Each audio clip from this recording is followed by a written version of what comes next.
work good for you. Cool. What for pouring? For pouring? No, for direct painting. All right. Okay, cool. I'll have to look into that. So greetings, everybody, and welcome to another edition of the Breakfast Club Jamboree, first one of 2022. And I'm going to have to start, like everybody else, get used to thinking of things in terms of 2022. With me at the moment is Michael, and more to come, I'm sure. How are you doing, mate? I'm doing okay. And every year I have to get used to the whole new last two digits of the date. It takes me about a month to get fully situated. I do a lot of paperwork. So like 21 is like firmly ingrained in my brain. Right. Sure. Yeah. But luckily I can turn a 1 into a 2 really easily. Yeah, that's not hard. Yeah. It's when you want to turn, like, I don't know, a 4 into a 5 that you have trouble. Anyway, listen, I want to say hi to Nikki Firesnow and AOD. If you want to send Nikki a link, because I don't have Nikki's email, feel free to do so, and Nikki can join the show if she so desires. That'd be great. Okay. But if not, that's fine too. Like, no pressure or anything like that. Pressure's definitely there, I'll say. Oh, well, not for me. I'm Mr. No Pressure. You know, No Pressure is my middle name. There we go. Here comes Raven. I don't believe that that's your middle name. Well, you're right. It's not my middle name. Hello. Okay. Hello. Hello. And yeah, what a sparkly top you've got on there, Raven. I've got a top like that, but mine is blue. And I'm in the wrong house to share it, so otherwise I go and put it on, and we could be top twins, kind of. Right. Yeah. You know, my celebratory New Year's look. Yeah, that's cool. Did you ring in the new year in any way, shape, fashion, or form, or did you just fall asleep like every other night? Watch TV. Did you watch the ball come down in New York? No. Does anybody here have a New Year's ritual that they tend to adhere to? Mine was broken this year. Hey? Mine was broken this year. Hi, guys. Hi, Nikki.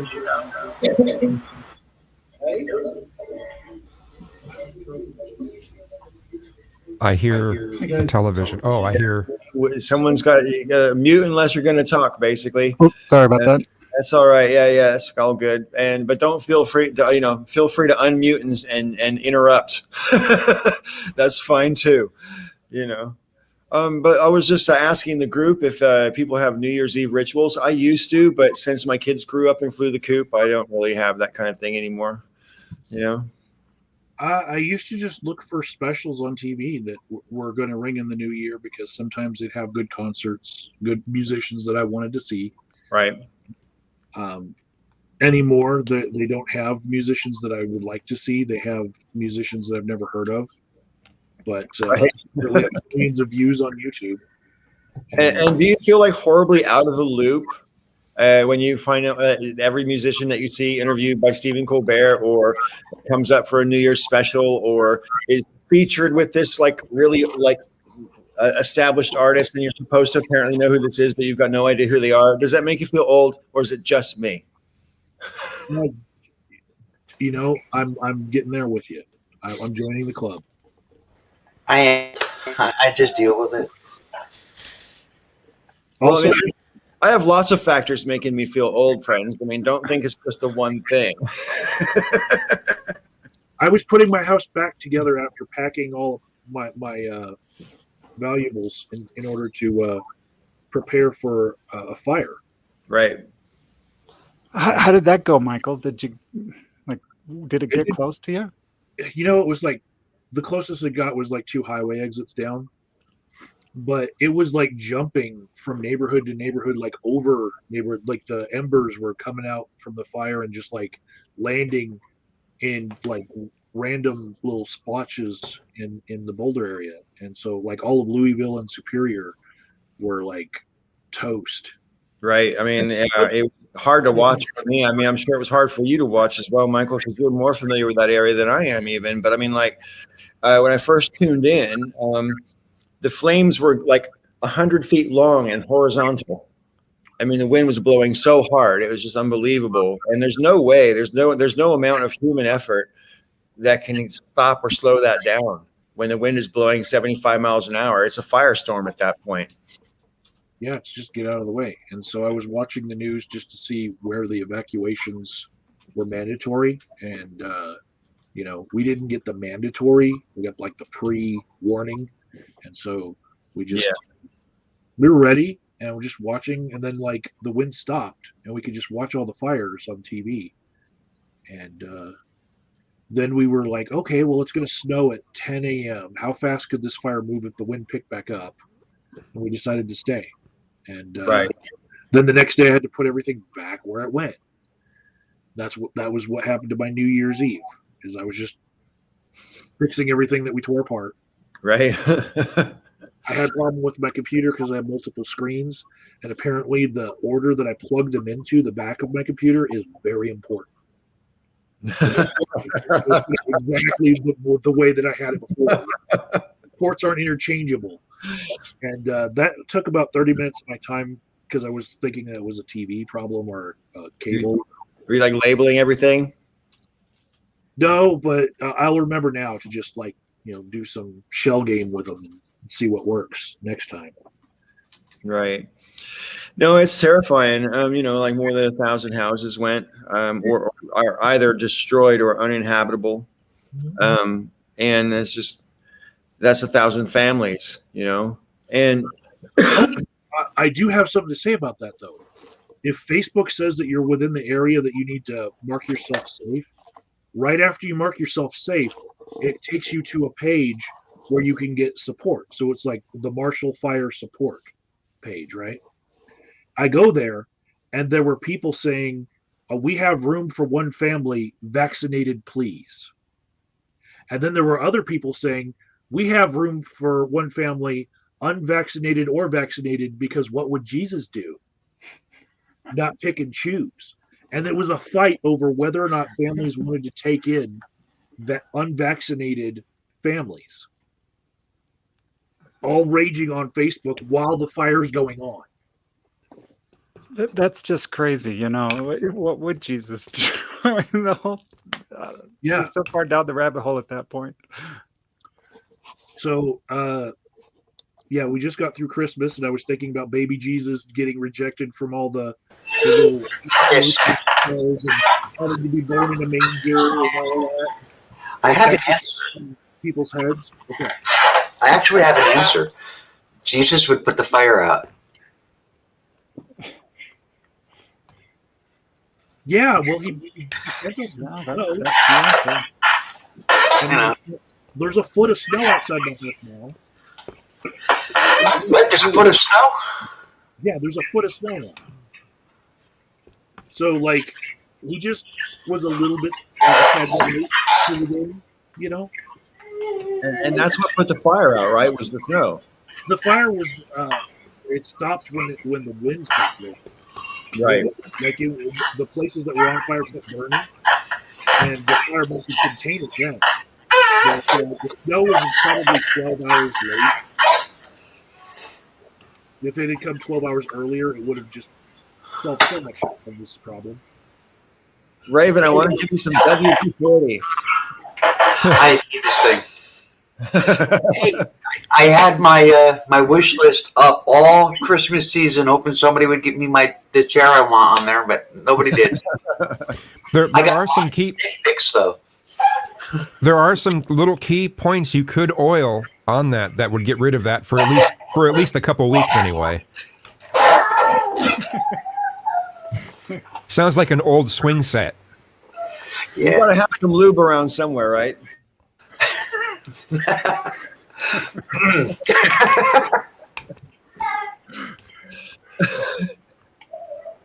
Have something from the kitchen table.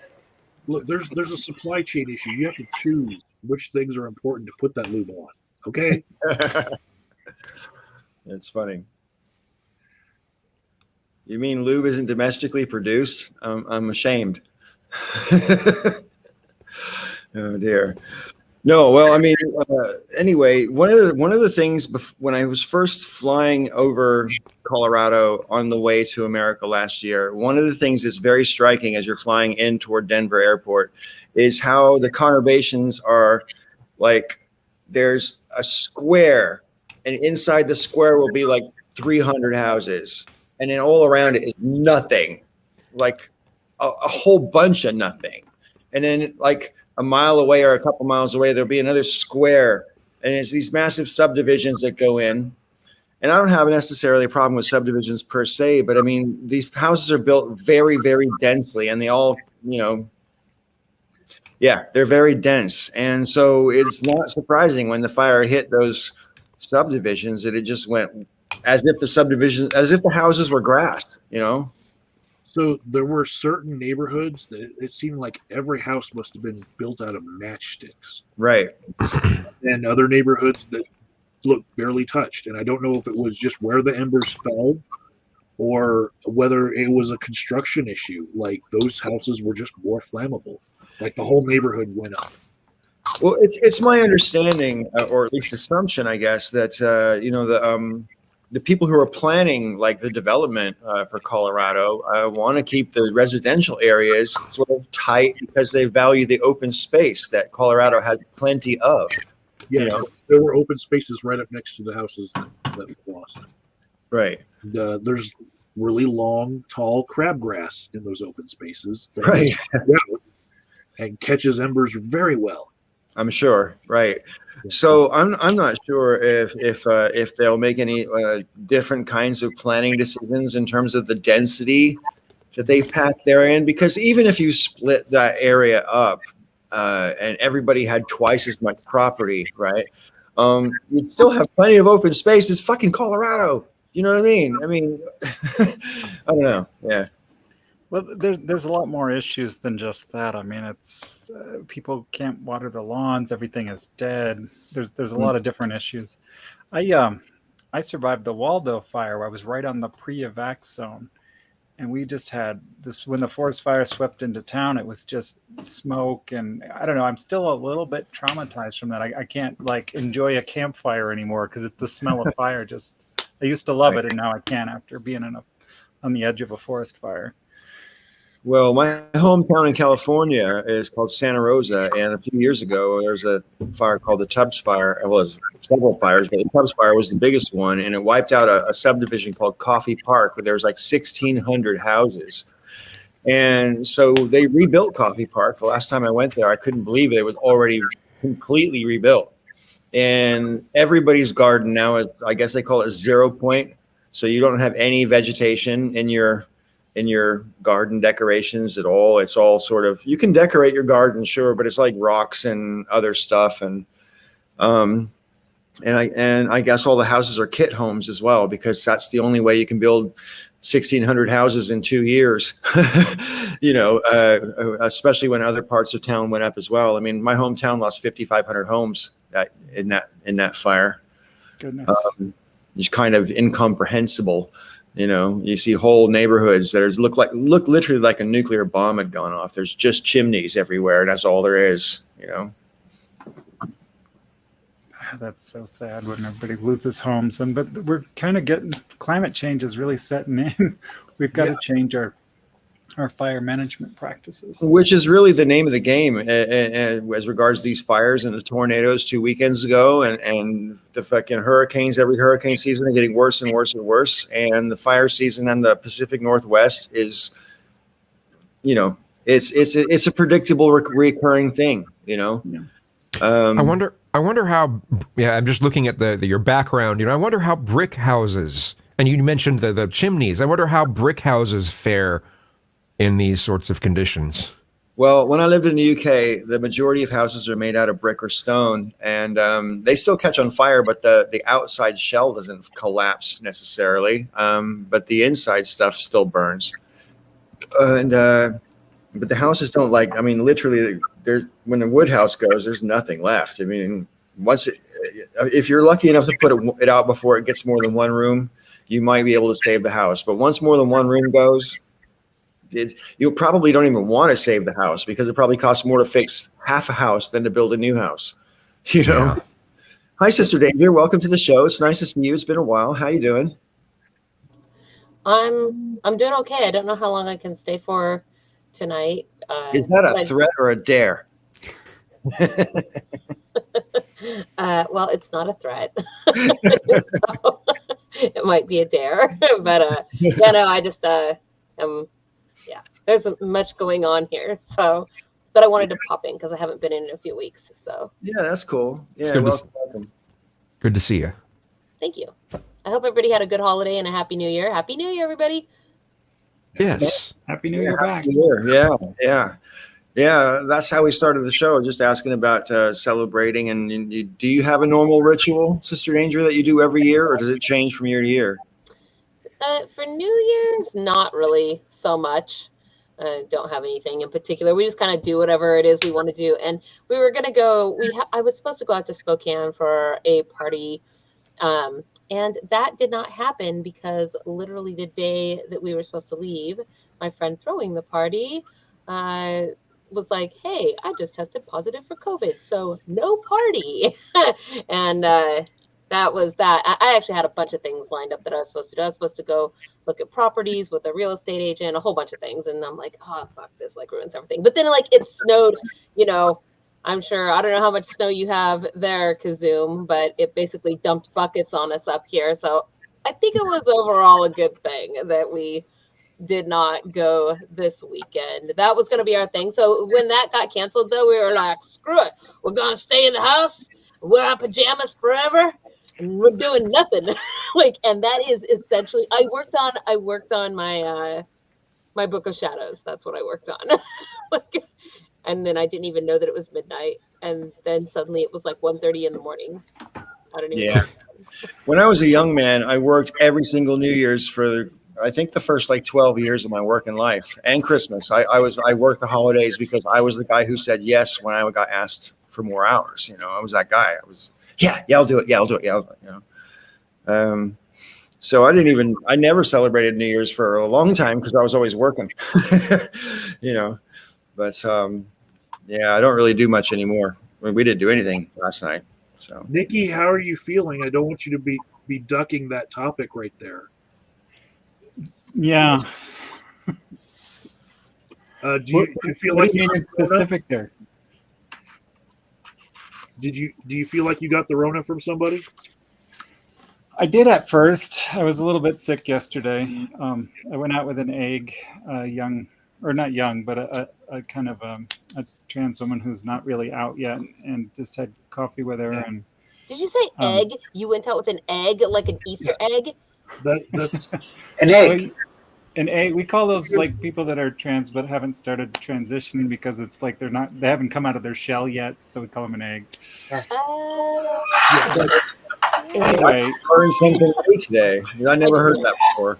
Yeah, I haven't heard it it's either. sort of an insider thing in the trans community. Anyway, she contacted me last night, and so this is like she's got 101 fever and everything, and I'm like, I've been throwing up, but I had just had too much caffeine and sugar, but I'm totally fine. But she might have the Rona. I don't know. Yeah, well, I think you should still quarantine for like 2 weeks, 3 weeks, 4 weeks. 4 weeks would be good. Everybody's getting it these days. You can't like do that. And I'm vaccinated and boosted, and I recommend everybody get vaccinated and boosted. So, like when I came out in like June, it was around that time.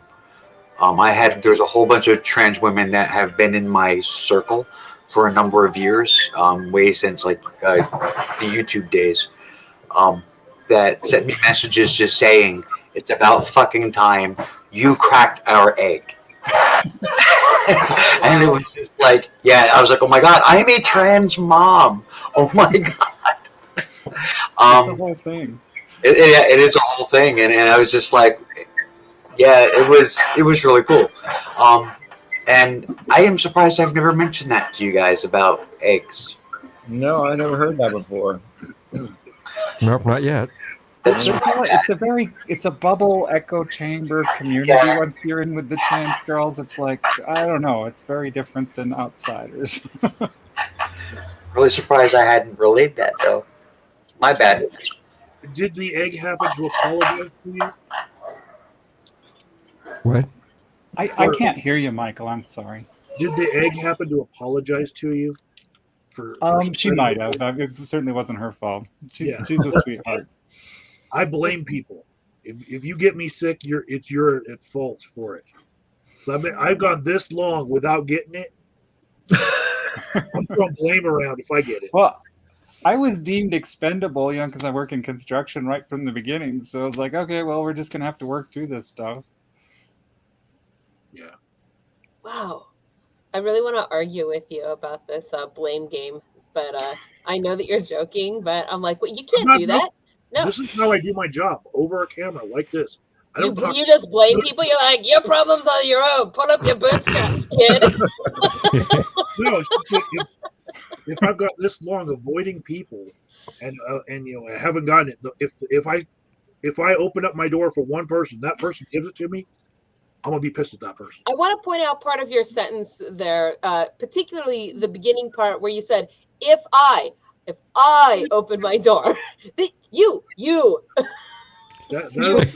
But at what cost? You're becoming a shut-in, It's like, get out there and enjoy life, You get vaccinated, you're good to go, right?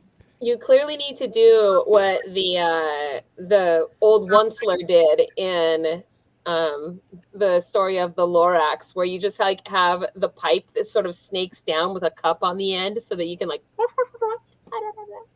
I'm living life. I just pick and choose like what is worth it. What would I risk it for? Shopping for an alpaca sweater, maybe worth it, But, that's right. Mike was with me when we bought this sweater. Yeah, if it was a concert and it was like, say, Miley Cyrus, I'm not going. In St. Louis during the summer, an air-conditioned restaurant makes it worth it for most people. I mean, they are not eating outside. They're stuff in the restaurant because it's cool in there. It's like the only place there is cool. It's like, humidity 92 or whatever. I mean, it's like bad. Ugh. Oh, humidity is the worst. Yeah. Yeah. I would not. I would. Like it is in St. Louis. I would not be able to handle Florida. No, I'm not sure. No. It is. Florida is like Florida and Texas are terrible, but I mean, like in Florida, the water is just like it's all impertinent. It's just hanging out in the sky and walking around in the air and floating next to you. You're just like, what are you doing? Water, get back in the ocean. It's where you belong. So I went to a little town called Pueblo, and I took my biological mother out of an assisted living facility. I was willing to take her to dinner anywhere for Christmas Eve, anywhere. But because she had coupons for Pizza Ranch, we went to Pizza Ranch. Because I can't argue with her when she gets coupons in her hand, right? I go to this buffet called Pizza Ranch, and we go in wearing masks. She offered me another mask. Like I could double mask, right? We walk in there, the people behind the desk, no mask. All of the patrons, no mask. The entire city of Pueblo is like, fuck it, no mask. There was one guy in there who I think he might have been homeless. He had a mask. And when he got up from his table to go get something from the buffet or go to the bathroom, he put his mask on. Everybody else didn't. What? That's not okay. I'm pretty bad about that too. I was I would have freaked out, but there was plenty of space to social distance. There was like 3 tables between each person that was eating, that made me feel better that there was, social distance. But when that place is hopping, it's probably like a whole sea of unmasked people. When I drove through Kansas recently on the 70, and if you put your mask on to go into a roadside place to use the toilet or whatever, people look at you like you're an insect. They're like, "What are you doing?" And they really give you the vibe that they want you to get the hell out as well. Which maybe that's just me, but that's the vibe I got. Something that goes through my head a lot, though, with all of this is so many people. In fact, I'll say I don't see anyone when I go grocery shopping I don't see anyone taking any precautions for, let's say, opening up the refrigerated section in the grocery store. They don't take any precautions. They just open it up with their hand like normally would. They don't use a a cloth or one of those wet wipes or whatever to grab the handles of everything. People don't take any precautions when they push the buttons on the credit card machine. No one. It's just weird to me that throughout this entire time, even from the start of it, in March 2020, I just don't see anyone taking any precautions. Do you guys take precautions that way, or how are you about the rest of that? Well, I used to do the whole thing about the wet wipes before I'd grab a shopping trolley, and I used to poke say I'm at a cash machine at a bank wall or whatever. I would use something other than my finger to press the buttons. I might use my wallet corner or whatever. But then when I found out that it's almost exclusively airborne transmission, I'm not really afraid of touching anything anymore. I'm not really worried about it at all. I don't even think about it. But yeah, I was. And I think it speaks as well when we first found out about all these things we were supposed to do in March 2020. They really did sort of hype up the fear an awful lot. And when you're afraid to touch a button on the elevator, you think that at that point we thought the disease was so scary and deadly and it was going to kill us, and it has killed a lot of us. So that's always to be kept in mind.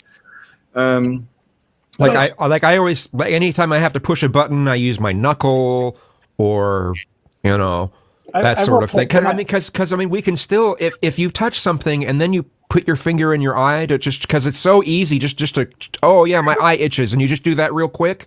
It still can spread that way. Sure. Sorry, I interrupted you, Nikki. Sorry. No, I was interrupted you. I apologize. I was going to say that I went in for a surgery in mid-November, right? And nobody in there was wearing masks. The surgeon wasn't, the staff wasn't, nobody was. And I was like the only one that walked in with a mask. And they're like, and I went to take this off, and I'm like, is it okay if I take this off? And they're like, you're vaccinated, right? And I'm like, yeah, I'm vaccinated. And I'm like, okay, well, you're good then. Once you're vaccinated, yes, you could still get it, but the risk level goes down to where, we can manage that. Just like, well, that's right.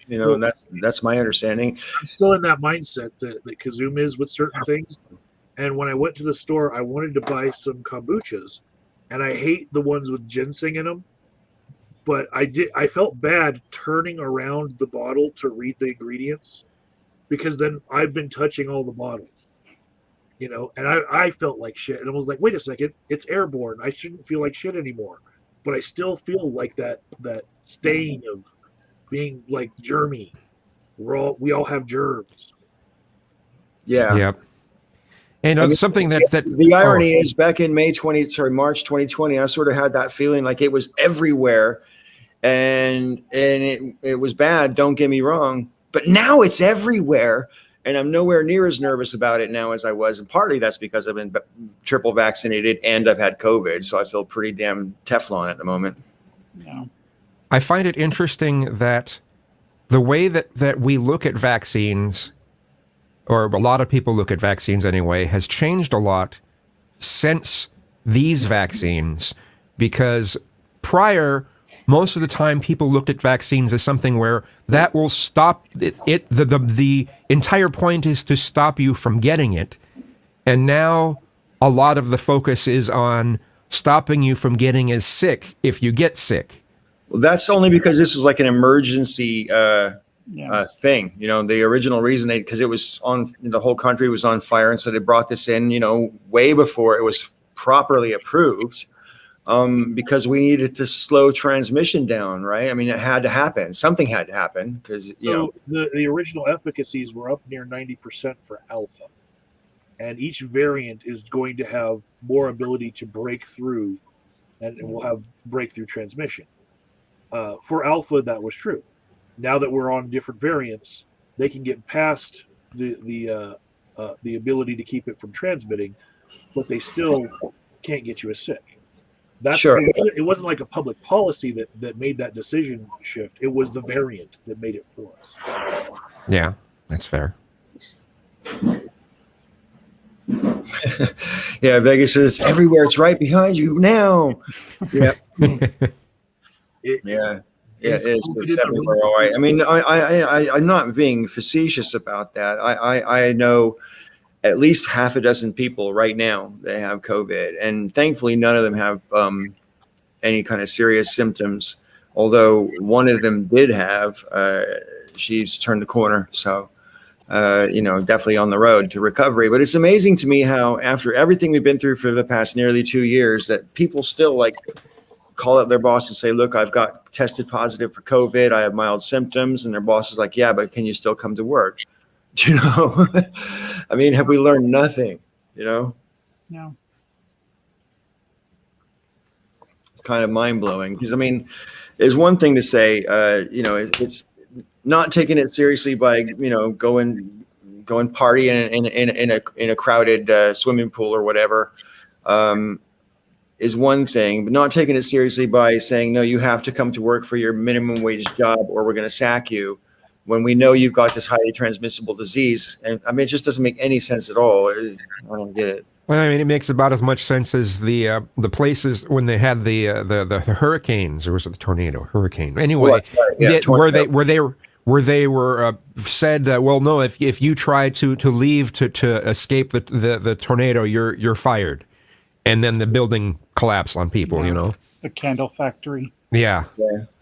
I mean, I'm not a huge fan of lawsuits, right? But I mean, if there's ever a case that the survivors have, and for that matter, the families of the victims as well. I mean, if that story turns out to be true, and they were basically threatened with their jobs, and then people died because of it, there's game over. Yeah. Well, even the day after the tornadoes, people were forced to come back to work when their friends had just died. And they were told by Amazon, come back to work or you're fired. We had that. We were building in Amazon this summer. That's when I got my case of COVID, and I'd already been vaccinated. The county health department said I had a breakthrough infection. So I had a fever for 6 days. Anyway, they brought all of us crews down this one floor because it was a big push. So there's all of these people mixing, and there was like a huge outbreak, and a lot of people got it. And then one of them that wasn't vaccinated, and they faked their vaccination card. They did die. Oh, wow. And what do you think about Trump? Some of Trump's supporters are now turning on him just because he was being supportive of the vaccine. I don't know if you've seen much on this, but a whole bunch, especially in the alt news, right wing community, they're all freaking out. They're like, no, Trump. We thought they were on our side, and they're just all. Have you seen it?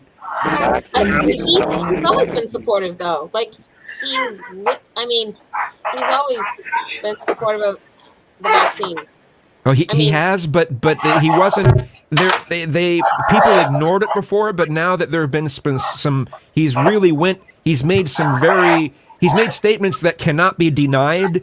And Candace Owens interviewed him, and he basically pushed for the vaccines there too. And people are freaking out. It's interesting that all this time I thought that Trump couldn't do much of anything to lose support, but now he's just supporting science, and he's losing support for that. It's weird. It is a little bit weird. I mean, I don't mean to change the subject, and I'm not, but just making the observation. I mean, how many people, hands up, think that Trump definitely must have said something inappropriate to Candace Owens? Wait, what? Said what? Repeat that. How many people, hands up, how many people think that Trump almost certainly said something inappropriate to Candace Owens off camera? Is she claiming that he did? Oh. No, but it's just Trump, and she's a beautiful woman, and put the two things together, and he's gonna say something. He can't help himself. He can't help himself.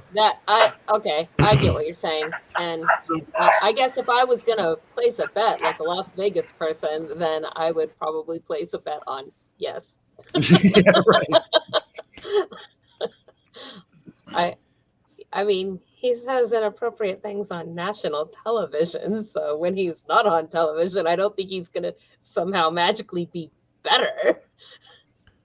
I don't want to answer that question from the Green Machine. There is no answer to that question. That's why I just put it up. If the question has no answer. Candace Owens doesn't know the answer to that question. If you're Libby Associates, you win. That you won. Keep it that way. I actually don't know who she is. I'm with Green Machine. Who is Candace Owens? Well, she's someone that she's gotten to be known as a black conservative who argues white nationalist talking points. She spoke out in favor of Hitler, which was just What? Oh goodness. I mentioned that to someone on Facebook once, and they're like, "No, she didn't." And I basically paraphrased because I couldn't remember the quotes per se. But so he went and searched what I wrote, and it came up pretty close to the same, the actual quote. And then he listened all back to me, and he goes, "Okay, fair enough. I guess you got me." Because it's amazing to me how well invested some people are into thinking, no, you're just saying that everyone calls everyone a Nazi these days, and it's not, Nazi sympathizer and blah blah blah. No, she really said that shit. She did. So weird. So It's funny because I just read Viktor Frankl's book this week, and he was sort of the founder of logotherapy. Michael probably could tell you more about it, but he was a POW prisoner, and just talking about some of the atrocities. It's way worse than I ever imagined. Like, how could anybody have supported this guy, Hitler? But it's that same mindset that people forget the bad stuff and they just want to support their own agenda. Well, I mean, Trump is the personification of evil. And because I'm the kind of person that will say that out loud, that's exactly the kind of reaction the people that support Trump want people like me to have. See, and I fall right into the trap. I hate it. Nikki, you don't know this about me because we've only just recently become acquainted. But I mean, I used to be proud to boast that I didn't hate anybody. And then Trump come along in 2015, 2016, whatever, 2015. And I mean, I knew who he was all my life, but I mean, I never really gave him any attention. And then I started listening to things he said. And before he was even president, I couldn't help myself. I hated him. And I really, really, really, really wish I could deprogram that out of myself, because hatred is not good, just overall. But I mean, if there's anybody that deserves it, it's that orange motherfucker. We really dodged a bullet there, and we're not out of the woods if he runs again here. It's ridiculous. I just did this without even thinking about it. Is it okay if I vape on camera, or should I not do that? Should I turn off the camera if I vape? On camera, man. Yeah. Okay. Yeah. Okay. As long as you don't inhale, do the Clinton vape.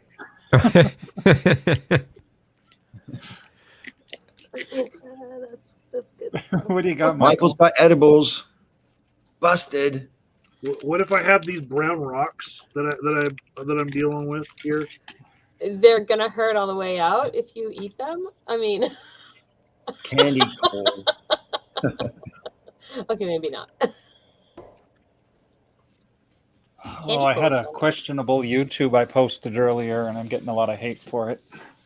What was it? Let's hear it. What's the hate? Yeah. I don't know. We've been having a problem. I won one of these groups with trans women online on the Facebook page, and for every one trans woman we get that wants to join the group or whatever, we get like 10 chasers, and they come in, and their new tactic is to kind of come in, and they're like non-binary. Only they're not really, their page is full of just porn and stuff. It's like, okay, well, you're not really. And then so to talk about that in a public space, I mean, it's a landmine of a topic. Nobody can even touch this thing, and I don't even know what to say.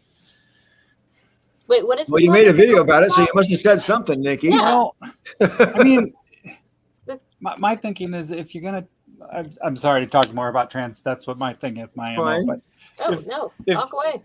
If you're gonna transition, and it doesn't have to be medical, but it's like you're changing from one thing to another, but you can't just fake your online presence to be accepted into these groups so you can try to get with women that you're attracted to or fetishizing. And it's like, well, I've got to screen them out, and there's no dialogue that can be had for that right now, because it's like if you says they're trans, they're untouchable, and it's like, even me, it's like I'm gonna get canceled probably for just even talking about it. But there's someone from the YouTube days that I know, trans woman, so someone who claimed to be a trans woman. I don't want to say that somebody isn't being honest or that they're lying about their identity. I have no idea who somebody is inside. I have no idea what their heart is. I have no idea. And that's just true for everybody. Nobody really knows anybody. All we know is what they present. So this trans woman has always had a big full beard. and had no intention, and as far as I know, still has no intention of doing anything about it or doing anything. Just having this great big beard that she puts little pink bows and barrettes in and says, "I'm a woman." Again, I have no idea what she is thinking or feeling or what her heart says. I just cannot, in my heart, say, yes, you're a woman. I feel like she is somebody who wants to be a part of the community. I feel like she may be attracted to trans women. I have no idea. All I know is that it's hard for me to embrace her as a trans woman. You're shaking your head. Well, I kind of agree with you. Hold on, no wait, we can't hear you. You sound like a robot. You sound like my It's a weird. You might have to refresh. You sound like my chair. Before us. Try that again, Nikki. Can you hear me? Yes. That's better. Yes. Oh, that was cool. Sorry about That's that. great. I've been really having mic troubles, and I'm just having a hard time with this. I sort of liked Robot Nikki voice. I mean, Well, I couldn't understand it though. I gotta tell you something. Everybody on the Breakfast Club has mic troubles. What I was going to say is that it's not even really about those type. They could be eggs, or they could just be. It's the ones that highly fetishize us and are just looking for access to get into that personal information and to try to chase trans women, because we try to keep the group safe for that, that kind of thing. So really, that's the people I'm having the problem with, is the ones that are just not even trying. They're just strictly lying about it or whatever. well, so maybe you're looking for the wrong criteria when you're trying to weed your people out. Why bother? I mean, why bother worrying too much about what they claim? I mean, if they want in, let them in if that's what they say, but have your set of rules such that regardless of what they say, if they are breaking your group rules or going against those, then they just get the immediate boot. And then you don't have to worry about trying to appropriately gatekeep or judge the worthiness of somebody's claim, right? You can just be like, look, it doesn't matter what you say, but if you're over here, if you come in here and you hit on people or you say inappropriate things or whatever, just dish, with prejudice. Gone. Right? Yeah.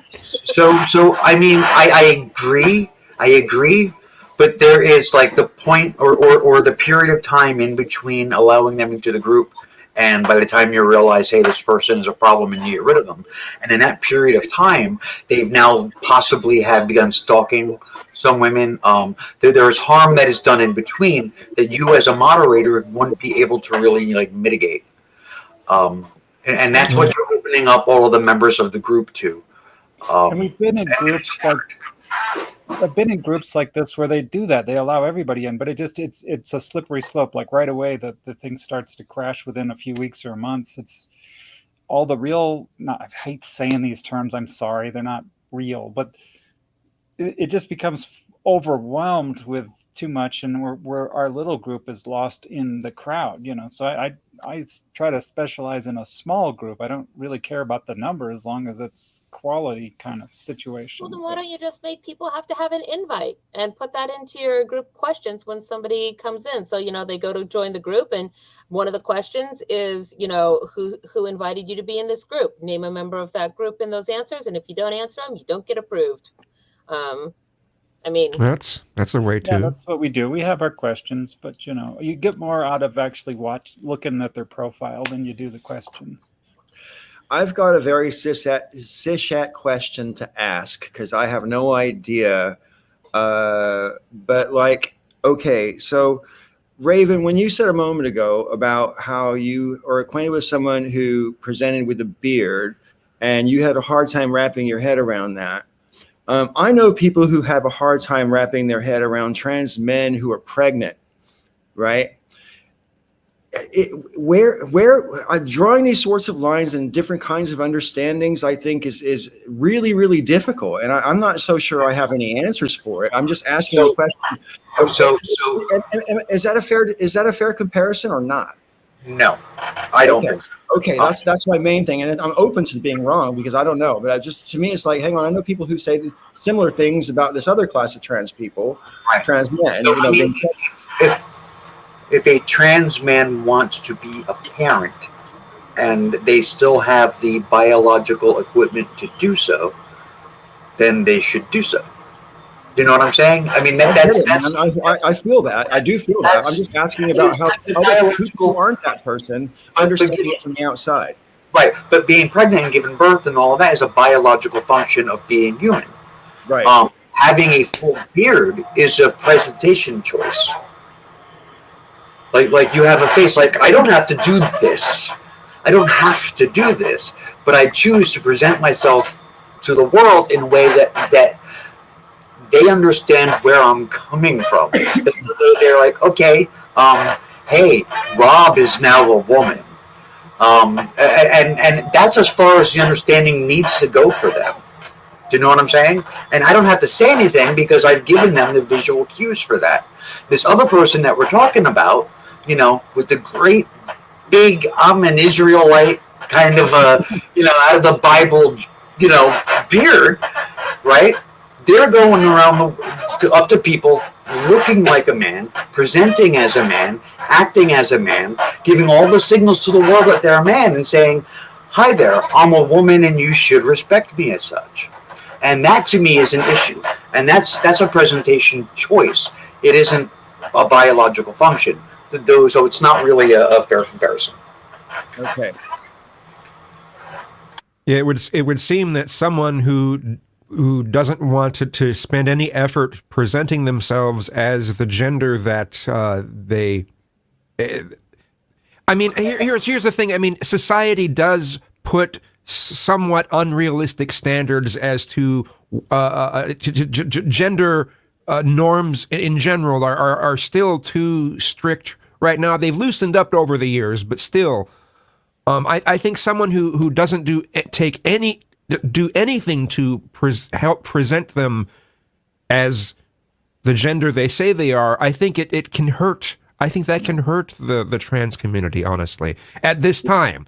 Maybe 20 or 30 years from now, it might be different, but right now, I think that would hurt. I would think that would hurt the trans community. It takes a lot of work. How many days does Sister Danger have to go without shaving her legs before she can no longer call herself a chick? Like, I mean this as a parallel because, like, there are biologically, like, cis women, Michael, you've been to Germany, who have beards, who, like, have to pluck it all the time. I can still grow a pretty kick-ass beard, by the way, and I have to. Oh, I actually grow a full. I mean, I had a 5-day growth that I just shaved last night. Actually, I tried to use Nair on it and it didn't work, and I actually burned my face because I left it on for 7 minutes. I got to grow for 5 days and get electrolysis, and she takes some stuff out, and then I can clean shave. You can't see it, but here and here, I've got really bad scars from electrolysis. I had to stop going. It was really bad. I ended up spending $1,000. Oops, your mic is back to being weird again. What I'm saying is, like, I would feel very awkward trying to tell Sister Danger to shave because she doesn't look feminine enough. And okay, I would feel just as awkward telling somebody, hey, I mean, don't as look you like a woman should, because you have a beard. I'm not sure that conversation would even get to the not feminine enough part, like the whole. I think you should pay one of my bills before you tell me something. I mean. Yeah, but there's a difference between someone having a little bit of peach fuzz looking something or other, or a few hairs coming out of their chin, and then someone just fully sporting a full beard like what you're describing. So yeah. I mean, yeah, there's a difference. A larger beard than what Michael has, and in a full beard. I know that the dude has like Chuck Norris level strength beard. No, wait, no. Kazoom fully used to have like a King Solomon beard once upon a time. Yeah, I had a it was fun when I had the purple beard. Yeah. So I I was going to say something. I forgot where I was going. I would say like the statues of Egyptian gods with the long beard with the tie there, and just add a bow where the tie is. That's what we're talking about, like super beard. The difference between Pac-Man and Miss Pac-Man. Okay. Yes. Yes. Mr. and So Mrs. I have a friend on Twitter, trans Twitter, and trans woman, and she's having a rough time trying to present the way that she wants. There are some like just biological things that are really working against her, and she looks like a man, and she's bald.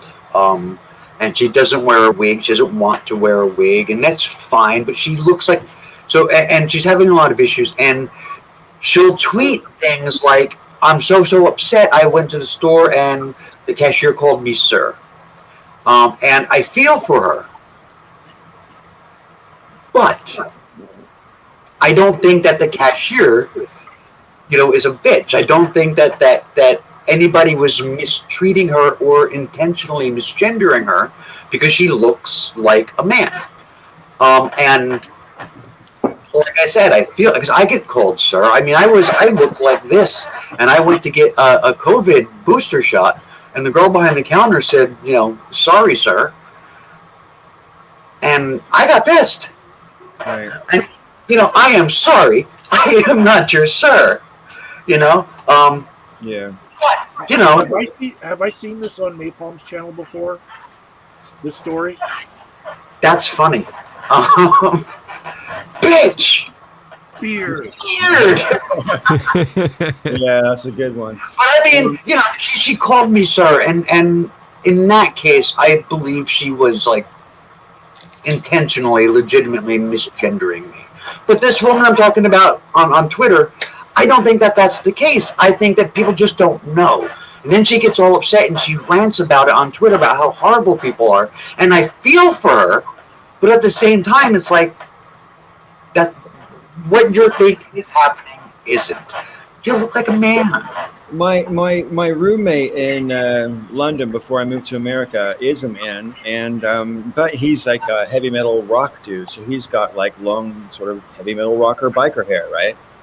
And he has people calling him a chick all the time. They're being derisive, or they think they're being derisive. I should put it that way to him, Right. And anyway, and he's got two very snappy retorts for them. First of all, he goes, one of his snappy retorts is, "Dude, if you think I'm a chick, you must have really ugly girlfriends." And and his other one is, "Oh, hey, sorry, I'm a guy. I know I haven't made it easy for you, what with the long hair and everything," which is just basically throwing it right back at them. But what you're saying, basically, Raven, is that your friend isn't making it easy for people to get it right. Right. Like I said, I feel for her. Is that an obligation on her part to make it easy? No. But on the other hand, it doesn't make any sense for her to be upset when people would have no way of knowing. Right.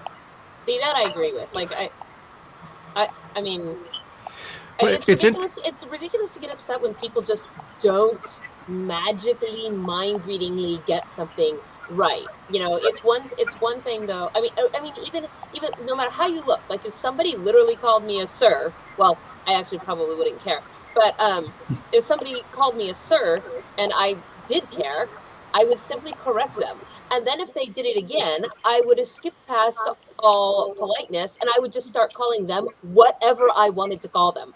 I have literally done that in the past. Like, dudes wanting to just call you whatever. It's like, I correct you once. And then if you don't, I literally just start calling you shit. Like, people, I'm not even joking. It's like people start calling my mom, because she won't do this, right? But I will. Her name is Patricia. That's what she likes to be called. But where she's from, people are like, Pat, and she hates it, absolutely hates it, but she is too polite to say anything. But if they do that and I am there, I'll be like, yeah, so how's it going, Brady? And they're like, well, my name's not Brady. And I'm like, well, my mom's name isn't Pat, but you keep calling her that, so I thought we could just call everybody whatever we wanted to call them. And then suddenly they're like, oh, wait a minute, that's like so bitchy. Like, are you mad that I'm one-upping you, keeping up with you? I don't know what's going on. I don't know. But figure it out, people. Got that Funk had mentioned should people feel obligated to present a certain way? And you know what? It'd be nice if there weren't such a thing as social obligations. But right now in this society, we do have a certain amount of social obligations. If you want people to think of you a certain way, then there's a certain way that you've got to present yourself. And in my younger years, I would have been totally against that idea. But as I've gotten older, I'm like, there's certain you got to make some. You guys, is that what I normally do to you guys? Nikki, first you got to learn to sit properly. Then you have to learn that when you Can you hear me yet? Can you hear me? Yes, I can hear you now. Yes. When you stand up and lean over, we can see it all. Your décolletage. We didn't see it all. Sorry. See it I'm all. embarrassed. Yeah, we took the plunge with you.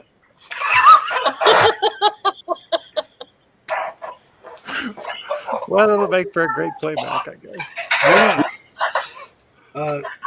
5:55. That's what it happened. 55. He's gonna go back, screenshot that one. Yeah. And hi, Paul. Paul D. Hoff. I'm still learning how to be. Paul Hoff's with us. Yeah, he was wondering whether maybe sometime he could get in on one of these hangouts, or maybe even this one. I don't know. Earlier he was mentioning. Hold on. I got Mr. Hoff. I've met the guy, so we're gonna try this. The Hoffmaster. Yeah, that would be cool. All right. Well, he's got it in his Facebook Instant Messenger where he could join us. You said the Hoffmaster, but I was over here thinking about Laverne and Shirley, like Hoff and Pepper Incorporated. We're gonna do it. Yeah. I can't hear the word Hoff without thinking of David Hasselhoff. Oh, yes. The Hoffmeister. If we'll go out for wings once, Paul, in the Denver area, Paul is also the other Paul. So you were thinking of Zardu Hasselfrau. How? What? Zardu Hasselfrau. Look at that. Robot people today. Hey, Brian. You're our Good to see you. Good to see you. Yes, actually seeing. I've, as you can see, I've managed to set some things up. Hi. Are you developing photographs or something, Brian? No, it's my it's my new neon that I got. It says something. No. On air. On air. Okay. Yeah, on air. Okay. Oh, because it was backwards. Right. Okay. Oh, yeah. Hang on, let me see. Yeah, my camera's probably in mirror mode. Anyway, here we go. Why do they do that as a default mirror mode? I don't know. Oh, so people can use their phone like they would a mirror.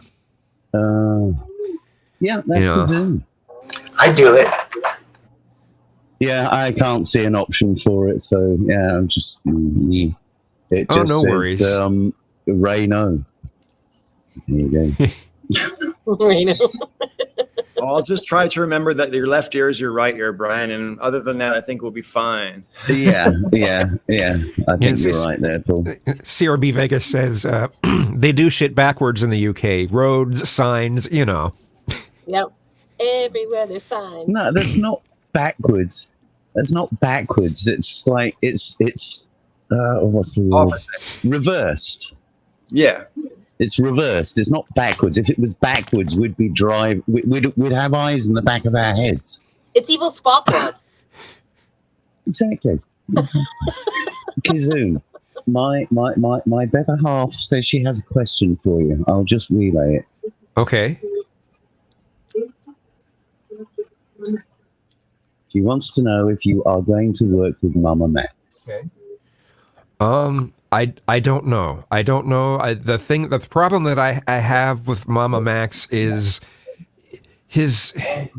he's too what's the right? He's too aggressive and antagonistic in the way that he talks about everything. He brings up important points, but he's so antagonistic and so dramatic about the way that he does everything. I mean, just really What was that? Okay. No, she was just laughing at your response. So I mean, I She agrees with you. Okay, what is that? What is that sound? It's terrible. Anyway, Is it me? I don't know. It was just a sound. It was really like a jackhammer in fast motion or I something. didn't get that, kids. Could you do it again? I know, I was going to say the same thing. Like those car commercials, right? Like. But yeah, no. Mama Max is he's so. I don't know. If it wasn't for the way how extreme he is about the way that he presents, I'd be more down. But I worry about putting my name on something that is that extreme. He's saying that he keeps getting censored by YouTube, and I'm like, well, if he wouldn't be so extreme, that probably wouldn't happen. Right. Yeah. Do you think he's Yeah, I being can understand deliberately provocative to be censored? Because that can be a way of getting subscribers. Ask I don't think he really wants to be censored. He just wants to present in a way that makes people watch, but he doesn't seem to I don't know. I don't know. I'll just say I don't know. Kazoom, have you been on YouTube long enough to remember Drinking with Bob? Yes. What's Okay, next? so- What's next? What's next? Right. Is he that kind of aggressive? No, it's different. It's dry. It's like God. Like me? He'll show footage of something that's extreme while explaining something to try to bring. God, how do you? I don't know, man. It's hard to explain his ways. It's very hard to explain. There's a guy who used to make videos who in the 2010 era, he used to wear this mask and he'd present everything in this really everything is over the top. And this guy does this. This guy does. Yeah, this guy does the same thing as that. It's that type of drama, and it's just like it's probably going to get censored at some point, and they did, and then he tries to blame it on, oh, you're just censoring me because I'm trying to get this stuff out in the open. It's just like, no, you're getting censored because of the way you present. So, Well, and that's not really any better than if it was because he's trying to expose stuff. Really, I mean, just because you're obnoxious. I mean, Howard Stern made millions of dollars. Yeah, that's true.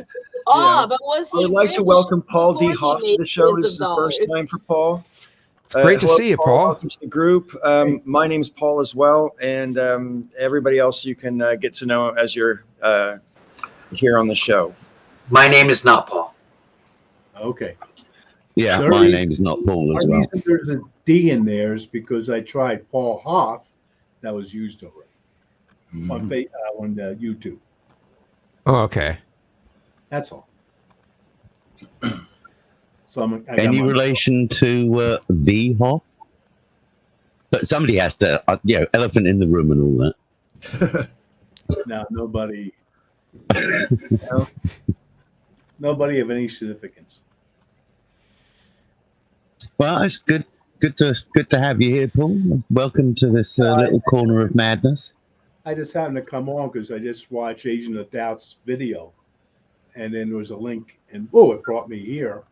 And I seen Consumi here and kissing me. I'm from Florida. I was down Florida for a while. We have Kissing Me, and they used to hate being called that down there. But anyway, I have two friends right now. One's going through the process. One isn't, pretty much through the process of changing their gender a whole bit. And the only Jan I have no problems with because she acts feminine. And also, not only that, it's not over the top feminine. It's just natural. like Raven. So far, I've seen it's like I watched a guy come in the pharmacy with the old limp, hand. Oh, he's gay. What woman does this? None that I know. They're over the top usually. But that's fine. I really don't care much. Call me anything. Don't call me late for dinner, kind of a thing. Fine. Uh, and the other one right now, and I slip once in a while because he still looks very feminine, and he puts his hair in such a way it still looks feminine. And he put on a lot of makeup, and he was very pale, so he looks feminine. So I always gotta go he in the back of my head, because I called him he was last time I seen him. Inadvertently, I just came out and whoa, or she, oh, I'm a male, fine. I mean, especially from my generation, it's a real big switch of things. Or at least put out there so much. You had the old piano player. Can't think of his name. I'm bad for Liberace. Liberace, and for the longest time he hadn't come out, but a lot of people automatically assumed this from his mannerisms. But it never really came over that way to me until later. And I'm going, yeah, okay, fine, whatever. Elton John, I mean, he never acted feminine when he first came out and stuff. But it's usually when somebody goes over the top when they don't look the part. That's the problem. That's what a lot of times throws me off, at least, If they're, like I say, Jan, not a problem. I never make a mistake with her, outside of just being human, Nothing's ever intentional to put somebody down. If I may, just want to point out that Elton John is just gay. He's not trans. I was going to say that as well. I understand. I'm not saying he's a trans. I'm just saying and like I say, the new thing now is the trans, and they're going through stuff even with problems with the gays, and that goes with every group of people, no matter where they are. There are prejudging conditions, not maybe intentional in the sense of being malicious, just what the standards are, the norms are. And if you correct it, give the person, of course, time to adjust, because I'm 70, I'm going to be 73 next month, give me a chance. I mean, this is a new thing for me. I have decades. So I'll get friend requests. I get on, because I have like 2 Facebook accounts. One is like friends and family, and actually I'm connected to Nikki on both. By the way, I don't know if she realizes that, but again, on both of my accounts I'm connected to you. Anyway, and the other one is like YouTube and doing the streams and all that kind of stuff. And I get a lot of friend requests. I get lots. Dozens a day, and it's slowed down. And a lot of these, it's mostly men. The majority of them is men, and there's a lot of trans women also. But a lot of these guys, they just see your picture in like suggested friends or whatever, friend of a friend, and they just send a friend request. They don't look at your profile. They don't want to know anything about you. They just think, oh, that person looks attractive. There's a friend request. And somebody will be on my friends list for a couple of days, and all of a sudden I'll get a message going, "You're a fucking man?" And it's just like, well, no. No. No. Oh, you're pretending to be a woman. No, that's a drag queen. That's different.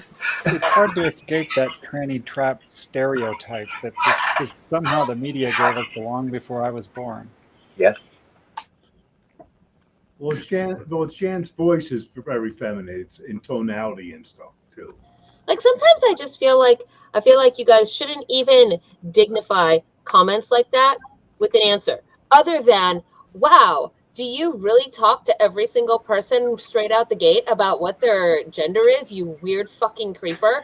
Like, seriously, how inappropriate. Who do you Oh, approach on the road and you're like, oh, I'm sorry, are you just like a person like faking being a whatever? Like, mind your own business. What difference does it make to you? Are you trying to have a date with me? If you are, then we should talk about, expectations. But if that's not what you're doing, move on. I have to say something in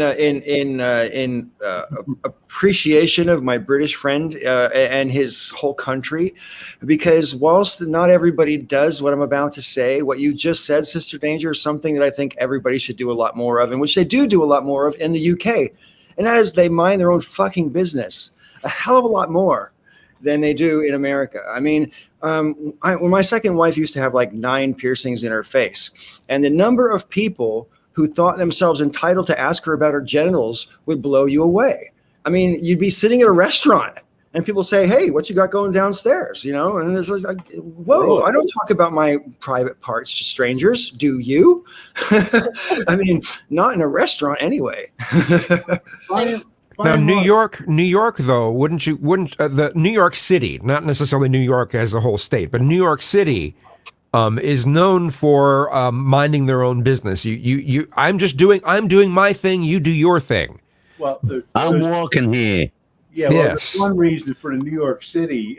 If you stopped all the time, you would not get anywhere because there's so many people. That's one. But the thing is, I usually find people who are not comfortable with themselves and their status of what they are the ones that have usually the biggest problems with other people. If you're comfortable in your own skin, what the hell? It's interesting because I sort of see a corollary, not that is not gender related, but sort of like when you're just out, at a restaurant or a bar or whatever. What in the fuck is that noise? Oh, okay, sorry, somebody was vacuuming here and I did not know that. But at least for me as a chick, one of the big things that it's an interesting thing to observe is that sometimes people literally feel as if they cannot have a conversation with you if you do not answer basic questions like, oh, how old are you? Like, I will get asked that question all the time. And if I dodge that, or I don't answer that, or I say something like, oh, what difference does my age make, or whatever. I mean, it's like from there, people are just like, I don't even know how to relate to you. It very well could be that they don't want to invest time in a conversation with somebody who might be a potential mate if they're not willing to answer those questions up front.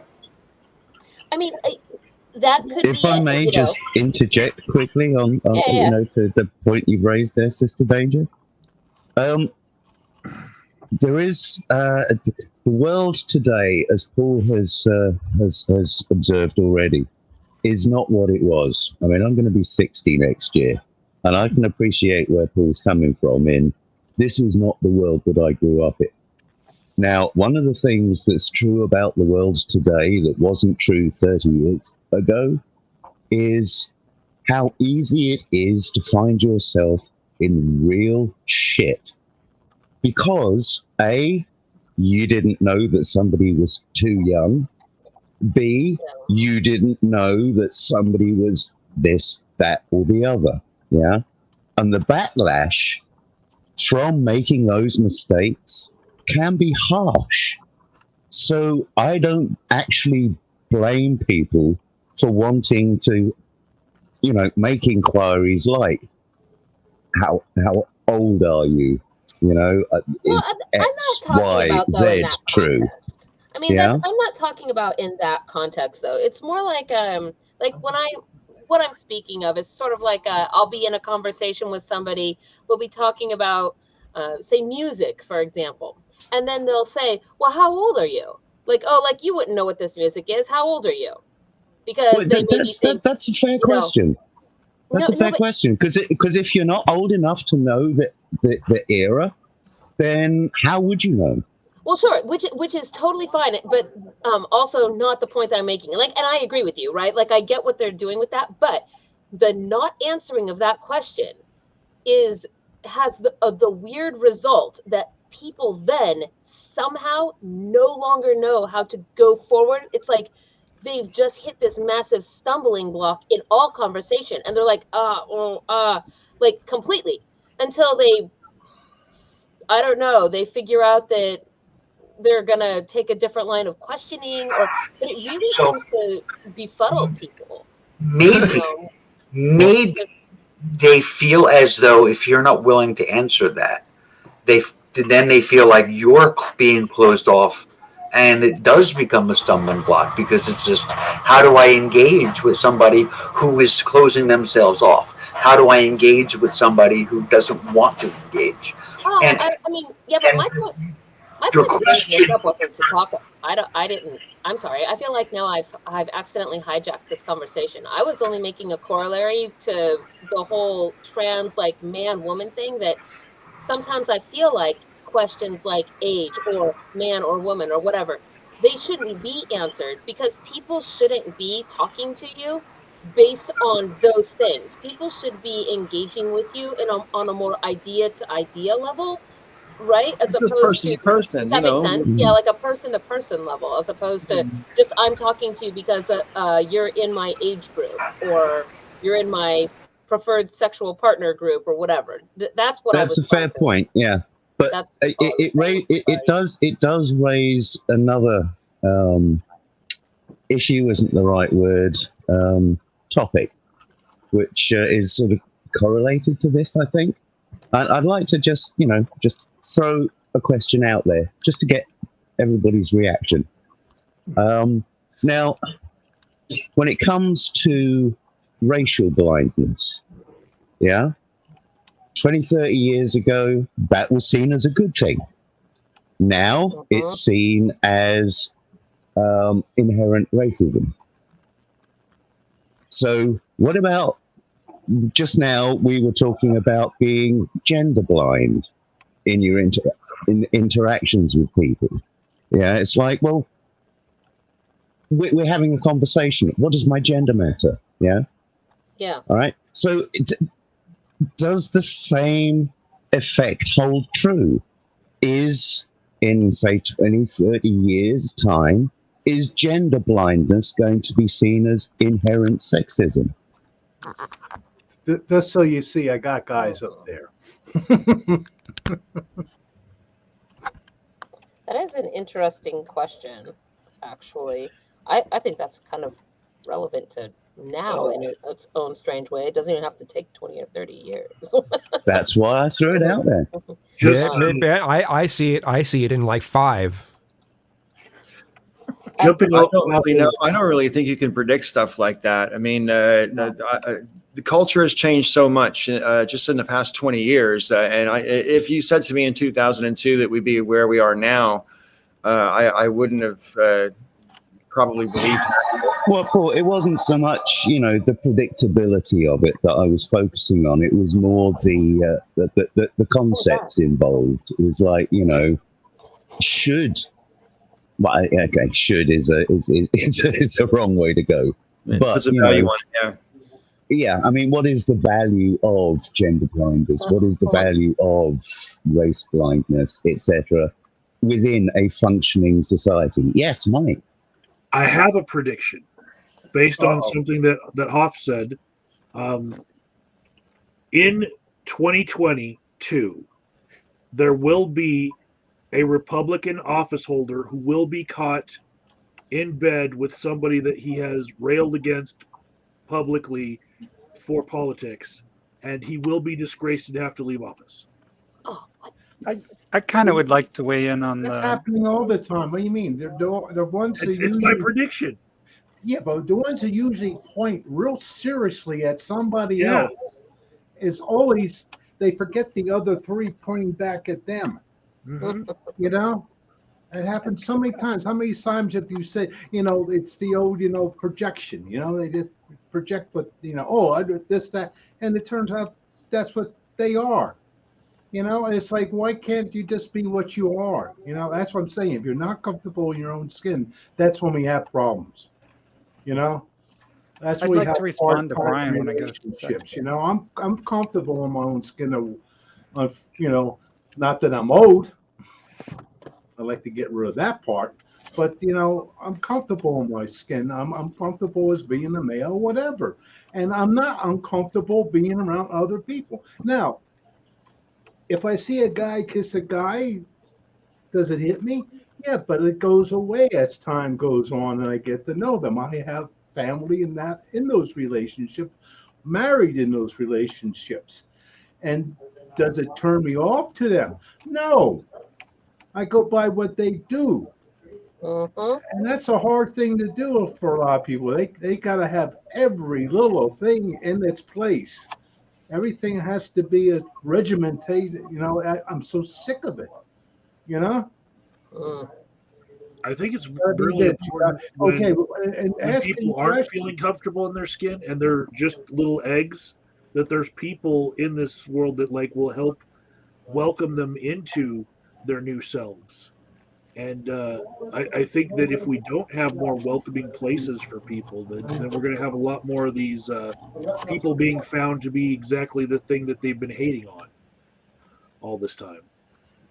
You know, it makes you wonder a little bit. Oh, I'm sorry, Nikki. Didn't you say you wanted to respond to Badger?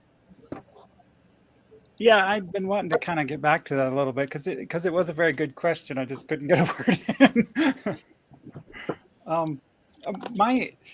My experience, and this really goes to being misgendered and whatever. You know, I've been through the whole gamut, and it's not so much philosophical; it's more practical. You know, I think when it comes to people see like it's a hindbrain thing with biology. You see what you see. I mean, if you see a man under a dress, you see a man in a dress, and of course, you get to that point where you can't. You know, speak to that, but on my end of it, you know, that's kind of hurtful, so I might correct them or whatever and say, you know, I actually go by she her pronouns or whatever, and then you know, if they're friendly, they'll come along. If um if I'm having a like if they make little mistakes, it's really no big deal. I mean, it's really the only people I have a problem with that are the people that are doing it intentionally mean, harmful, you know, and never gendering me correctly at all, never making even the slightest effort. Those are the ones I'm having a problem with. I don't care about the rest. I've had a good friend that knew me for years, and he just could not quite get it for a long time. But he would make you know, he would try and apologize or whatever, and I'd say, you know, no big deal. Let's not worry about it.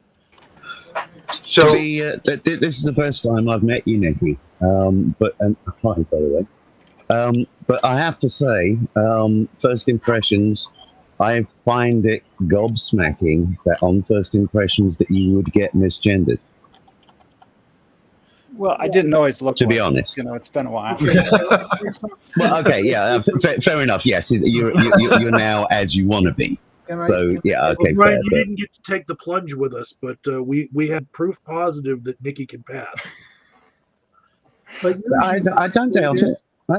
I take people at their word, Mike. You know me. I have a little side story to that came earlier, you know, because I accidentally flashed the camera there, and I accidentally I had it early on. I was just wearing breast forms before I had breasts, and it was like I had a little wardrobe malfunction, and like it all came unbuttoned in the middle, and I'm like flashing everybody just walking around this store, like everybody's giving me these looks, and I'm like, oh, I must be great. So it's like. So I have an issue with tank tops. Usually, all of a sudden, I've got like a boob hanging out. Yeah. Being a trans woman means you just get used to embarrassing situations and you live through it and you keep going on. Yeah. Usually for me, as this idiot, it's the voice a lot of times too. And that's the problem with the one who's going to a male. He still sounds very feminine, where Jan sounds feminine, you know, and like I say, her mannerisms are more feminine, you know, and like I say, she's been in that I don't know how long. I don't care. But like I say, when it comes to the voice, sometimes that's going to throw people off. So if you have a lower, you know, it's going to hit. Yeah. I mean, well, just to you're designed to pick out things like that. You know, you're just playing. That's just part of our nature. Yeah, that's very limbic. That's very sort of instinctual. The thing But is, My voice. just to kick back on the voice thing a bit, yeah. Yeah. I just want to throw a name in there, Marlene Dietrich.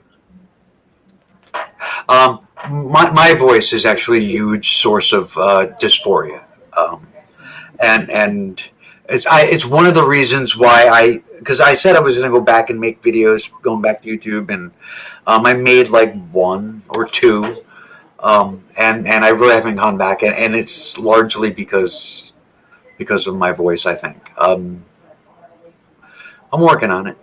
It takes time. Same for me. I really have a hard time with my voice. I get misgendered if I'm going through the drive-through, whatever, and then they see me when I come up there, like, "Wow, okay." yeah, well, you know, it's just what it is. I just live with it. if a person's malicious, then I see getting pissed off. If it's accidental and they're working on it, then if you're in like a friendship or something like that, Yeah. that's it. I mean, Yeah, I think that's fair. Well, and it's funny, like if somebody's being malicious about it, intentionally calling me he a lot, right? You know, it's like, well, then if it's a guy, I'll just misgender them back, and they'll blow their mind, you know. they can't handle that. You can tell when I first started taking the steps towards like coming out. I spent a little bit of time in like non-binary land, and I had said that my pronouns were he, she, they, and I said it doesn't really matter as long as you're not using it as a weapon, and I can tell. So, and that's the thing is if you're not being a dick, then there shouldn't be a reason to get upset. I think a lot of people are afraid of maybe sexual harassment, and they don't, you know, I think that there's like like we were kind of slapped with all this, you know, if you say the wrong thing, you're going to get in trouble. And I really kind of think that, you know, as long as you just treat somebody with some basic decency and human respect, I mean, you could really navigate that, and it's not as big of a deal as some people make it out to be. Well, I mean, there's just large groups of people in our society that live in two separate echo chambers that are miles apart. And one, you know, they're constantly drilling, you know, that they want to take your guns and they want to take your religion and they want to make you say things like person who gives birth rather than woman. And they're going to make this law and you're not going to be able to live in this Marxist hell landscape that they create. And the other side is just like, you know, well, you know. But we always Karen. And then there's Karen. And then there's Karen. You were talking about people asking, you know, personal questions. In the North, I'm originally from the Philadelphia area. I moved with my late wife and my son, who's upstairs, down to South Florida. I was there for about 10 years for her to be with her family because they had moved down from Pennsylvania. In the North, I don't think I ever had anybody say, "What's your church?" Down south, in certain areas, that's nothing unusual. Well, I mean, I live in New Jersey. I've been asked. I live in New Jersey, and I've been asked. I was at the gym, and somebody asked what church I attended. Okay, well, I'm in the PA. I could say I'm not saying you're wrong. I'm just saying I never. Yeah, I mean, I'm just saying that it happens, and I think it's more of a regional thing. Because I live in Trump country, New Jersey. That's kind of the address. Yeah, so I mean, you know, yeah, it's just that kind of area. It's a rural area, and 50 years ago, when I went in the Air Force, I had guys tell me from the South that no city slicker would ever fool them. Well, guess what? Now that's a term I haven't heard in years. City slicker. I literally I laughed at their asses. I said, "Yes, you can be," and they proved me right. But of course, nobody's ever going to say, "Hey, Paul was right." Oh, you talk about asking which church. Sorry, Paul. Just quickly. That's fine. Now we did have a similar parallel here in the UK, in Northern Ireland. during the Troubles. Well, And it was a case of that. Mike, you probably remember this in Hangouts going around. There was it's like, okay, the main split in Northern Ireland was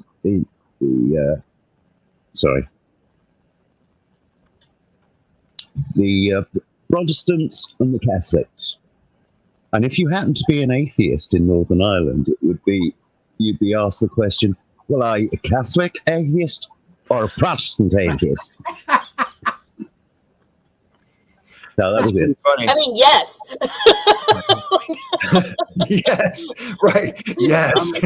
Good answer. Atheist. No, the thing is, hello, Joe. Welcome.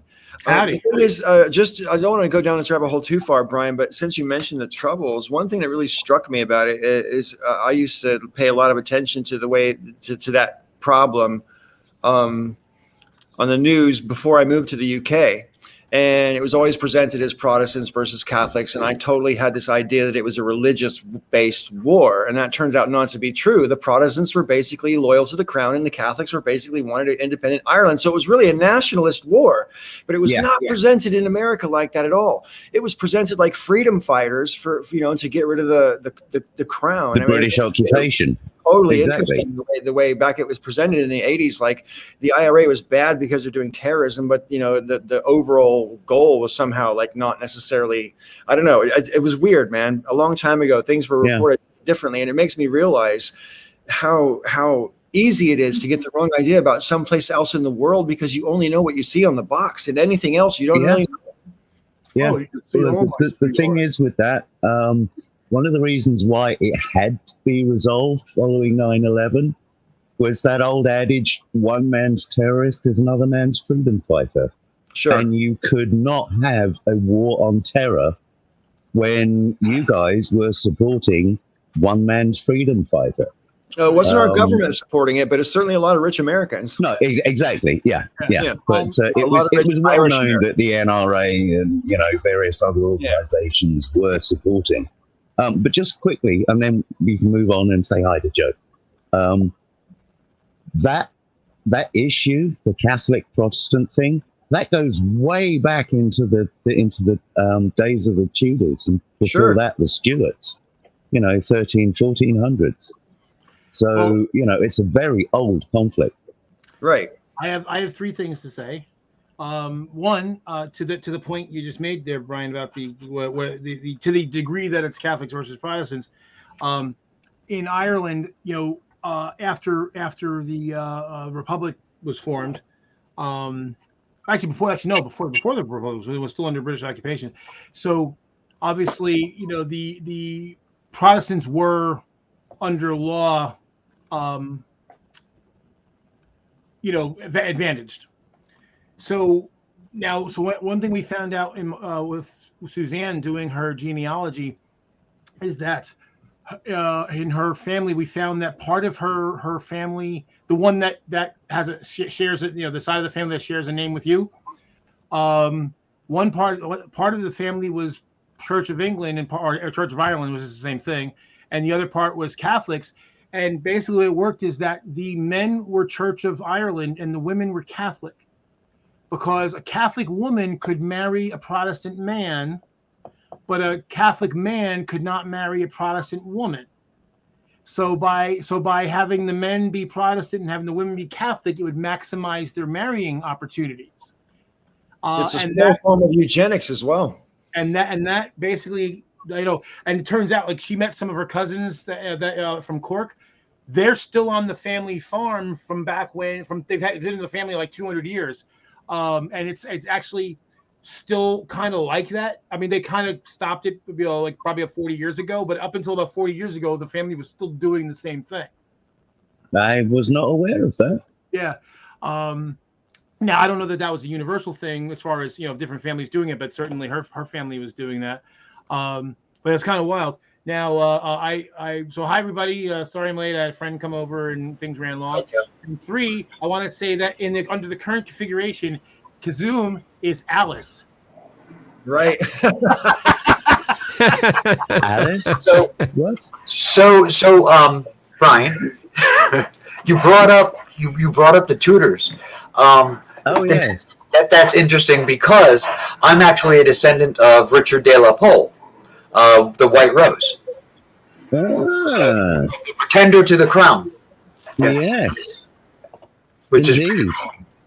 Indeed. Yeah, that's the Plantagenets, the Yep. Wars of the Roses, Which means out of Raven which and I the are Tudors emerged. which means Raven and I are distant cousins. it's wild stuff. Yeah, that is wild stuff. We've done my ancestry, and most of my DNA comes from the UK. So I'm very, very, very British, which is cool stuff. I thought I was Italian. I'm not. Hey, since the Green Machine brought up the Breakfast Bunch, it just made me think about. We talked about how the Breakfast Club is already the name has already been taken. Yeah, I think so like what if we I think I should change it to like the Dinner Club or something. Well, what if we change it to the Breakfast Bunch? I'm not averse. And I now I get, think it's kind of funny. I kind of like it. the Alice reference. I kind of like the Breakfast Bunch. I think it's funny. Yeah. I like the Breakfast Bunch too. I do. All right. I'm good. I'm good with that. Yeah. So And I'll like you have said, to we go can run- actually be found in the search as opposed to the 15 other things that are called Breakfast Club on. Whatever you do, not the Breakfast Munch, because that's a different kind of get together. I don't know what you mean. Yes, please elaborate. Be specific. A Hold on a munch is second. basically a get together of people in the BDSM community. Like, I guess. Okay, In so short. yes, the pressing elephant in the room right now, with regards to New Jersey, I believe, is why, and inquiring minds need to know. About what? What do we need to know about? Yeah, there are something on Twitter. Why New Yes. Jersey, why? No, but seriously, Joe, why? I saw that and I was confused. I'm like, I've lived here literally all except 4 years of my life. I was born here. I will die here. But my answer was, why not? I'm sorry. What's the question? Why? Why? Why New Jersey? Why? Yeah, Because New Jersey kicks ass. Exactly. Okay. You know, and one thing I think is really cool is like there's a lot of celebrities from New Jersey, like a disproportionate number, and like the sheer bulk of them are all very vehemently pro New Jersey, and I love that about New Jersey. It's our unofficial state motto is our state can kick your state's ass. So the other thing I think is kind of cool, J. Michael Straczynski, who created Babylon 5, he lived like half his life in New York and half his life in New York and New Jersey up to a certain point. And someone asked him, well, how did he identify as New Yorker or New Jersey? And he said New Jersey. And so the person said, well, what's the difference in your mind? What's the difference between being a New Yorker and being in New Jersey? And he said, New Yorker is more likely to start a fight. New Jersey is more likely to finish it. Okay. All I know about New Jersey besides y'all is Jane, Silent Bob. You know, that's it. Oh, and Bruce Springsteen. Yeah. Enough said.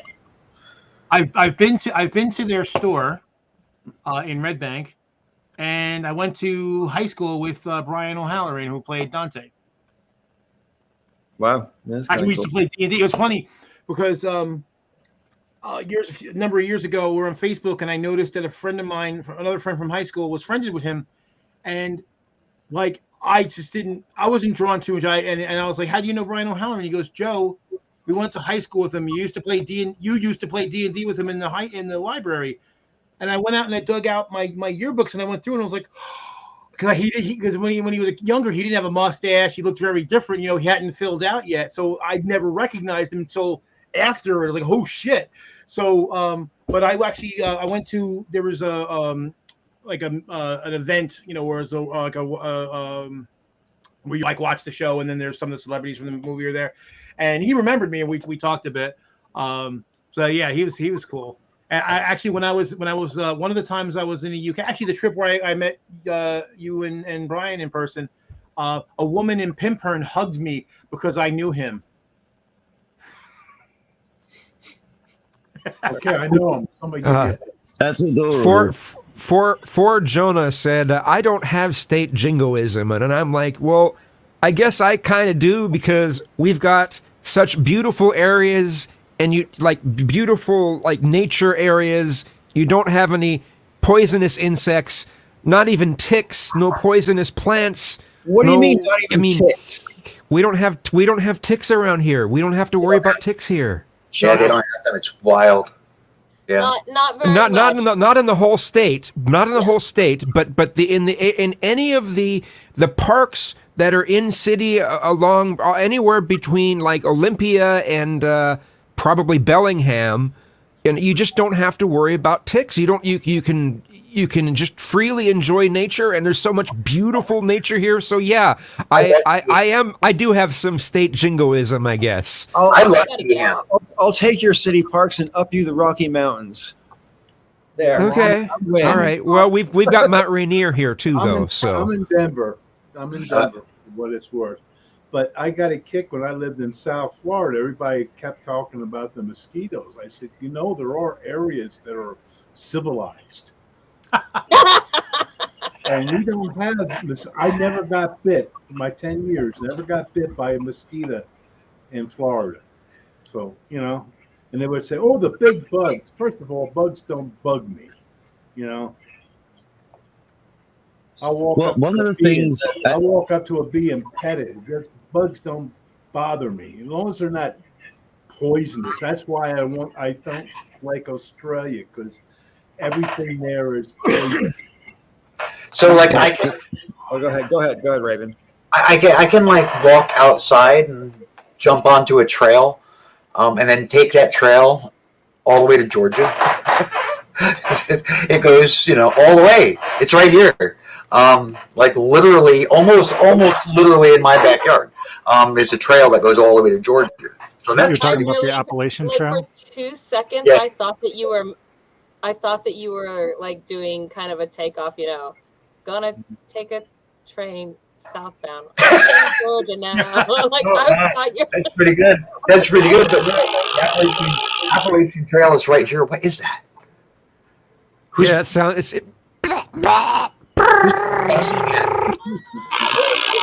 As a there it is foreigner- again. Yeah, sounds like a. I don't know. Maybe Maybe it's it's noise maker. words up. I just wanted to comment on Green Machine's comment there. Mosquitoes in Alaska are really bothered, Green Machine. And I lived in Alaska for 2 years, and I don't know if y'all know this, but mosquitoes are the state bird, and that's not a joke. They literally are the state bird, and they're about the size of what you guys call mosquito hawks. The great big. They're like that. And when you see one flapping at you, you don't want to get bit by that thing, man. I would literally run. No, thanks. Just quickly, as a foreigner, when I think of Florida, it's not necessarily the bugs that immediately springs to mind. It's more the alligators. So I'm guessing that you've never been bitten by an alligator either, Paul. No. But I'll tell you what, anything that wants to eat me is gonna die. Areas do not have alligators. Okay. Yeah. I was 7 miles from the the glades, and I never seen an alligator 7 miles inland, Wow. where I was. Not that they weren't there, I just never bothered with them. I got to go to Florida this year. I got relatives in Florida, so I got to go down there and visit. And I'm interested to figure out what time of the year I'll feel like it's safe to go to Florida. It's never safe to go to Florida. Yeah, right. I was just gonna say that. Yeah, it's never safe to go to Florida. Yeah, I am not a fan of Florida. I mean, people are like, "Oh, the beaches." I don't care about the beaches. It's humid all the fucking time, and I can feel heat, but the humidity is oppressive. And yeah. Hello, I spent a year in Thailand. You want to talk about humidity? Oh, please. I think I did a stopover in Florida once as I was coming into the US. I missed the winters in Florida. Okay? No hurricanes. Missed the winters. 70, 80, fine with me. That's nice. The one observation that I did make about Florida was that it was really hot on the plane, and yet when we came out of the plane, I just got hit with this wall of hot air, and it was like bam. You know, here's the thing people don't realize: your body does this thing called adaptation, and it's always like 3 months behind the times when you have seasons. Okay, now if you're in the heat all the time, and myself, I used to keep my air conditioner in the house at 80. Right now, I have my heat at 70, and I'm in Denver. You know, I keep it more towards whatever it is. So when I went outside, it wasn't such a, oh my God, the humidity. And in the wintertime, it was fine. Every so often, we would have a cold front come in, and it get down into the low 30s, never quite to freezing, you know. And then 2-3 days later, it got back to normal, you know, and back to 78. What's wrong with that? I mean, I used to make trips for my wife many a time from Philadelphia to Florida so she could see her family. So one year we went down around Christmas time. And I went outside. It was Christmas, and it was beautiful. Beautiful day, you know, in the 70s. And I always bragged about Pennsylvania. So then we drove back up to Pennsylvania after we were down there visiting. And it was sleeting, and the roads looked like shit from the ice, and the snow looked like shit from being splashed up by the cars. And I'm looking at my wife, and I said, "What's so great about this?" I've had it both ways, you know. Sure. Yeah, I mean, to be able to be like some people. They have two homes. They have one up north, one down south. In the summertime, they go north. In the wintertime, they go south. I'll tell you what's so great about that. It's not New Jersey. It's not New Jersey. I'm not going there. Sounds like the human equivalent of a goose. Hey, well, listen, while we've been talking to Florida, y'all just reminded me of something that is not like a serious topic, but I think I'd be feeling remiss if we didn't mention it, at least on the Breakfast Club this week, and that is the passing of Betty White. And the reason Florida reminds me of that is because she was on the Golden Girls for many years. But whenever I personally think of Betty White, I grew up watching the Mary Tyler Moore Show and watching Betty White. She was absolutely hilarious on that show. And she just comes across on TV as such a really genuinely nice person. And she had that reputation. She managed to maintain that all the way until the end. And my roommate back in London, him and his friends, they're like I said, they're metalheads, right? So they're a bit macabre, and they always have like a celebrity death poll for every year. People, put like 10 pounds down, and whoever wins the whole pot, whatever. And people used to bet on Betty White every year because she never died until this year. She was like 99 and 348 days old, and people were going, "Oh, that's not 100 years. It's too bad she didn't make it to 100." But someone else pointed this out on Twitter. I can't take credit for it, but 99 years and 348 days. If you consider a year to be really 365 days, then she had 24 leap years, right? So that's 24 extra days, which means she lived 100 365-day years and a week. So I say give it to her. She was 100 years old. Yeah, that's what I say.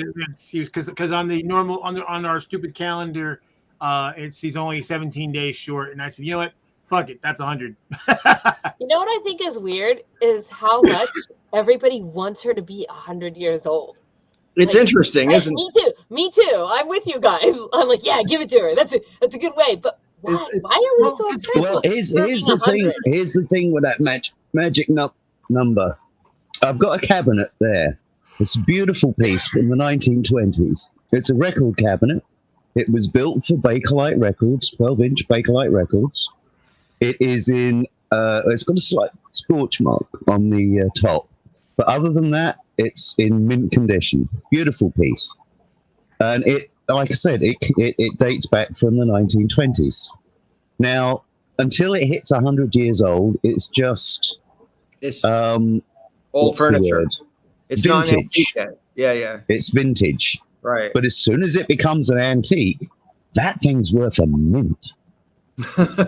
Yeah. We used to say that we needed to start thinking about the world we were going to leave for Mick Jagger and Betty White. Yeah, right. That's not. Yeah, but as No soon longer as a joke. Yeah. So I mean, I gotta just really quick for Jonah.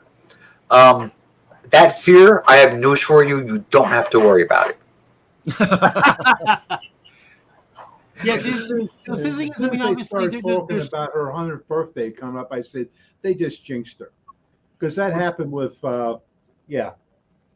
George Burns. Yeah, I think the best you can do with that one, Jonah, is not today, thank you. Yeah. Yeah, I mean, They jinxed George Burns because he was supposed to have a special show at his 100th, and he fell in the bathtub and broke his hip. Oh, gee. And as soon as they start talking about the 100, I feel like telling my son, "Oh, she's gone. She's not going to make it. They jinxed her." Yeah, but and that's I don't why believe in jinxes. I don't believe in it, but it's just thing to say.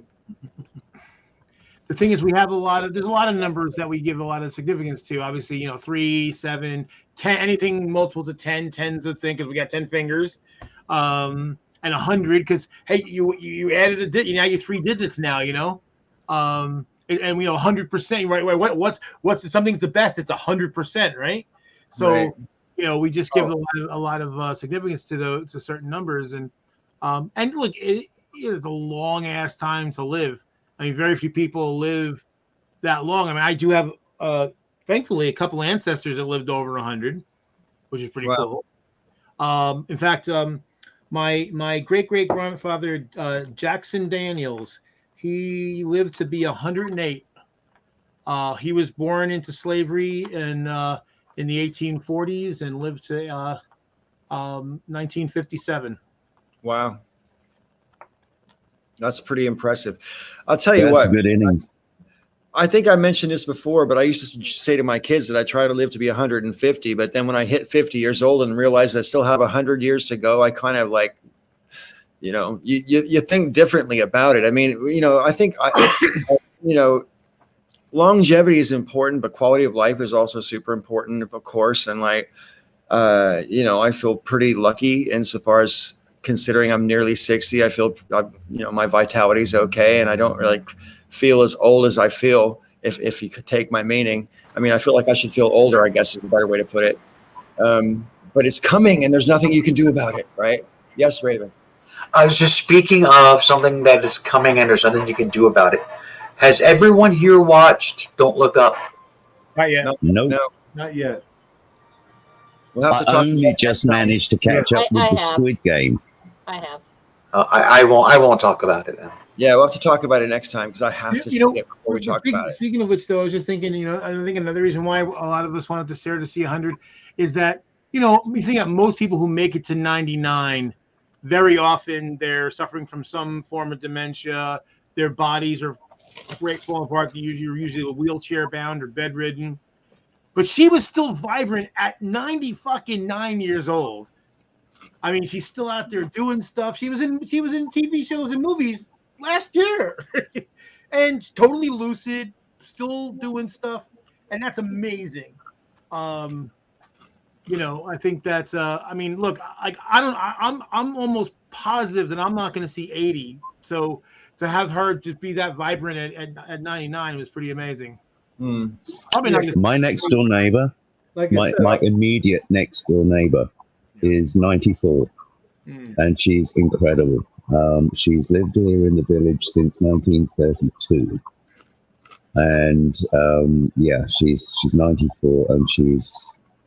I don't know if she'll see 100, but it's just incredible. People get to that age. There's some of the stories that they can tell you. I mean, we've only been here a month or two, but I already know that when she was a kid, she used to, she grew up watching the trains and the men working the trains, and that's where her mind is right now in her 90s. In some ways, it's kind of tragic, but in some ways, it's kind of beautiful. And I'm still processing. This is new. She's a new neighbor, but it's just going out to the going out to the car and just waving to her and having her wave back through the window. It has a visceral response. Do you know what I mean? It's just, I can't really describe it. There was a few people, we've talked a little bit about this subject before, but there's a few more people here tonight, and I'd like to bring it up again. So I'm going to bring it up because it has been mentioned in the chat. Here we go. Maybe someday we'll be able to download our brain data and copy of ourselves into robot bodies. Transhumanism. Will I get to control my own Yes, software? Or that's the big question. Can I check out? See that happening. I agree with Vegas on this. Which is what? Oh my God! Hang on a agree second. with Vegas? About fell out of my chair right Yeah. there. Yeah. Well, I mean, I'm sure. Are we talking about the same subject, Raven? Yeah. Yeah, I'm with him on that as well. Oh, with that? Okay, I thought that's a different subject, though. That's what we were just talking about. No. It's he wants the transhumanism to happen. He wants that to happen to her. Oh, I get it now. is Okay, within right. pressure. She served out her term to completion because her dying before she finishes her term would be an injustice. So, Yeah, I was thinking about some of these people that have like consecutive life sentences, and it's like, oh, this person got 400 years or 250 years, and they'll never serve it out. But yeah, imagine if you could. Wow, that would really. It would suck to be the person who was on the receiving end of that. There's an episode of Black Mirror that actually dabbles with that. It's called White Christmas, and it's basically an episode in 3 parts. And one of the parts is that you can have a copy of your personality and memories, not it entirely, but a copy of it downloaded into this little egg-shaped device. And the thing is, because it has, the people who can control the egg can make the copy of you in there think that time is going by faster than it really is. For me out here controlling the egg, 10 seconds could go by, but I can make the egg seem like a year went by. And so at the end of the episode, this guy's in prison and they put him on, I think it's 1,000 years a minute, and then leave him there over the Christmas holiday. So he's experiencing 1,000 years for every minute we're experiencing for a whole Christmas weekend. Probably going insane. Of course he's doing insane. Of course he's in there, Paul. Can I tell you something about that? You get, like I said, I'm going to be 73, and now a year is only 2 months. It's like a year goes like that anymore. It's gone. A week, I play a game, animal, anyway, and every week a character comes in, I go, it can't be a week already. you play Animal Crossing? Yes. My kid plays that. That sentiment of she should be made to live longer so that she can suffer out her sentence. I don't know. I don't feel like it's a very good. That sentiment does not rest well with me, I guess. Like if we, because it is tantamount to keep them alive so we can torture them, and I am not sure that I'm terribly on board with that idea. Like if we believe that somebody has committed a crime that is that is worthy enough that they would live long enough until they die, then we should either just fucking kill them, or we should let them just do their time. But we should not purposefully perpetuate their life in order to make them suffer. Right. Yeah, I mean that's the thing. I mean, because then now you're into the revenge business as opposed to yes, correct. And well, isn't that part of incarceration to actually provide a certain level of revenge for the victims? Well, that's how it's often treated, but I disagree that it should be. Yeah, it's often how it is how it happens, but I don't think that's how it should be, because it's kind of one of the reasons why I stopped agreeing with the death penalty. It's like we're not going to solve barbarity with more barbarity. Right. So, yeah, when it comes to the death penalty, I agree. I mean, there's no rehabilitation if there's nobody left to rehabilitate. Yeah, because that is one of the other one of the other reasons for incarceration is rehabilitation if possible. One real Right. question to everybody about the transhumanism. Now, if the idea is that I could be put into a body, a mechanical body that's somehow capable of relaying touch, taste, smell, all my senses, I'd probably be okay with that. But if I'm literally just the consciousness and I can move around, but all my other senses are gone, I don't want that, because it looks right, quite frankly, like my intellect, that's the loneliest part. I mean, if I can't taste, smell, touch, feel, I don't want it, because I think I would go insane. Does that apply to literally right now? If you were to suffer some kind of an accident which rendered you a quadriplegic and you could not feel anything from the neck down, I would want to die. You would want to die. That's fair. And so to me, Metallica made a video about that. Now the thing is that, mind you, that's the choice for me. I don't want us to not create that technology just because I don't want it. I don't want to deny anybody else that choice if that's what they choose.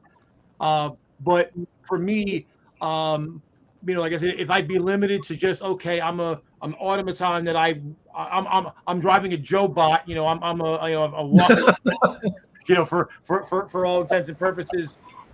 I might find it interesting for a little while, but long term, no. A 2024. Yeah, I want to address that. A 2024 Chevy Jovette. Like he said a Joe-bot, and literally I skipped forward into the far future where a Joe-bot was just an androgynous robot that could be for men or women. Sorry, Joe. I'd just like to point out that even today in 2022, we have we have sufficient input sensors, I think, to be able to provide an analog of those sensations that you were just talking about, Joe. Yeah, so if I could have all of them, though, not just one or so. Sight, touch, we've got covered. Feel temperature, covered. Do you actually have to have them, or do you only have to think that you have them? It has to be imperceptibly different in the way I perceive it. Okay. Right. Well, that would be down to the programming in how it's processed. Well, because it's not you. I mean, this is the thing that I'm driving at. No matter what kind of technology we come up with, the best it can do is copy you. It can't make another you. You are a physical being. The person you are is a collection of memories and personality traits which are based on your upbringing and environment. You know what I mean? I can't remember the name of the character on The Matrix. But he was basically saying, I don't know. I know that this steak isn't real. I just want a steak. Yeah. That was the bad guy who was just like, nope, I'm just here for the steak. And he's right. He's right. Like if you can't tell the difference, whether or not it's real or not, doesn't matter. Right. I mean, that goes right back to the, life is a video simulation. That goes right back to that. I mean, if you can't tell the difference, what difference does it make? Well, that's the reason why I find solipsism and solipsism tedious. Because I mean, it's an worthwhile exercise to go through, because it's important that you understand what the limit of our knowledge is. But beyond that, it's like, if I'm in the Matrix, I can't tell. I have no way to get out of it. So fuck it, I'm going with it. So this brings me now to thank you very much, Vegas. It's Cypher was his name, and he was the bad guy. He was still a fascinating, fantastic character, though. So yeah, it was Cypher. And the next thing is, did everyone here see Resurrections? I did. You people got to start watching more television, okay? Well, I mean, I personally, I don't really I care about watched- refuse spoilers. TV. I Sorry. watched Don't Look Up back to back with some movie called Southland Tales. And I'm telling you what, it was like 2 days ago. This was like the weirdest 5 hours of my life that I'm just like, what is happening right now? Nothing makes any sense and it's crazy. It was really very bizarre and strange. I wish we could talk about the Don't Look Up though. I mean, can't we talk about it without spoil? No. I don't think it's possible. I Yeah, don't think it's possible to nobody talk knows. about it without. Man, you guys are so tedious with your don't spoil it for me. Just, oh my God. I'm not a spoiler person. I'm just like, whatever, talk about it. Because if I want to watch it, I'm Yeah. going to watch it and I'll Yeah. enjoy it no matter what. So I Well, don't that's the thing, care. like, both the Star Wars prequels and the new movies, I basically had the entire plot synopsis well in advance of the actual movie, but they still play out differently than I imagined them in my head. So, Yeah. you know, it didn't bother me. I don't care about spoilers; don't bother me in the least. So That's why I enjoy reading the book and watching the film, because you'll get something different out of it. Oh, But totally. in a second, I'd like to respond to what Liza Ray just the comment that was just posted up. go ahead. HBO Max? The thing about being available to the richest of the rich for a very long time. There is one thing. I mean, as an ex-programmer, and Joe, I'm sure you can relate to this as well within your professional experience. When it comes to open source, there is a very strong and thriving programming community that would make sure that probably wouldn't happen. There will be concurrent developments going on in the open source community, just as there's going to be proprietary software that's going to be available to the rich. We'll see. It's the problem isn't the software, Brian. It's actually the mechanical and biological portions of the apparatus.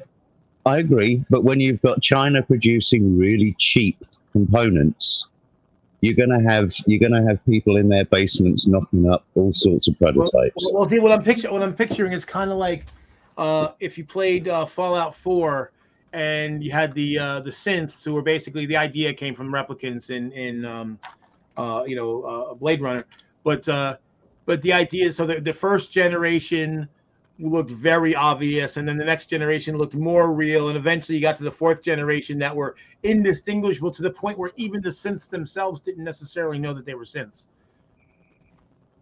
Yeah, it was a really good film, that Blade Runner. Yeah, I mean, What about like a Matryoshka brain, where you're just actually, everybody's in the simulation, the AI, the humans, all of that? Is that, how would you tell the Well, difference? in a situation that's like the Matrix scenario, isn't it? Yeah. And if you don't know, if you can't tell any different, then it might as well be real. Last time, hang on. Last time we talked about this, there's a few people that are here now that weren't there then. And there's one question I have in particular for those people. This is Paul, Brian. I don't think Nikki was here and Sister Danger was here last time we talked about this either. But if you could copy someone and into an artificial host, a robot body or whatever, no matter how human it did or didn't look, is it okay to will your vast fortune, which you must have had to be transferred into that body in the first place, to that body? And is that body now considered legally to be you? Is that okay? Can you become artificially immortal? Let me think about that for a minute while somebody else goes.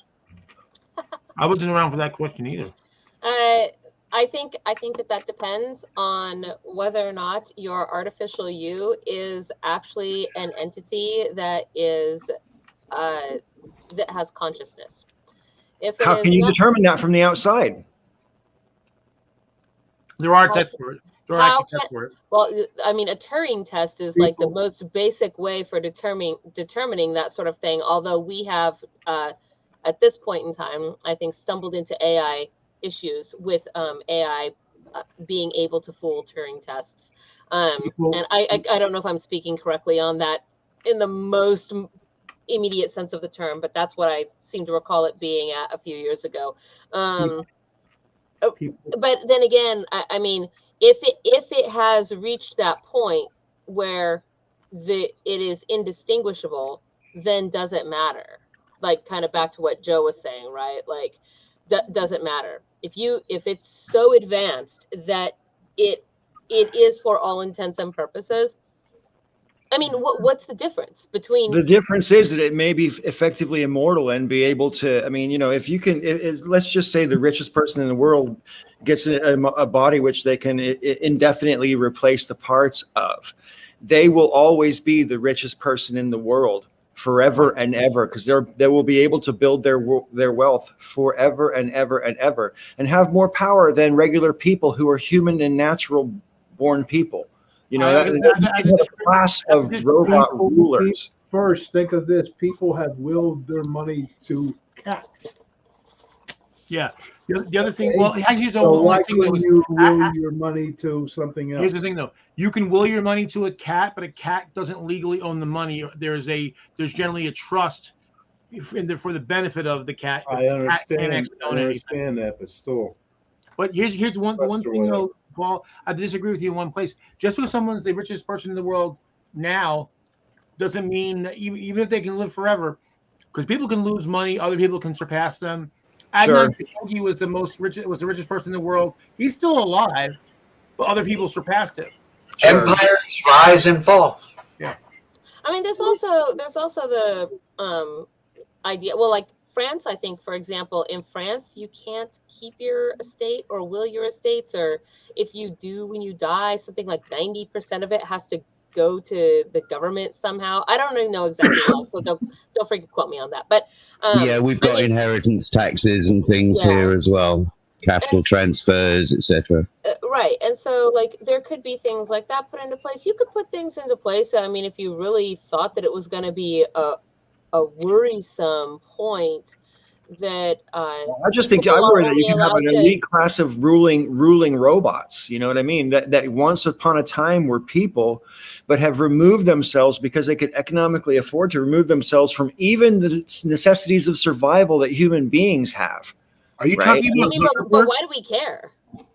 Well, I guess we would have to be starting to think about the legality of whether, like when do you think it would the arguments would start about if a person who's synthetic has the same rights and everything else as people who are not synthetic? Right. And this is sorry, Joe. I was going to say that this is kind of where my thinking so far was taking me, and I'm going to cite Star Trek and pull up Data as an example. Before you get to that potential nightmare scenario, Paul, you're going to have to go through all of those legal procedures to set precedent as to whether that artificial intelligence is sentient, whether it actually has personhood, whether it has all the rights and privileges that come with personhood, etc., etc. And there's a hell of a lot of milestones to cross before we get anywhere near that.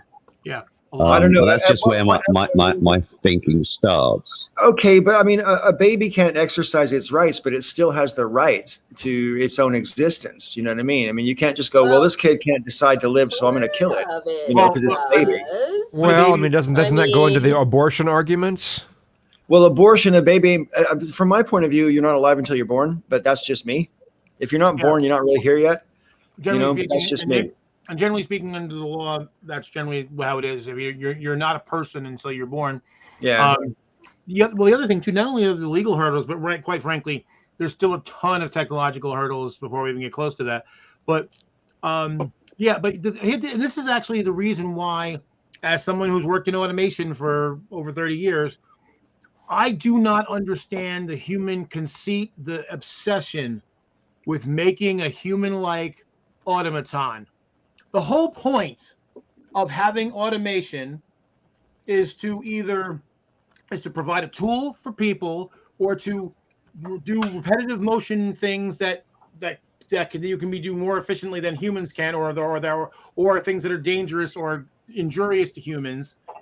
The whole point of like the idea of making a replacement human is anathema to me, and I work in automation.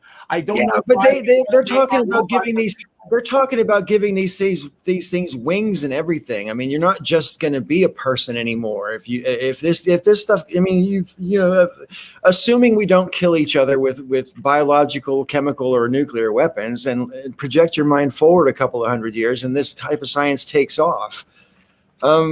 There's no telling where it might end, because I hear what you're saying, Joe. You could download your consciousness just as easily into a bird robot or a dolphin robot or any other kind of animal robot. It wouldn't even have to be a person, and you could still have all the sensations and be just, in fact, if you were a bird robot, you'd be freer than you would be if you were a person.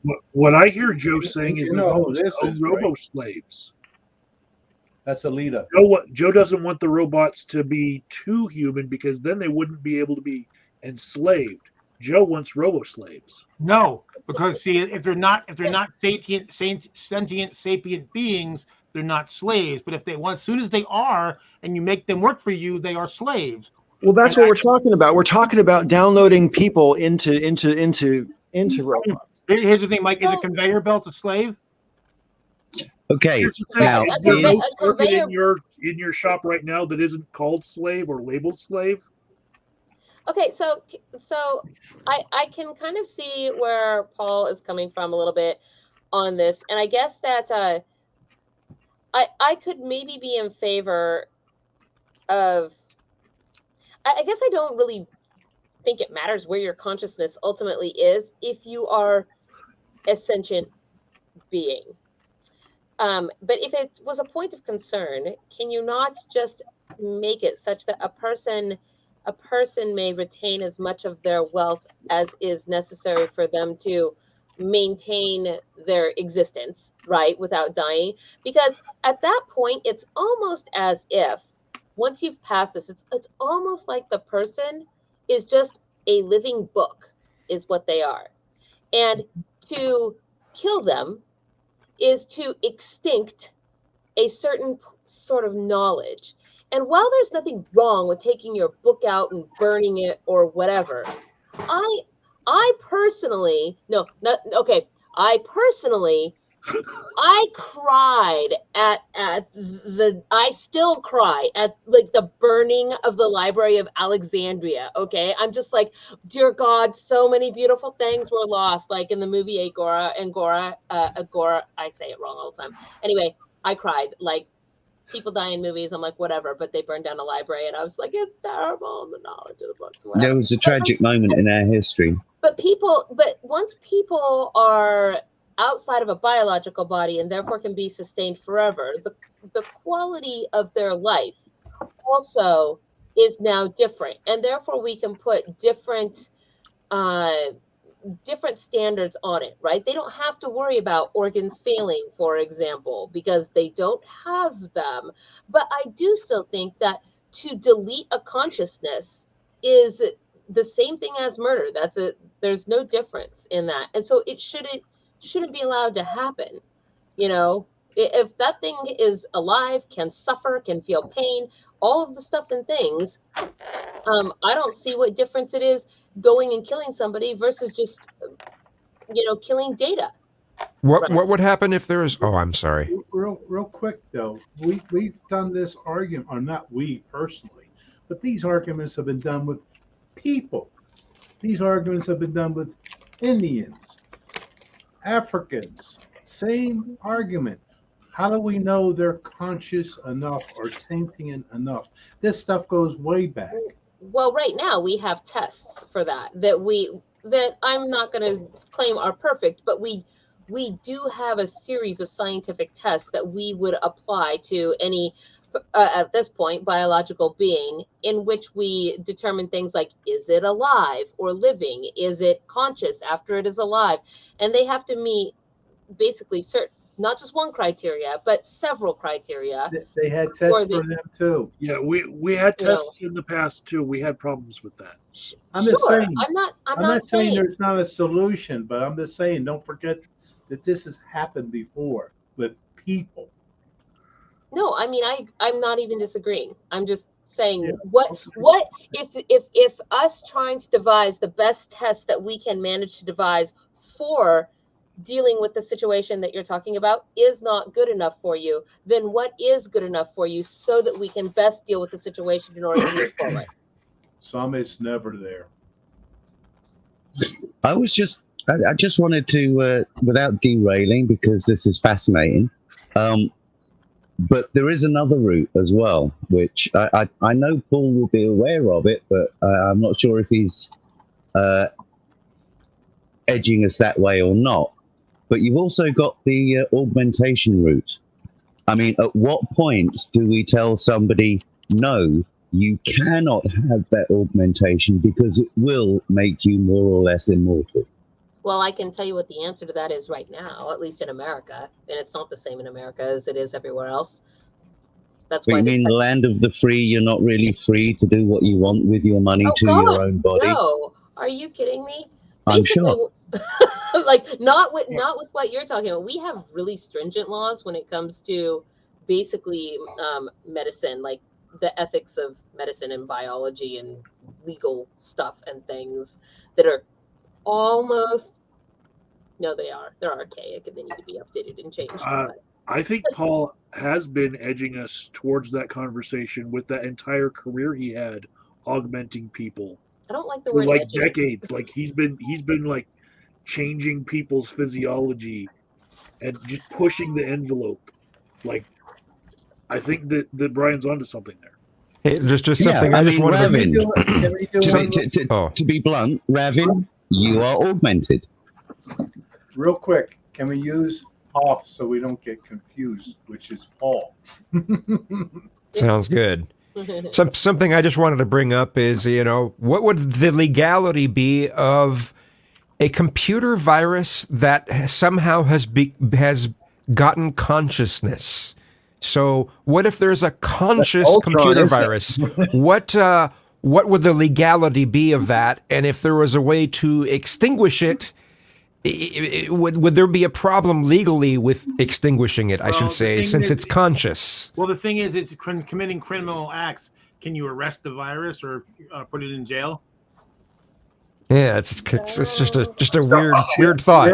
Artificial intelligence in general. I mean, at what point, as I said, the Star Trek data problem. At what point does an artificial intelligence get rights? So, Brian, it's Raven like the bird. So you can't put it in jail. I apologize. That's okay. It's all right. It's fine. And it's I'm chemically augmented. It's still an augmentation. Yes, but it's only chemical. So. Oh, I actually wanted to disagree with you on one. It may seem nitpicky, but it's salient. Everyone keeps talking about artificial intelligence. I guess I'm going to go out on a limb. I'm going to say artificial intelligence will never be sentient. However, we may have synthetic intelligence that is. Because artificial intelligence is basically something that's designed to appear like intelligence. But if it actually became a true intelligence, it's not artificial anymore. It's synthetic, but it's not artificial. Okay. All right. I've never heard that brought up, but that's a very good point. Yeah, and it's consistent with evolution. I mean, the primordial slime, you wouldn't say that's a mammal, but eventually it became a mammal. Right. But I mean, we've talked a little bit about this before, Brian. But I was just going to say, there's plenty of animals here on Earth that have a degree of intelligence and/or sentience that we don't properly recognize and to give rights. Agreed. Plenty of primates and a few mammals in the ocean come to mind, but there's others, Absolutely agree with you 100%. And I think we as a species legally probably need to deal with those before we start dealing with synthetic intelligences. Daniel Dennett is a really good philosopher to read on that topic, by the way. Tell me a dog doesn't have love. Right. And that's the reason why a lot of people distinguish now the difference between sentience and sapience. So it has to do with the degree. Because I mean, look, I've had 5 dogs now. They are sentient beings. Damn right. They're not probably not sentient, but they're definitely sentient. What do you tell? I was in a video chat just a couple nights ago with someone that was trying to argue that the only thing that dogs care about is that they don't actually miss the person. They just miss being fed, or they just miss. And I'm just like, well, no, dogs do care. You can see they care. If their owner, if they're like, I think a good example, and maybe I shouldn't bring it up as an example because it's fiction, but it's something that would happen. There's did you ever watch Futurama, where there's this point where they were going to resurrect his dog, Jurassic and Park. yeah, yes. and at the end of it, they were saying, well, he probably wouldn't have missed me anyway, and then it showed how the dog continued to come back to that same spot every day, and that's how dogs are. That's right. And just like, what do you tell people who try to act as if, dogs and several other animals don't really have those kinds of feelings? What do you tell them? And plus the fact that story was based on an actual dog in Japan that actually did that. It used to go to the train station to wait for his person, and then when they died, it actually went to the cemetery and visited the cemetery every day. There's a real good test that anybody who has a dog probably has seen every single day of their lives. But I mean, if they wanted to show someone that they just miss being fed, you can prove that that's not true. It only takes one day. Fill the dog's bowl and then go out. You're gone an hour or 2 hours. You come back and the dog is the happiest motherfucker on the planet, and they still have food in their bowl. So obviously, it's not they miss being fed. And ever see animals care for other animals? Yes. Yep. Quick throwaway fact: elephants mourn. Yes. I get one great example. I think most of you have seen, from my Facebook page, my Blitzen and Molly, they're gone now, and Flash, and now Nemo and Lily. Well, Flash was always a follower, and he just copied whatever Blitzen and Molly did. Well, they're gone. Now that he's the oldest dog and he's also the largest dog, when they first came, he didn't really like them, but he's now effectively adopted them. He grooms them. He watches over them. If they're getting a little rough in their play fighting, he intercedes and stops. And we took him to the groomer a couple weeks ago, and Flash was the first one out of the groomer, and so I went to go take him, and he turned around and ran back to where the other dogs were. He's like, no, we can't leave because they're still here, like they were his own babies. And then the other one too is, to Raven's example, go on vacation for 2 weeks while someone is sitting your dogs. So now there's another human being that's giving them food every day for 2 weeks solid. So they've established, yes, I'm good. This person's going to feed me, and then come home, and they will go mental. And I've had this happen several times.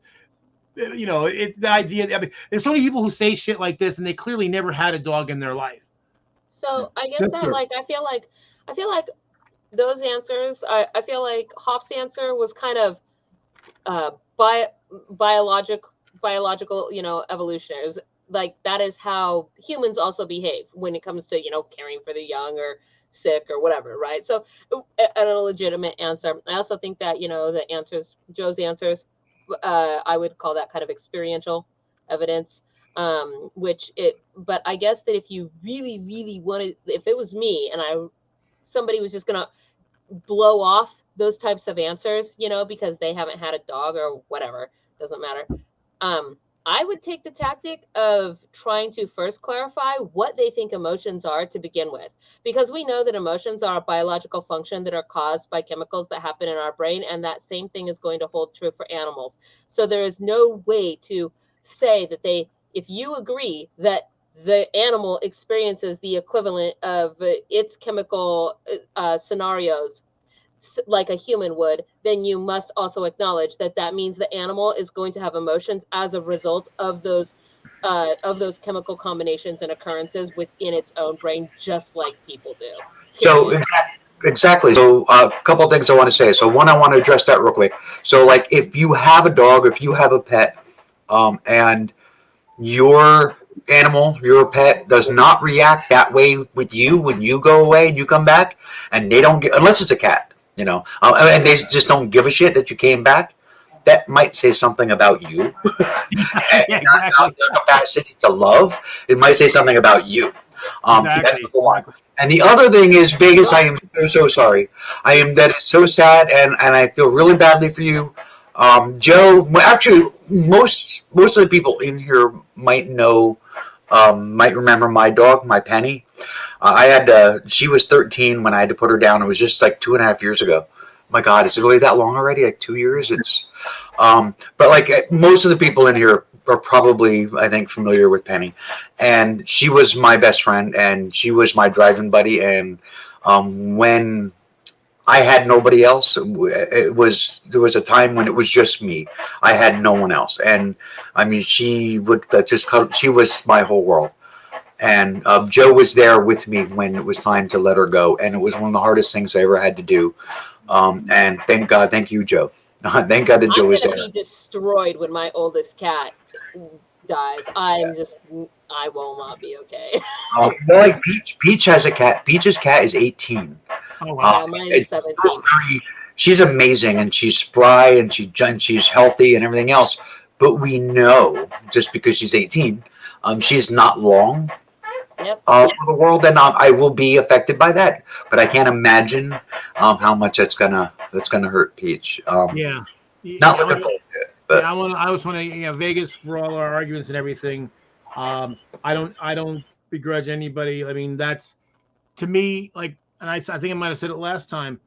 I've lost a lot of people, parent, my father, grandparents, close friends, and none of them hurt as bad as Blitzen. None of them. And it'll be 2 years in March, and I'm still in mourning. And here's, as far as animals go, after Molly died, Flash went into mourning. He was listless. Yeah. He didn't go outside anymore. He just slept all the time. He was sad all the time. He didn't know what to do. And now that he's got 2 more, he's like I said, that became his job, to be basically papa to these new dogs, and he's happy again, and he plays again, and so clearly, even animals will mourn. Dogs certainly will, and I think cats probably do in their own way. Yeah, I mean, but it's really funny. I knew one person that told me this bullshit, like, well, dogs don't have spindle cells, and there's some sort of cell in the brain. If you don't have spindle cells, you're not capable. I'm like, that's horseshit. Horseshit. Well, Look, the person who was saying this stuff came from the lab that I was talking about, that I saw in this video chat, was coming. They've had a lot of dogs, but they also came from kind of a Christian background, so they automatically think that, well, the humans are the only ones who are this or that, and so they can't really accept. Yeah. Anyway, sorry. Go on, Hoff. Yeah. When I lost my wife, that was a 10. Everything else has been a 2 or 1. Even my parents, nothing compared to that. But still, with that, I understand somebody says, I lost my pet and it's killing me. I can still identify with that. Yeah. Whatever it is that attached to you and I can identify. Yeah. That's the thing, because basically, and I think one of the big differences is that, humans, even, you love somebody, but, we have our differences. We have our squabbles. There's things, and I don't think, I won't say that no human love is unconditional, but I think most of it's not. But for that dog, you're their world. You're their whole world, and you're the most important thing in it. Blitzen told me that the 3rd day we had her. I picked her up and she laid down on my chest and she looked at me with these eyes and it's like, you're the most important thing in the whole world. And it's funny, Suzanne used to get, not resentful, but she used to make comments because she did a lot more of the heavy lifting with walking and cleaning up and feeding and all that. But Blitzen was mine. I mean, we actually got her to be Suzanne's dog, but Blitzen decided otherwise. Whatever you love. The 2 hardest losses that I've had to deal with so far. One was Asher, my first pet. I mean, she really was. If you can have a soulmate with an animal, she was my animal soulmate, if you like. Yeah, I see you, baby. uh, the other was the stillbirth of my daughter. That was just as tough. But I know exactly what you mean, Joe, when the animals lay claim to you, and it really is. They lay claim to you. Yeah. Kika, our new cat, she's only been here a month, and she's made it absolutely perfectly clear for both of us that I'm hers. Yep. I mean, she's my little shadow. I just turn around, and there she is. And I'll turn around, and she's gone, and then she's there again, and it's like everything that I do, she has the utmost curiosity for. I love that. Yeah, she's dashing around at the moment. She's going crazy because you guys have got my attention, and she hasn't. Oh, you want to drive a dog crazy? Call its name and ignore it. Oh God. When I was a kid, I did that to him. And it's there. I'm right here. I'm right here. I'm right here. I saw a thing like that on YouTube. It was supposed to be like the invisible challenge. Like you call your dog and then pretend you don't see it. Like Yeah. Where are you? Where are you? And then see how the dog responds. And the dogs first are confused, and then they're like, I'm here. I'm here. Have you ever seen dogs react to Oh. sleight of hand? No, have you ever seen the dogs react to the sleight of hand where people will have something and then make it disappear, and the dog is just like, "What the?" Well, there's also to expand on that. There's this thing where people will have a big blanket in front of them. They'll lift it up. Yeah. They'll put it down. And the dog will see them several times, and then the last time, when the person will dart off before the blanket falls, and as the blanket falls, and the dog will see nothing, and then the dog freaks out. I've also seen it with parrots and other animals, and then watching the animals freak out. Where are you? What happened? One of the things I used to do, like sometimes you're like gonna throw something for the dog, and they're waiting, they're anticipating, and then you throw it, but you don't really throw it. You palm it, and they get confused. Well, what used to make me laugh, as smart as Blitzen was, I mean, she was abnormally smart for a dog, but I could take something in front of her, like, see this, and slowly stuff it under my shirt, and then she'd wonder, like, where'd it go? But it was weird because I could take something and put, like she wanted, I could put it up on top of a dresser or out of sight, but she would. I remember once I put something up on the dresser, I distracted her for a good half hour, and when that was done, she was like, I still want that thing up on the dresser. But she could watch me stuff a thing under my shirt and go, where'd it go? Okay. You just reminded me of something, which I'm glad you reminded me of, because so recently I was intoxicated and I was having a moment where I couldn't remember all five senses, and I'm counting them off in my head, and I was actually counting. I was listing all five, but for some reason I was only counting four. And so I'm like, right, I'm going to go on the computer and look it up. So I looked up the senses, and I seen this one is about we have seven senses, and I'm like, okay, I'll bite, right? What are these supposed seven senses, right? And I have to say, when you learn about it, you realize that it's true. And the sense you're just talking about that your dog didn't have, Joe, humans have. Okay. We have five physical senses, which we all know: taste, touch, smell, sight, sound, right? Hearing. And then you have two senses that are not physical, but are sensory. You have your sense of balance, right? Inner ear. That's totally a sense. And the minute I heard that, I'm like, well, yeah, that's obviously a sense. And there's this other sense, I can't remember the name of it because it's some word I've never heard before.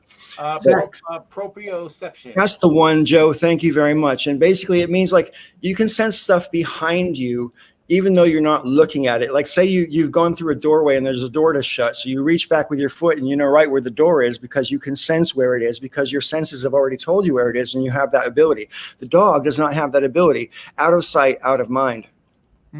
See, what's weird though, like I said, she would remember that the thing was up on top of the dresser, but watching me stuff the thing. Now, the funny part is Flash, who is probably below average intelligence for a dog, he is the one that would actually get it. He would go right up and it's like, well, it's right there. I can see the big bump in your shirt. Is that that last one you're talking about? Is that actually a sense? Because it seems like that would be more of the brain's ability to memorize Perception. its surroundings and then just. I was about to say that's more like a learned skill. My grandson, who's 2, has not learned that skill. Out of sight is definitely out of mind for him. Okay, fair Well, I mean, enough. wouldn't that You learn your true sense of for this balance cat. as well, though.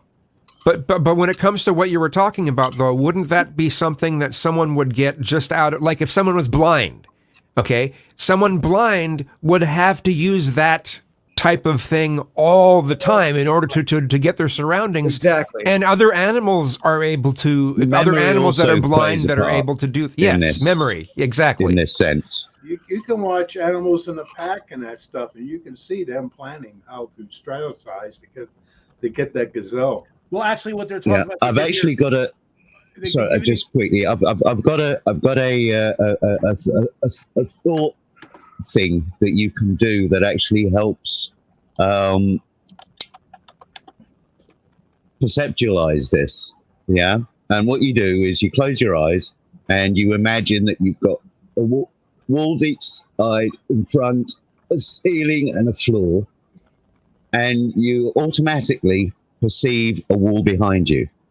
If you then turn around and you see absolutely nothing, your perception tells you that you've got nothing behind you, whereas your memory tells you that you've actually got a square room. So here's Paul's example was incorrect.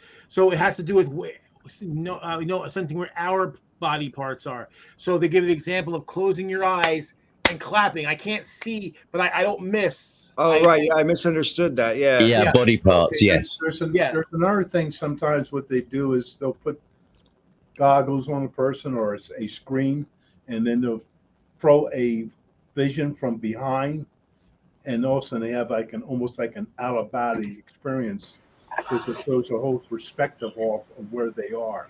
So one of the things that Damon has to go through with a lot of his therapy, because he has autism. One of the things that they wanted him to do, and they do with him often, is they make him go through one of those play tunnels. Because he has sensory issues, one of the senses that is frequently an issue for kids with autism is knowing where they are in space. And so, like, kids, they learn that whole sense develops by crawling like under tables and all that stuff. And I guess when you hit your head enough times, you start to learn where you are in space. Right. And that's a sense that all sentient, am I using the right word? Yeah. Animals have. Yeah. And now the other thing too is something that we're not born with, but almost all of us will develop. And again, it's not just memory, but object permanence. And so the thing is, now some humans do not have object permanence because of neurological problems, but it's not simply a matter of memory because it's an abstract concept. It's the fact that abstract basically like setting in our brain, and we will all develop, or almost all of us will develop unless we have some neurological issues. And dogs they will develop it, but they have a much lesser sense of object permanence than we do. Being able to visualize something in your mind's eye, even having a mind's eye, is also something that some people don't have. Exiled, for example, she can't actually conjure up an image in her mind of an object. Right. How many times have you ever walked into a room and you know where the switch is? You automatically hit the switch. Yeah. I go in the kitchen. I automatically reach up for the can opener. I don't have to look. I know where I am. I know where it is. I mean, we all have that to some extent. Yeah. If you don't, well, I'm sorry. Well, see, to your point, Brian, that's something that often gives me difficulties. I don't have a problem picturing it. It's the opposite. I'm extremely good at that. And so sometimes I have a hard time. It took me a long time to wrap my brain around the point that not everybody can. Like, my wife is terrible with spatial things. So I try to describe something and I'm sitting there, oh, it's this and relative to that and blah, blah, blah. And she's like, I need a picture. Actually, I think that there's evidence that that's a male-female thing too. That women actually are worse at doing that than men are. Yeah, on a scale, yeah, that's always. I used to always have my wife when we used to drive to Florida read the map, read the map. She got extremely good at that. So one time we were down in Florida. I was going to drive up to Pennsylvania, then out to Texas to meet some friends. And I was going to, on the way, stop at She Loved Elvis. So I was going to stop at Graceland. So she comes into the room. She goes, "Aren't we going by Graceland when we go this way?" I go, no. We're not doing that. So it went against me for teaching her how to read a map. No, she was great at that stuff. I wish I could have got through to her before she died. She had a lot more going for her than she thought. Here's a question for everybody along these same lines. So because this is something I've heard people say recently, and I don't know if it's a matter of not articulating it in a way that some people have can understand, or if it's literally that they don't perceive things the same way. But do you understand what I mean when I say your mind's ear? Like the way that you hear things in your imagination. Right. So you can think about what you're going to say. You don't audibly hear it, but you're conscious of the thoughts in your head and because we think in language. But I've heard of people that say that they don't. I'm like, well, how do you ever think about what you're going to say before you say it? Yeah. And if you do, how do you perceive that? And I'm like, well, it seems like you'd have to be able to have a mind, have your mind's ear to be able to do that. I recently found out that not everyone has that. There are many levels of the brain that we are not aware of that are part of us. It's like, a lot of times, like you say, sometimes I'll look at something and I'll come out with the little zinger or say some zinger. You think I was thinking about that zinger? No, it comes out of whatever other part of my brain, speech center or whatever, comes out what to say at the right time. There's a lot of levels to our consciousness. It's like sometimes they say like they can tell somebody's what they're going to choose before they know they're going to choose that. Well, that's still part of them, even though they're not conscious of that part. I think what I'm about to say, both Kazoo and Paul, got that funk, are going to be able to relate to. But as a musician, what you just described, Joe, I can actually hear it in my mind's ear. Yeah. And when it comes to some of the musical compositions that I've done over the years, I've actually found myself in a position where I've been tormented by things generated by my mind's ear until I have actually laid them down somewhere, got them out of there and into the real world. As you were saying that, I was listening to an Alice in Chains song in my head. Okay. I'm also an ex-programmer. How many times have you woken up in the middle of the night with the solution? Yes. Yeah, I've had coding dreams more times than I can remember, and I just wish there was a device that I could stick on my head when I'm going to bed, and record in the morning would have a little disc that has captured all of the code that I've written while I'm asleep. Well, my most favorite example. So go ahead, Kazoo. Oh, I just wanted to say that I just wanted to specify that the mind's ear and what Brian is talking about here a little bit is a little bit different than the language's ear, or however you want to pronounce or put it. Language is a bit different. I mean, I know for myself, language is the last thing before I speak. The language is the last process in my brain before I speak. I don't usually think in a language. Now, some people think in a language, so it might be more central to their thinking, so they can come up with the words a lot easier. But I just wanted to specify that the mind's ear is a little different than guessing the language. Well, I think though that it's similar to the mind's ear, though, like the way that you guys are talking about sounds, because I mean, I agree. Like I experience all of those things as well. I experience, well, that's actually how I learned how to play most of my music when I'm playing my flute, because I don't go out and buy the sheet music. I listen to the song and then I play the song, right? Like I match those things up. But yeah, like definitely. But I think that also similar to that though, there is also the very real. I mean, when you said, do you? Oh, you What? froze, Mr. Danger. I have Yeah, very. she's frozen for me. Oh, I'm sorry. Am I back? You're back. You Am were I back? frozen. Okay. Your sound is back, but you're still frozen. Oh, there you go. I very easily can read things in my head as well. So, you know, if there's a thing that I want to say, I can pull those words up in my mind and visualize them. If that's something that I feel like I need to do. So I think that there's like both sight and hearing kind of have that same. So yeah, like okay. So in my head, and I've always believed that everyone had this, but apparently it's not the case. But my thoughts are audio and visual. So like 3D objects and everything else, and I'll think of the sounds that are associated with it. Whatever. Sometimes it's just sound. Sometimes it's just visual. Sometimes it's both. I've got like full spectrum of a whole movie and everything else in my head. The whole thing. I can conjure that up inside my head. And I've recently learned that not everyone can. And again, Damon, we have serious doubts about whether or not he has an inner voice, an inner dialogue, and that we believe because he's nonverbal, and most of his communicating is in text. And we have no way of really knowing this at this point, but we believe that his thoughts are in written words. That his thoughts are text. Real quick, just to interject a little bit. Have you seen, I love this show in some ways because I found somebody for a singer-songwriter. Uh, yeah, America's Got Talent. Did you see that autistic guy that came up and started singing? Go to America's Got Talent of a couple years ago. He plays the piano.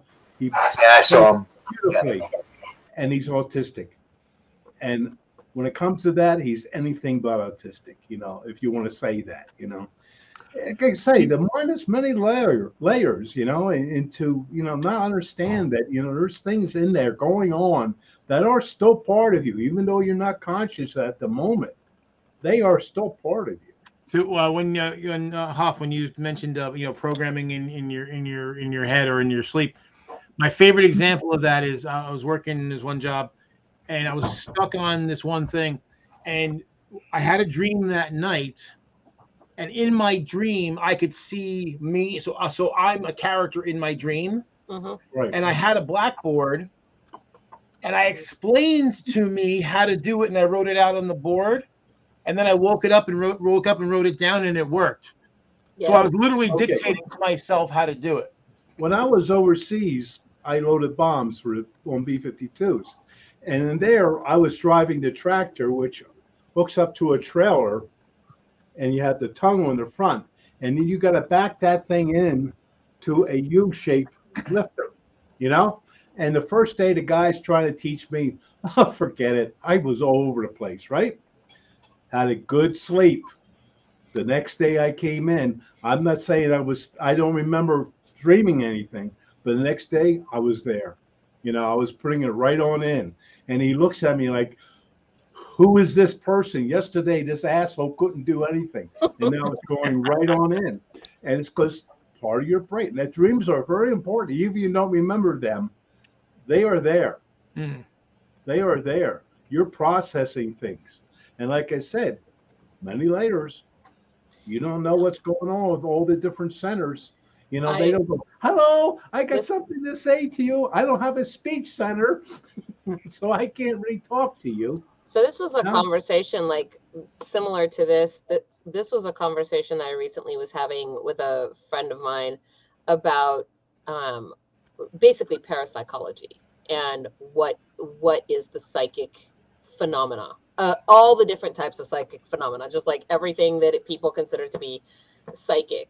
And I guess it is a topic that I find great fascination with because of the whole fairy aspect of what I do, and I run into people a lot that are just that it's either magic, or it's not the thing. I want to digress. I'm thinking levels of perception when you say psychic. Well, interestingly, there. So one of the things that we were talking about recently in the house, because I was just saying, what if what's really happening when people say that they have a psychic experience is that their subconscious is observing things around them, and picking up basically memes a la Richard Dawkins style, right? Like information packets that are just embedded in our environment, and in the process of the subconscious sort of translating, or maybe things passing from subconscious to where you're then actually aware of it, right? Cognizant of the thing, that sensation is what causes the sensation of having a psychic experience. But what's really happening is that you are observing it the whole time, and people that we call good psychics or real psychics are actually good at allowing things from coming from their subconscious, which is perceiving things all the time unbeknownst to us, allowing that into our consciousness. And that sensation is just kind of goes along with that passage of information. Turns out that stuff's been studied. Okay. Well, and I like to real quick, if you don't mind. I like to digress a little bit on that. I was a ham, and I ran into a guy. What is a ham? Amateur radio operator. Oh, okay. Okay, I have a license. And I found a guy locally who one time was part of the Navy's version of Blue Book.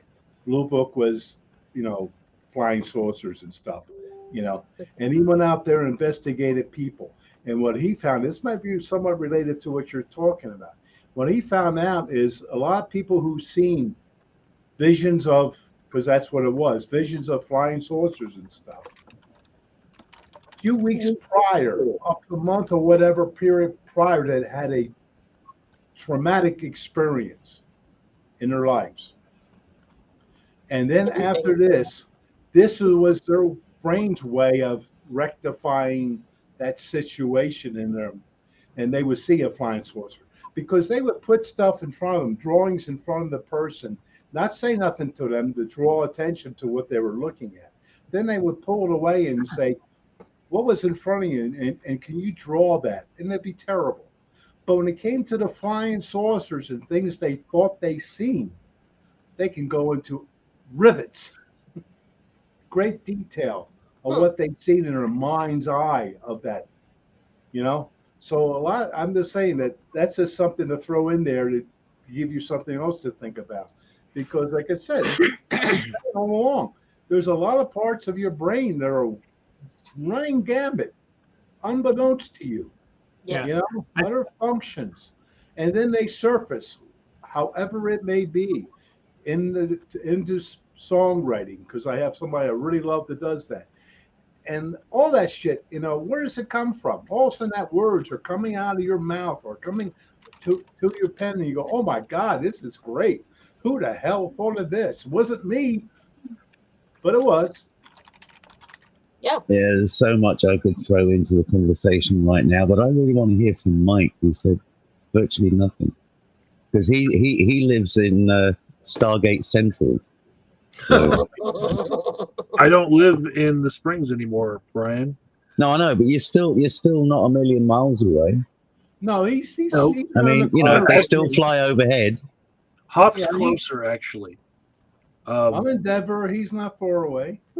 Yeah, but they still fly overhead, Mike. Did you not just hit hyperspace? Did you not just have a whole bunch of fires as a result of them discharging their lasers?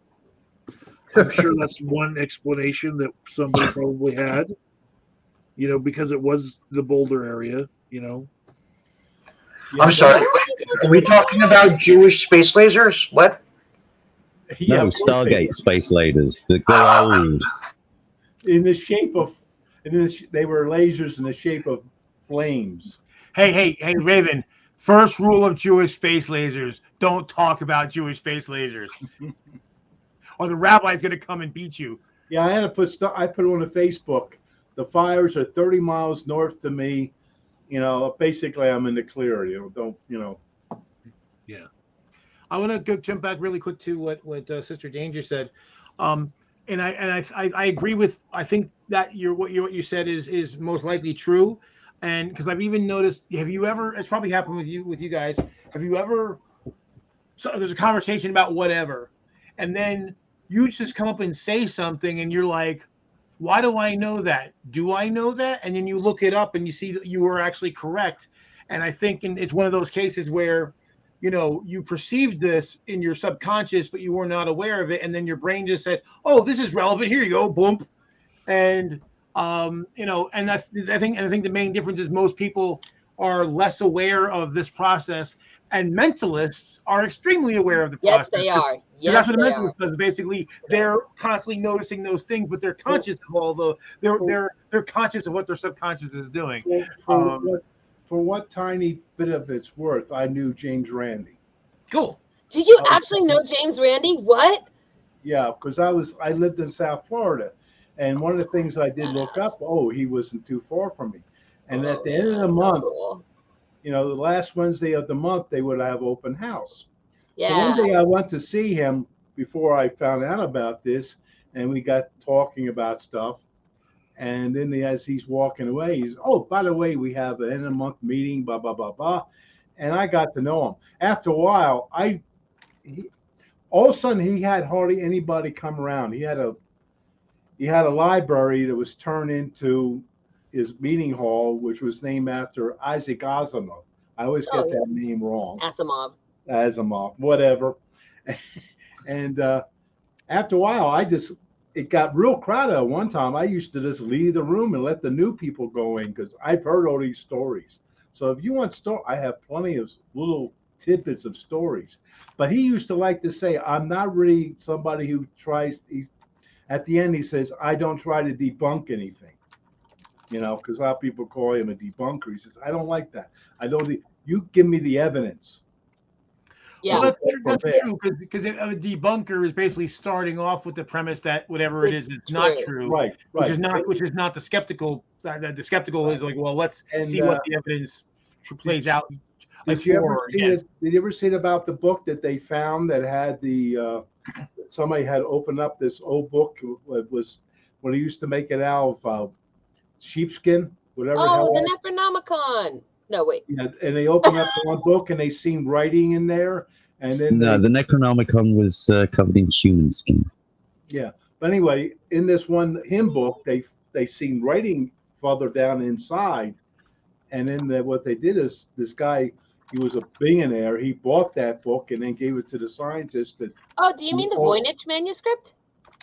Yeah, probably. Yeah, I'm bad for names, but I know concepts.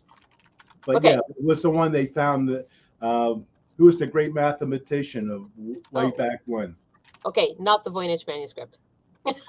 Okay, the great mathematician back in the Greek days.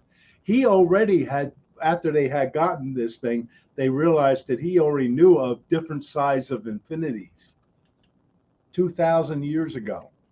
There are different sides of infinities. Anyway, so one day, excuse me? Probably Archimedes. Probably Archimedes. So anyway, as this guy's leaving, to James Randi Foundation, he goes, by the way, I had this check for you. Because at the time, James Randi had $10,000 for anybody who can prove their psychic abilities and stuff, blah, blah, blah, blah. He hands him a check for $1 million to go into that foundation. And that's where the $1 million came from for the rest of ever. Yeah, it was interesting. There. That is a cool story. Yeah. So I really like James. We had a little once in a while, but nothing big. One of his friends was really into the 9/11 was a conspiracy, blah, blah, blah, blah, because he was down in the basement and he heard the sound before he heard the explosion. And I looked at Randy. Now, I'm sorry, I'm very good at physics. I said, "Oh, that's easy. The steel in the building carries the speed, sound much faster than air, like 5 times faster in steel, and that's why he heard it there, down in the basement, before he heard the actual explosion." Well, that's why I had arguing from people, these moon landing deniers that were basically trying to say, well, why did the flag jiggle around? And I said, well, from vibration. And they're like, well, there's no sound in space. I said, I didn't say sound. I said vibration. And vibration, as you said, is faster and more pronounced through solids than it is through air. So you don't need air for vibration to propagate. And they were like trying to argue with me that that sound doesn't, that vibration doesn't propagate through things. I'm like, you ever hear of a fucking tuning fork? It's the same with water as well. Yes. Yeah. Also, Discworld. But I always have arguments about that. If a tree falls in the woods, does it make a sound? I go, no, it makes vibrations. Yes. Well, I would argue that yes. Sound is a perceived thing of the mind. Yes, that is correct. There is no violin sound, per se. There is no color red. That's all perception. That's how our brain interprets that. Well, it depends on how you define those things. And the categories and labels we put on them. You can say red is from a certain frequency to a certain frequency, yes, but that doesn't mean red. Well, yes, it is, because it's an arbitrary scale, but we attach labels to and categories to things so we can better explain them to other people. Right. So I would argue I have a pair of glasses out in the car. I haven't really been able to use them yet. They're made by Enchroma, and they help people. 80% of people, I have to qualify, with color blindness, because what happens with most people, you have 3 cones. You got a blue, a red, and a green.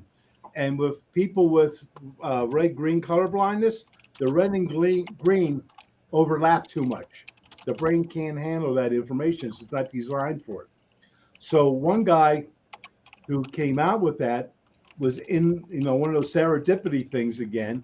He made he made glasses for laser surgeons. So that color would be blocked by the glasses, so they weren't blinded by that light. It would tone that down. Well, that happened to be right between the red and green for the people with color vision problems. So it gave them their brain a little bit more to work with. It separated those 2 colors out because that other information was overlapping too much for their brains to interpret as red and green went away. Now, the reason I say it's 80% because some people, they do have 3 cones, but 2 of the cones are the red and green are overlapping completely, so there's no way to separate them. Or they only have red and, they don't have the red and green. They have the red or green and blue. The blue is on the other chromosome. The red and green are on the X.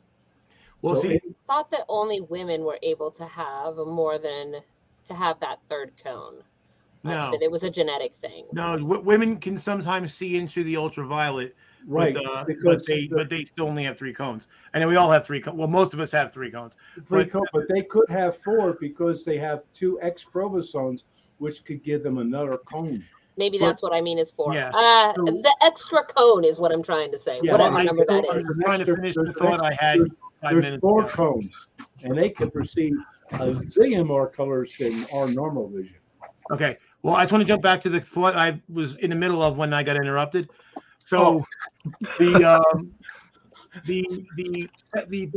phenomenon that we call sound still happens whether we're there to perceive it or not. So by the definition of what sound is, then yes, the sound it's the tree falling in the woods still makes a sound. I'm sorry, it makes vibration. Sound is a compression wave of a certain wavelength. So there's no brain there to perceive it. There's what? But the phenomenon vibrations. I'm sorry. It's a compression. Sound is a compression wave of a certain set of frequencies. So that's a brain there to perceive it. No. Hi, Brian. The frequencies are still there, whether we sound is a perception. There is no violin. There is no violin sound. It's your perception. Yeah. Like yes, no way. the No, definitely you're- the you're- wave is there. That you're- is a thing, but that wave only has a sound because the brain then translates it into a sound. Right. How we That is a perceive the perception. sound, and the sound is because the sound is defined not by how we perceive it, but is perceived as a compression wave of particular wavelength. That's the definition of sound. I understand what the definition is, but the perception is Right. The brain-bound. perception and the It's sound are two different brain-bound. things. The perception is brain bound. There is no sex. Yes, the There is perception no is sex brain bound, but the sound still without the exists. brain. There is no sex without the brain. I'm getting more booze.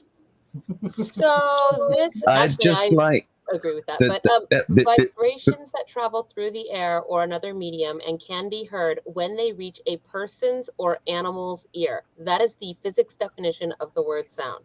Can So it be doesn't heard. It doesn't exist. mean It has to doesn't be heard. exist without the Okay. person or animal.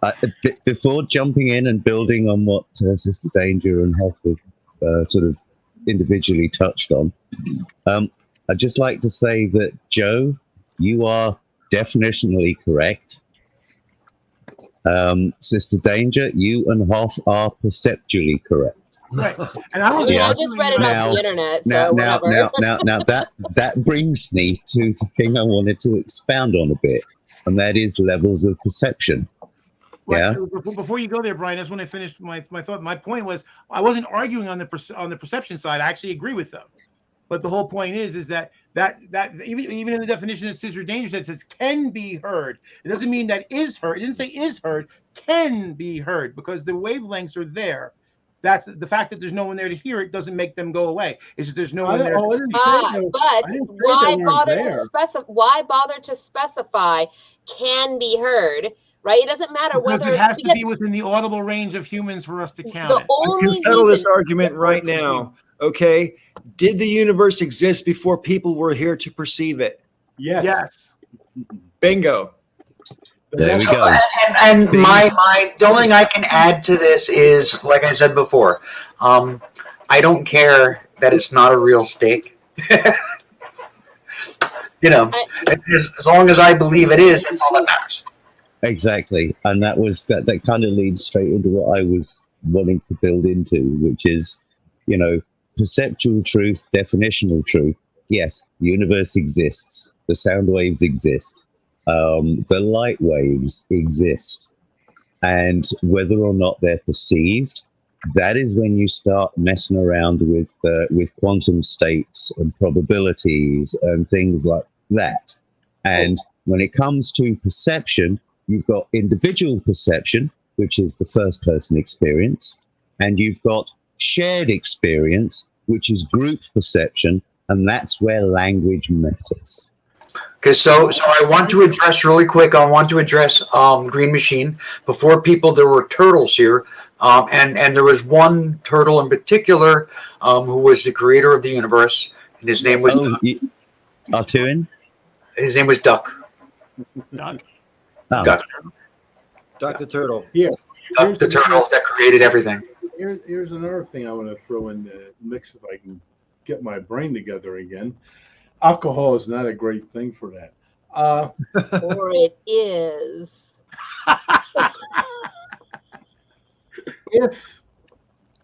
Do you believe that everything is predestined because of chemical reactions and everything's material? What's the difference between, well, my main point is, what is the difference between if everything is predetermined already, but you don't know what that predetermination is? So do you have free will or don't have free will? Because to me, if you don't know what's going to happen in the future, it doesn't matter if it's predetermined or not. It's the same to you. So I guess my answer to that is no, for many and varied reasons. What- I do not believe in what- predetermination. I have no problem with predetermination because I don't care if I don't know what's going to happen the next day. To me, it's not determined. Well, I don't believe in predetermination because, well, one, in order to believe in that, I think in the way that it's being talked about sort of requires that you believe that the future already exists. And I think that if I was going to even have the argument of the future already existing, probably my stance would be kind of Newtonian, which is that the past, the future, and the present all just exist simultaneously, and that then kind of still destroys predetermination. But I guess that the other reason that I don't really go for predetermination is because anomalies happen, and anomalies themselves, I mean, definitionally are things that are not, they're not predetermined. And so how do you know they're an anomaly though? How do you know that? Because I'm not going to say that you're wrong. I'm just saying that. But how do you know that?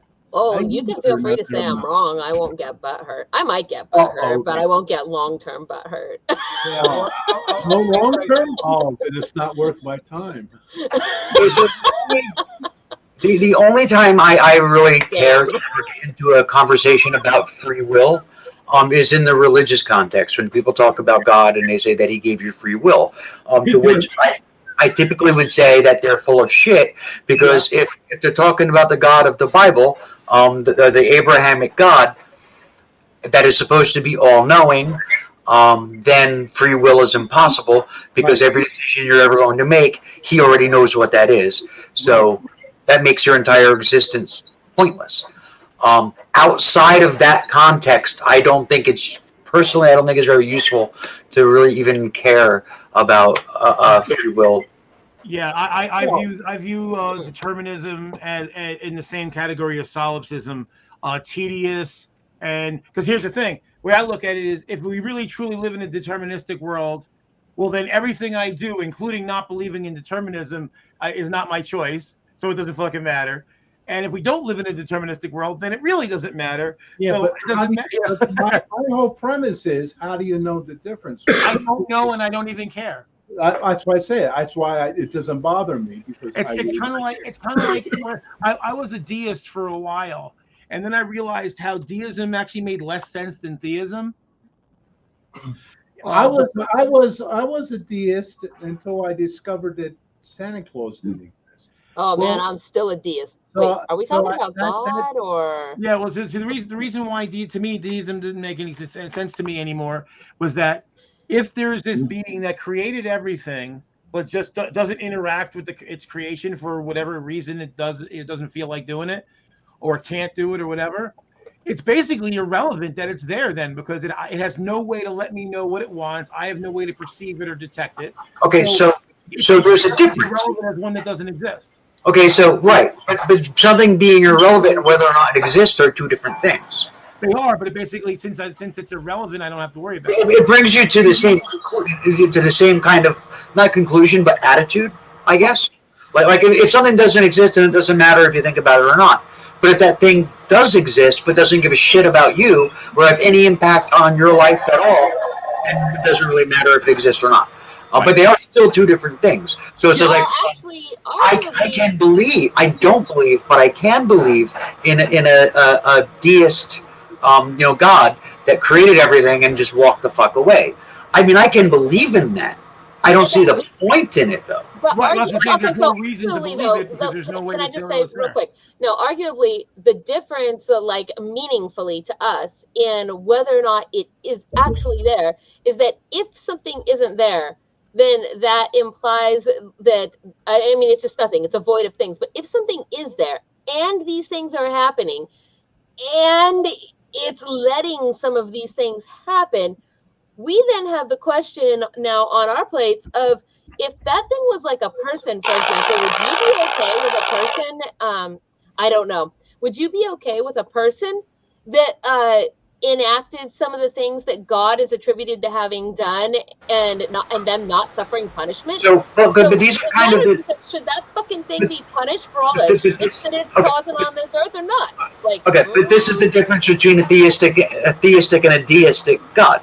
Like, if it's a God like, a God of Abraham, and it allows things to happen that are evil and awful and blah, blah, blah, blah, blah, then there are questions to be asked of that God, because that God is a personal God. That God gets involved. That God is hands-on. That God, according to the believers, gives a shit. Right. The deistic God just kind of, is walking along and kicks over the anthill. not noticing the ants, not caring about the ants, maybe didn't intentionally do anything. It's just responsible for their existence, That's right. possibly without even knowing. That's right. So- And it may not even exist anymore. Yeah, Yeah, and that God might have existed and then ceased to exist. So it's not like it's allowing things to happen knowingly. It just is not involved in any way, shape, or form, other than being the first mover. That's a God that I can actually contemplate being possible. But again, Is that even a god? I mean, why even call what you are describing the word God in any? because it had the power to create. Like, Because it had the power to create. does physics have the power to create? I mean, like what I'm saying is, why attribute to it some kind of deific, No, status, as opposed to just a Because that's scientific what a status? deistic God. But that's what a deistic God is. yeah, that's It's why I would science. much prefer like the old gods, because if one god wasn't working out for you, you went to the next temple. To see if this asshole's going to do what you want. That's old world God, man. That's old. I Yeah. have never studied deeply into Hinduism, but the top god, Brahman, M-A-N, not M-A, M-A-N, Brahman, M-A-N at the end, is the top god. Everything spawns from him. He's the god that he doesn't care what's going on. Everything just comes from him. All the other gods come from him. There's no temple to him because he don't give a shit. See, to me, that's just allegory. That's poetry. Yeah, it's no sense to worship him because everything spawns from him. He don't give a rat's ass. You people are so lucky I'm not tripping right now. That's all I got to say. I would be expounding. Go ahead, Brian. What were you going to say? I'm just going to wish everybody a happy new year and propose a topic for next week. The utility of God. And I'm going to bid you all a fond farewell for this To evening. who? Utility to who? People? Huh? Like governments? People? Individuals? Just in general. That's the topic, the utility of God. Take it wherever you want. Or God's utilities. Like his electric or water. I'm really Hey, mad I know, that it the was just cost of spawned by God is something going that up Hoff year said. after That year, was and all. I'm not getting a raise. Anyway, Here's my good night, you lovely people. Happy All New right, see you Year. and yours, mate. See Take you it next easy. week. My Good luck. God utility meter is broken. It keeps saying that I'm using God, but man, He needs I to think not doing change. a lot for me. I think there's someone's got an illegal hookup into my God box, and Oh, go. Oh, sorry. whoa, okay. Sorry, I spin topics. That's my job. Yeah, I'm not convinced. I think that you're basically just sitting over there, just like kind of like heckling us from afar a little bit. You're just like, yes, how can I'm enjoying my DML. you trouble causer. But yeah, I mean, to me, basically, yeah, and so back to what we were talking before with deism. Basically, like, it's not a matter of beatifying it. It's kind of saying, okay, well, there could have been a prime mover, but we don't know anything about it. And I'm like, yeah, okay. Yeah, I mean, and I don't know what criteria you would need in order to classify something as a god. I think first mover is enough of a classification, or enough of a qualification, rather, to be classified as a god. The amount of power / energy it would take to basically shit out the universe, Yeah. that would have to qualify. Substantial, yeah. I guess I feel like any concept of God that's out there, or gods, whatever, gods, everything,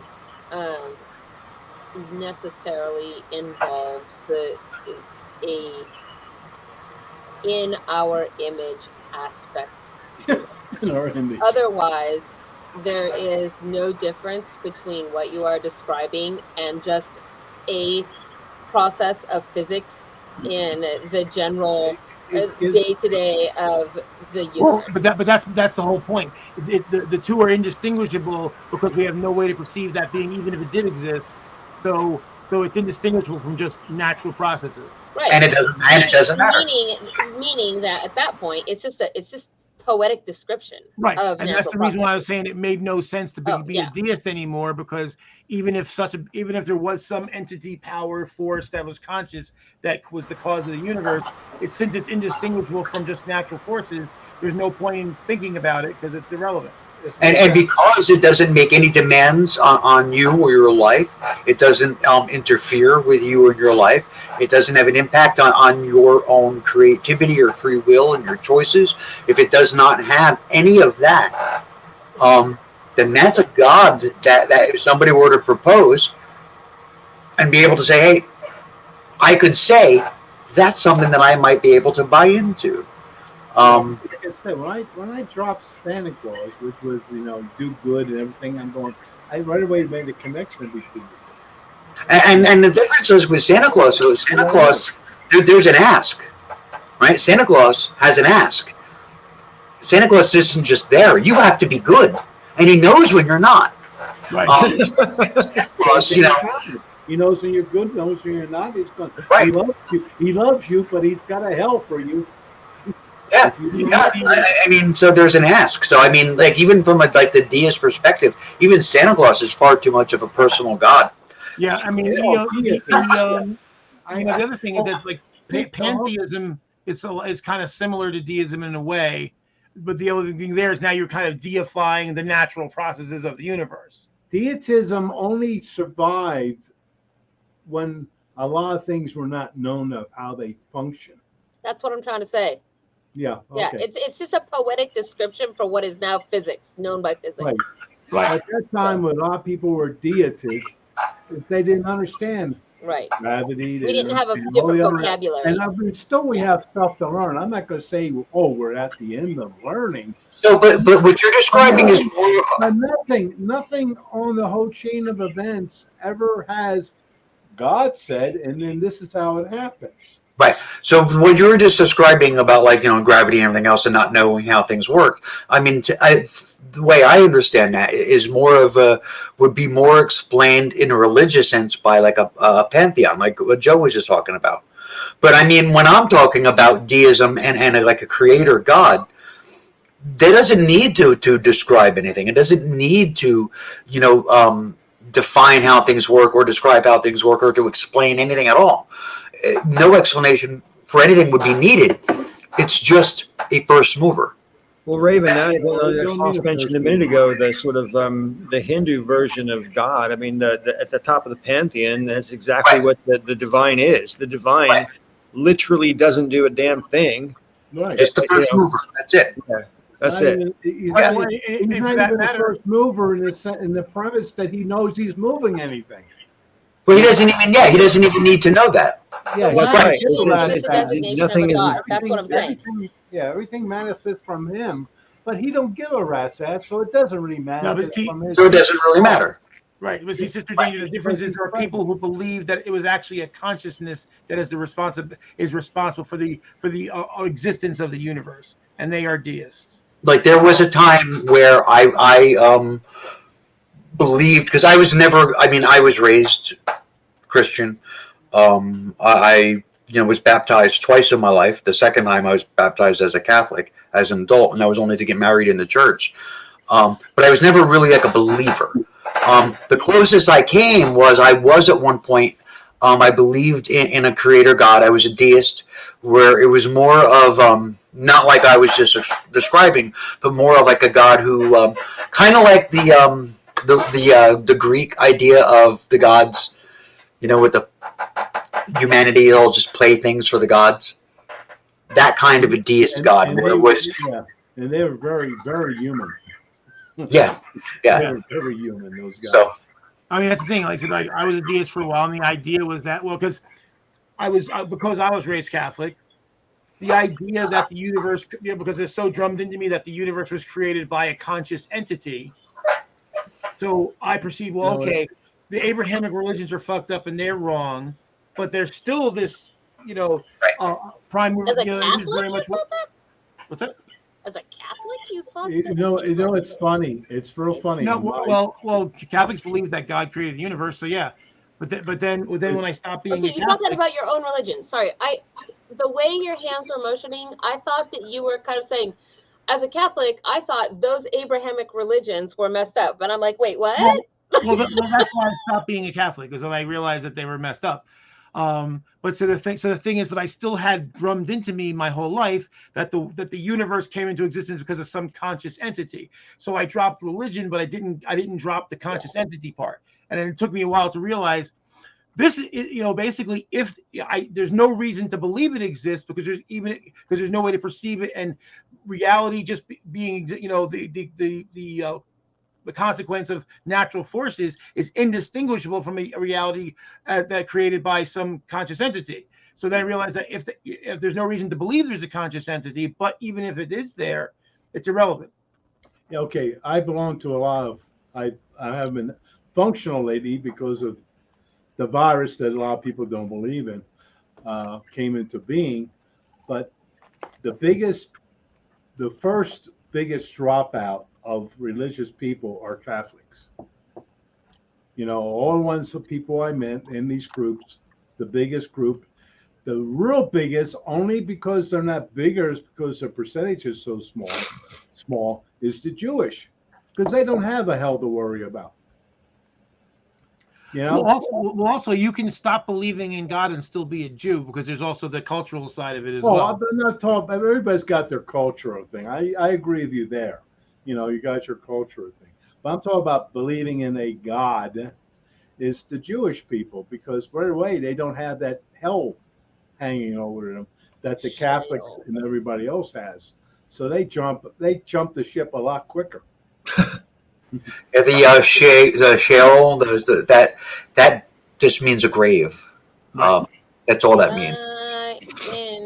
I want to say in Jewish. You guys are so cute, trying to figure all this stuff out without mushrooms. Purgatory of souls. No, the Jewish faith they don't have a hell concept. Right. I didn't say it was hell. Yeah, so it's easy. I could sworn you said something like a purgatory kind of a thing, but they don't have that. They have nothing. Purgatory of souls in Jewish everybody keeps mysticism. their culture. That's no everybody keeps their culture, or we grab and pick cultures. Right. Whatever works. The biggest drop out, even though they don't have the numbers, is the Jews. There was like in the early Christian church, the early Christian. There's a tradition. There's mentioned Gehenna, Sheol, and Hades, and it was all taken from the Jewish faith. And in the original writings and the original documents of the Christian Bible, which includes the Old Testament, which is the Jewish what are the words? Oh my Talmud. God! The Talmud. The first 5 books of the Old Testament. None of it talks about hell. None of it mentions hell. Hell isn't mentioned in the Bible. I did an entire video about this. It talks about Gehenna, Sheol, and Hades. Hades is the everybody who dies goes to Hades. That is the world of the realm of the dead. There's Sheol, which is it's not hell the way that Christians describe hell. That is like precisely what I just said. Hell does not exist in the Jewish. Okay, so there's Hades. Everybody who's dead goes to Hades. There's Sheol, which is a pit or like a grave. That's where dead bodies go.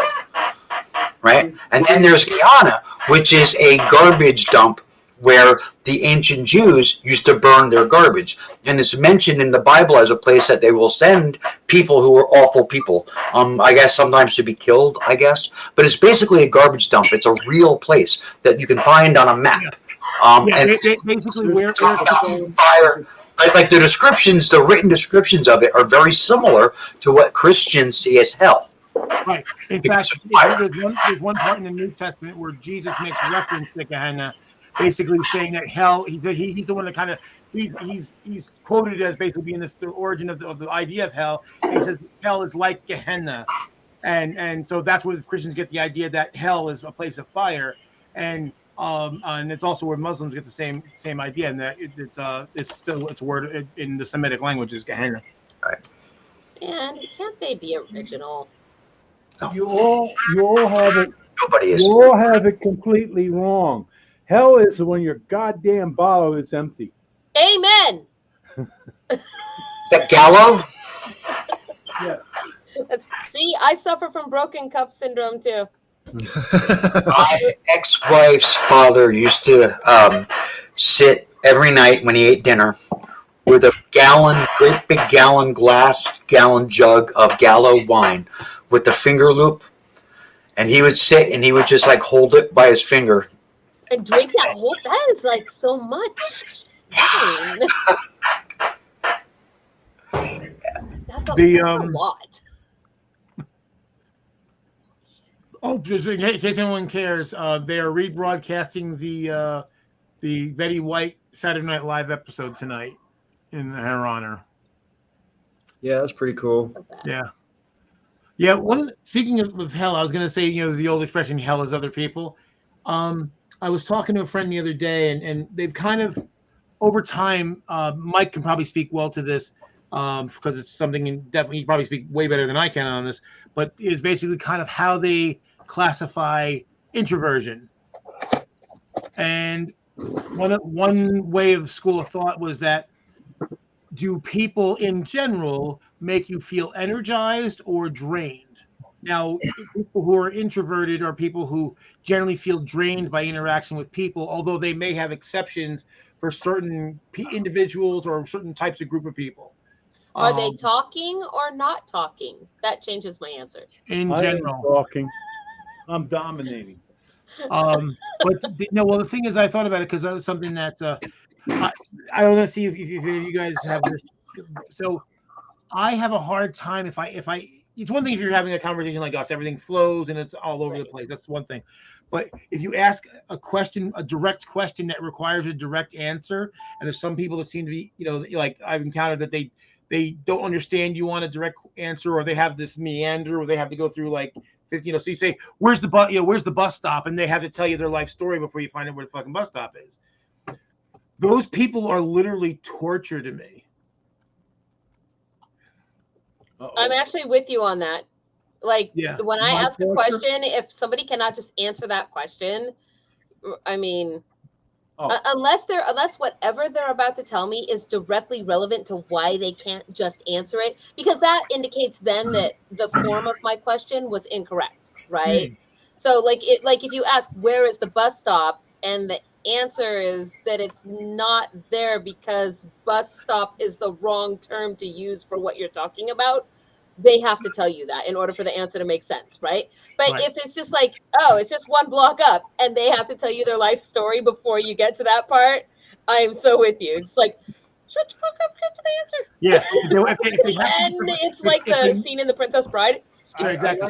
If they need to provide context, it's one thing. But if the context isn't necessary, or they give something that's actually has nothing to do with the context, it's like, I always like to interject something new, but related. Aliens do exist. Aliens do come to Earth. They bring their children to watch us, and they tell them, whatever they do, don't do that. It's bad. Watch what happens. So, humans can fuck the simplest thing up. This is true. So, there are times I don't mind. Like, if I'm asking a very direct question and I'm hoping for a direct answer, that would drive me crazy. But there are other times when people will just kind of go and meander, where I will sit fascinated. Sure. Peach's grandfather, her grandmother's husband, old guy, old Jew. He's like $1 million. And when we went to Washington and we spent like a week with her family out in Bellingham, and her grandfather would sit and he would be like, I remember it was 1972, Richard Nixon. And it's just like, and he would just talk, and it's about nothing and everything all at once. And he would get about 40 minutes into it and go, that's it. Completely lose where he was going, where he was, or why he was talking about it. Damn it. Is that the freaking joke in the Breakfast Club I, drink or I, what? I love it. I love it. Drives Peach up the wall. She can't. She has to like leave the room, and I'll be like, "Hey, Jack, let's talk." Well, I've been forgetting what I say in the middle of a sentence ever since I was like 9. So I know when I've been reminding myself of that, so that when I get much older, I won't think, "Oh my God, I'm losing it," because I've always been like that. Wait. What is much older? Be Like careful. 90. Oh, okay. Very, very Careful where you're going with that, bub. So, Joe, what I have to say I about may that, have been drinking, but some of the cells are still working okay. I like that glass that you have. Joe, what I'll tell you about that is the idea that there are strict introverts or extroverts is largely debunked. Good. In psychological research. You don't And like my girlfriend? the thing that keeps it alive is the Myers-Briggs personality test, where people are like, I would be an ENTJ if I'm an extrovert, INTJ if I'm an introvert. You know, there's those 4 things that it tests, and it's used to classify people in workplaces sometimes and label them and pigeonhole them into boxes, and it's not good. You're on a spectrum of how much you like to be around other people, and that can fluctuate in different situations. But see these women. Personally, I am the spectrum. Here we go again. He's up to no good. See these women back here. When I was a kid, you know what science fiction was for women? How loud can you scream? And can you run fast in high heels and fall down so the hero can save your ass? Can I just say 2 words? now Boris we have Vallejo. That heroin. was science fiction back then. Yeah, but now we have heroines, you know, especially these two really. That's Alita. I love her, and I also like this one, the killer of the the ice giant or whatever, The Jotun. Game of Thrones. Yeah. Oh yeah. Oh, okay. Sorry, Arya. I was all in Norse mythology. Arya Stark. Oh, I love her. Oh, I love her. I mean, when she came out of nowhere, go on YouTube and put in her killing the what is it? The Snow the Ice King. The Snow The Ice King or King. whatever it is. Yeah. Excuse me? The Ice King. The Ice King. Witch King. Go in there and watch the people who are watching the show when she comes out of nowhere. This was season 8, which I didn't watch, but I'm all about Sansa. She was the perfect choice because she's an assassin. She was the absolute perfect choice, and that's what I love about a lot of sci-fi today. Whatever today, you have women that are on an equal par. They're not like in the background, a second thought. I love that. I absolutely love that. I mean, Mike, above them is men. I mean, okay, you don't see everything, but above is, Mike, did you finish your thought?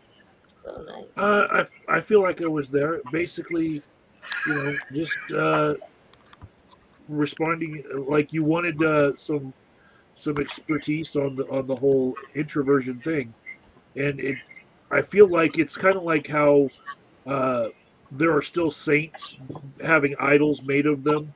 The Religious movie made a big deal about this. Like, they talked to the priest, like, well, why do you guys have idols to all these saints? And one of the priests says, well, what are you going to do? People are going to do what they're going to do. Religiosity? And when I hear about introversion and extroversion as if you're one or the other, people love to put labels on people and exclude them. And really? When it gets used that way, it's wrong. Yeah. No, so Sister Danger, Mike was talking about Religulous. It was Bill Maher's movie. Yeah, I thought that was called Religiosity. No, Religulous. So the thing, because I remember what you're talking like about. ridiculous, but with religion. Yeah, because it says right in the 10 Commandments not to make any graven images of anything that walked upon the earth or creepeth or so you're literally not only you're not supposed to make human figures, you're not even supposed to make animal or bug figures, nothing.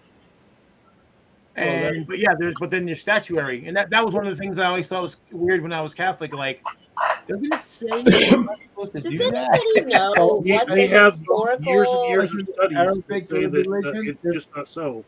But what are you going to do if people just don't the Muslims do that? Studies? So I mean, if you look at like the Muslim world, right? Islamic art, A lot of it is patterns, just patterns. And they're absolutely beautiful patterns. They don't do. I mean, there are some. I mean, they're really serious about the prophet.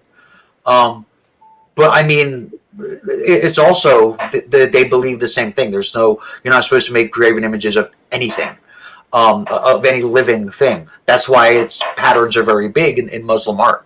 And they've really. They've really made an art out of it. But it's some beautiful stuff.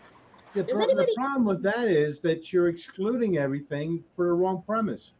Because you're putting don't make graven image of people because they'll be worshipped. Well, wouldn't it be better to tell them why they shouldn't be worshiping them? Well, so first of all, because they do shit and piss. There's just other humans. I feel like that's not one of the 10 commandments, but thou shalt not make unto thee any graven image. This is what you're talking about. So the second commandment. Okay. Yeah. I was thinking no gods before me. So I'm actually wondering though, what does anybody know what the actual historical hypothesized reason for that is? Because you remember there's two versions of the 10 commandments in Exodus 21. I thought there was 15 commandments according to the history of the world. Yeah. Well, yeah, but the thing is that because if you remember, Moses goes up the mountain, he brings them down, and then he sees that he was gone for like a couple weeks. Yeah, the golden calf. And they're working, so he throws them down, and he goes back up and gets new tablets. And in that set, it says no graven images, because that was the idea that I was gone for 2 weeks, and you guys started worshiping, golden calf, and which I thought was hilarious during the Republican RNC that they literally had a golden statue of Trump. Yeah. Right. But you have to think just about the context of the writings that you're talking about the graven images. I mean, they're right next door to the many millennia old Egyptian civilization where they worshipped images like, in their pocket. I mean, they were all polytheistic. It was all about it. So yeah, but like I said, and you remember also Judaism was born out of the Canaanite religion, which has idols. Well, the Egyptians had many gods at one time. I mean, the Jewish religion one time was many gods, and they boiled it down to the one that was a warrior god. Right, and that was the entire point, though, of that. No graven images and no gods before me. That was the entire point. The entire point. No gods before me and no graven images are two different concepts, right? No gods before me makes sense. Not really related. Not really, because if you're related, they're different though. But yeah, the fear was that you would be worshiping the images. Yeah, but the thing is, the God they choose, the Jewish choose, was one of many. He was He was a child of two gods. Well, I mean, in the very beginning of even the Christian Bible, in the very beginning, it talks about us.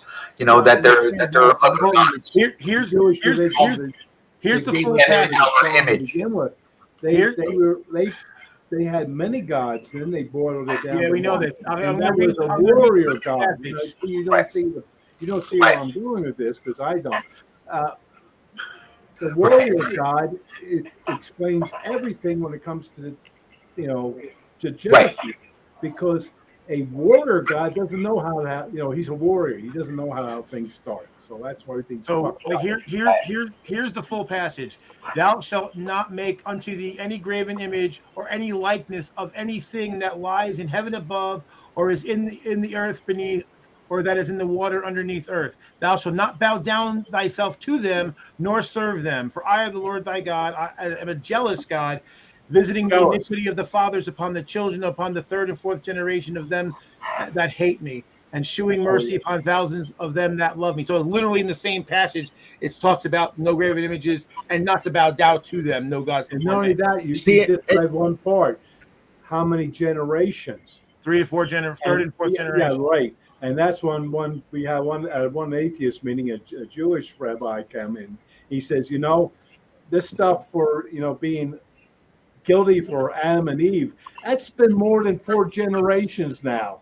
We shouldn't be still being, put down because of what they did. Right. That's way past the generations.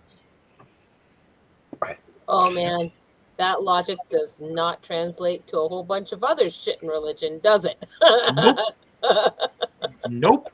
Just Another saying. thing they always like to say is, I like to have laws that are, objective. There's no, how is anything you read anything but objective? How is anything you read not interpreted by the person reading it? Subject. Right. Yeah, it's You all mean subjective. There is no subjective? objective laws. They're all Mm. subjective because Right. somebody still has to interpret them. I just think that the sins of Adam are bullshit anyway.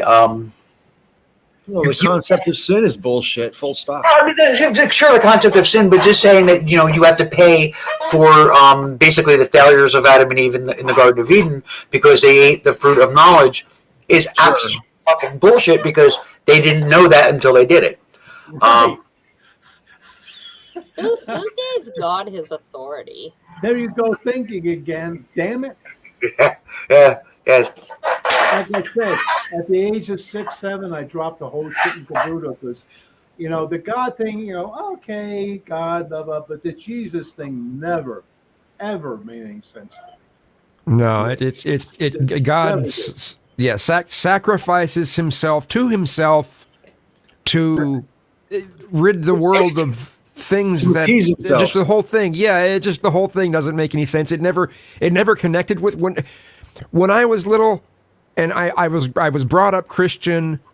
How I was brought up so much worse is that the Jesus thing never made sense. So I connected to the hell thing, and if you don't live your life this certain way and you think the wrong things, you're going to burn in hell.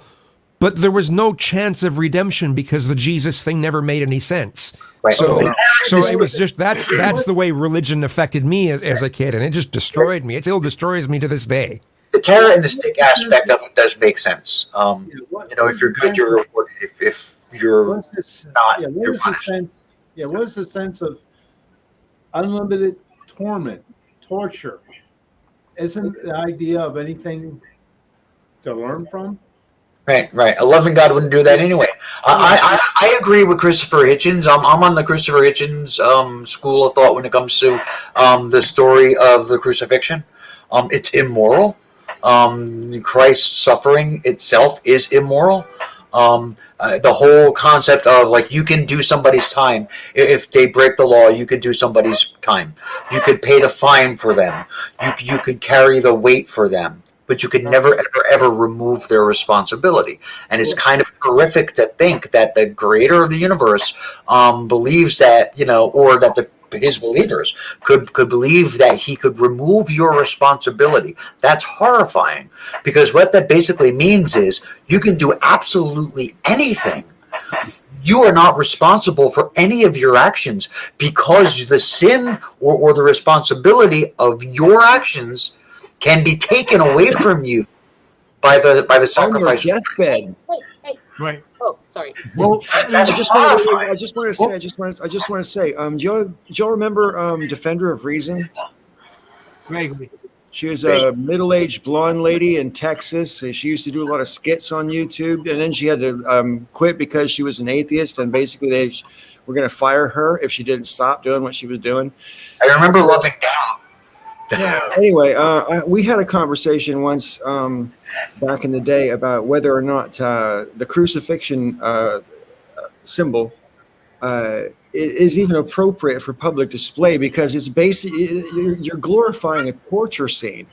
Right.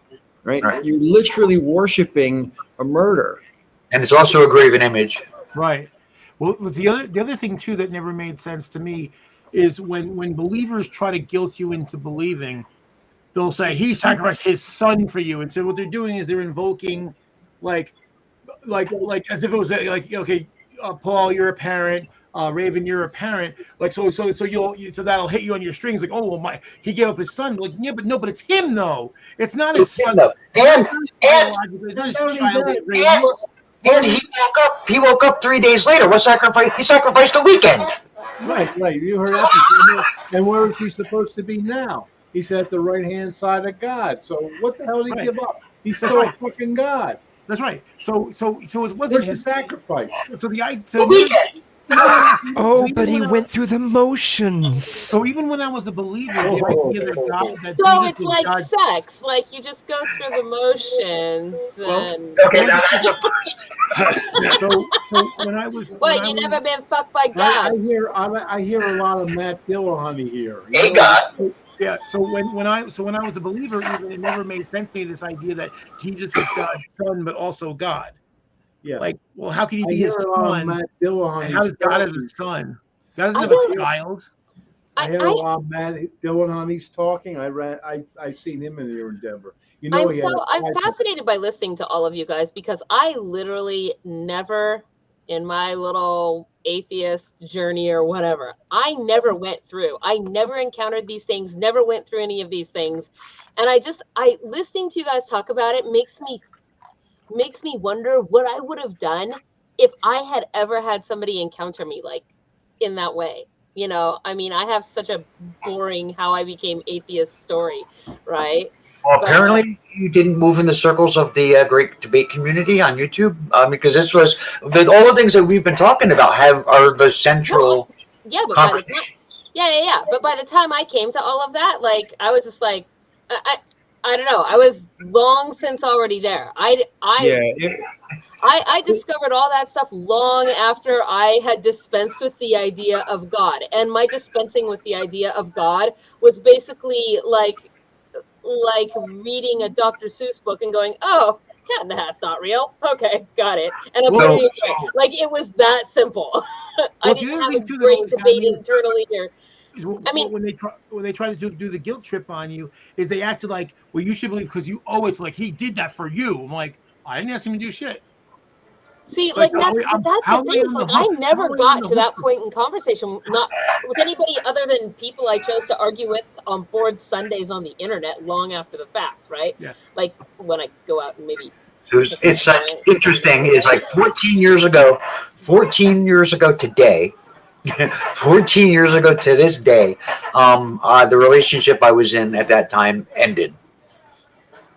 And it sucked. And anyway, I moved out of his house and I got my own apartment and I got a laptop, and it was the first time that I was ever really like single and had a computer at the same time. And I found my way to YouTube and I created my DevShell2 YouTube channel.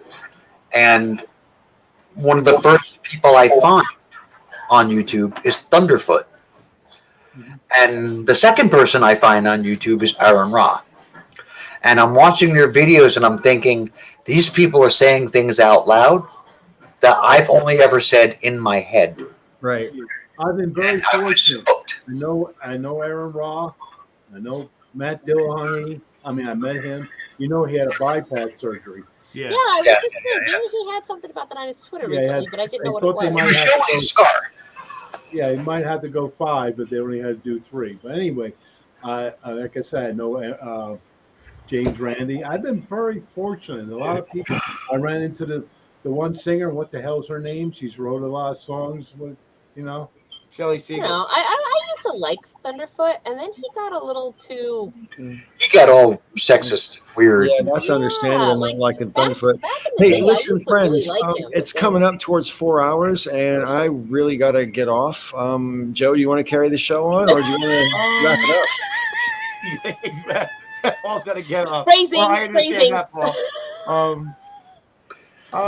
Yeah, I mean, I was gonna get ready to jet in a minute anyway. I mean, I guess I'll have to say real quick, like for me, the first thing I encountered was Coughlin, actually, his poem "Atheism Is," and and then I remember that was like 2007, I guess, and then I just started going down this rabbit hole of video after video and Thunderfoot and all these people.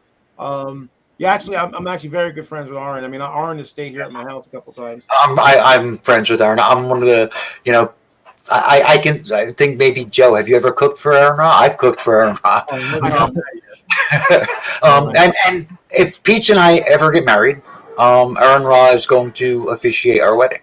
So That's amazing. Yeah, Arden's awesome. Yeah, no, I can walk. his whole family stayed here for a week, and then they were going into New York Yeah. City and stuff. What's real nice is I can walk into a room and no one acknowledge me, so it's not like I'm BSing, you know. Yeah, Because I was actually surprised. I met Matt after the first time I met Matt, and then I was in Austin, and I actually went to the show, and he was like, "Oh, hey, Joe," and I was surprised that he recognized me because I think the first time we interacted was just in a Skype call, and I I was one of several people, and I didn't think he would remember me. hey, Seth, the Thinking Atheist, his book. I'm in his book. okay, you are. Yeah, that's pretty. I'm in his book. It's actually I think he has my name listed as my screen name. I think, but my picture is actually I'm in his book. It's just pretty cool. I was actually in the room with him when he interviewed some of the people that he actually ended up writing about. I was actually there. Can I ask Yeah, you guys a question? I met him in Texas, Hey, Joe. in Houston, no less. In Texas, you know, Houston is pretty much Democratic. I met him in Washington D.C. That's where I met him. Yeah, Paul. Yeah, Joe, I just thought, when we met each other in London, right? It only just occurred to me that everybody at that table ended up on the Breakfast Club, except your wife, But I mean, like, Brian, huh? What about Jacob? Jacob was on the very first Breakfast Club I Oh, started. was he? Yeah, he was on. He bailed after like 4 videos though, but he was on. Jacob was on the Breakfast Club. Brian was on the Breakfast Club. You're on the Breakfast Club, and Landon was on the Breakfast Club. Right. In fact, Landon took over for Jacob after Jacob left. Oh, yeah. Oh, Nice. yes. See, I didn't know about the channel like right off the bat. So by the time I found out about it, I guess Jacob was already off. But that to me was the best part of finding the community is that there's still a bunch of people that I still get along with and care about, and even though most of us are not terribly active in the atheist world as much anymore, but I'm trying to think. Well, actually, I was actually supposed to be in Aaron's book, but his editor cut it out. But basically, it was the whole thing about the evidence for evolution. I've got an extra coronary artery. Yeah. So this idea that there's no beneficial mutations, like I'm literally carrying around a fully functional coronary artery. They found this on a cardiac catheterization. So you're a mutant. I am a mutant. I had an incident where it turned out I overdosed on my blood pressure medicine, and so they checked me out in an MRI just to make sure there weren't any heart problems, and it looked like on the MRI I had a congenital malformation where my right coronary artery, it looked like it was wrapped around the aorta, and that's something that when times of stress could get choked off and you die. So they were going to cut me open and resect it and all this, and I was like, you guys better make damn sure there's nothing else, because I mean, yeah, you can survive, get people, but you're never quite the same. In fact, one guy I used to work for had that done, and he was like, if he knew what the recovery was going to be like, he would have said, "Fuck it, let me die." So they decided, okay, well, we'll do a cardiac catheterization, and that'll be, better. It's more detailed. And they get me up on the thing. They run the thing through my arm, and they start shooting the dye into my heart. And I hear the surgeon go, "God damn it, they were going to cut this man open." And I'm like, "What?" And he showed Suzanne the telemetry afterward, and he's like, it's not unknown for people to have the extra artery, but it's usually way too small to be of any use. But mine is actually fully functional, and it actually looks like it covers both sides of the heart. So I've got it both fair. Could that have something to do with how you fare so well for someone your size?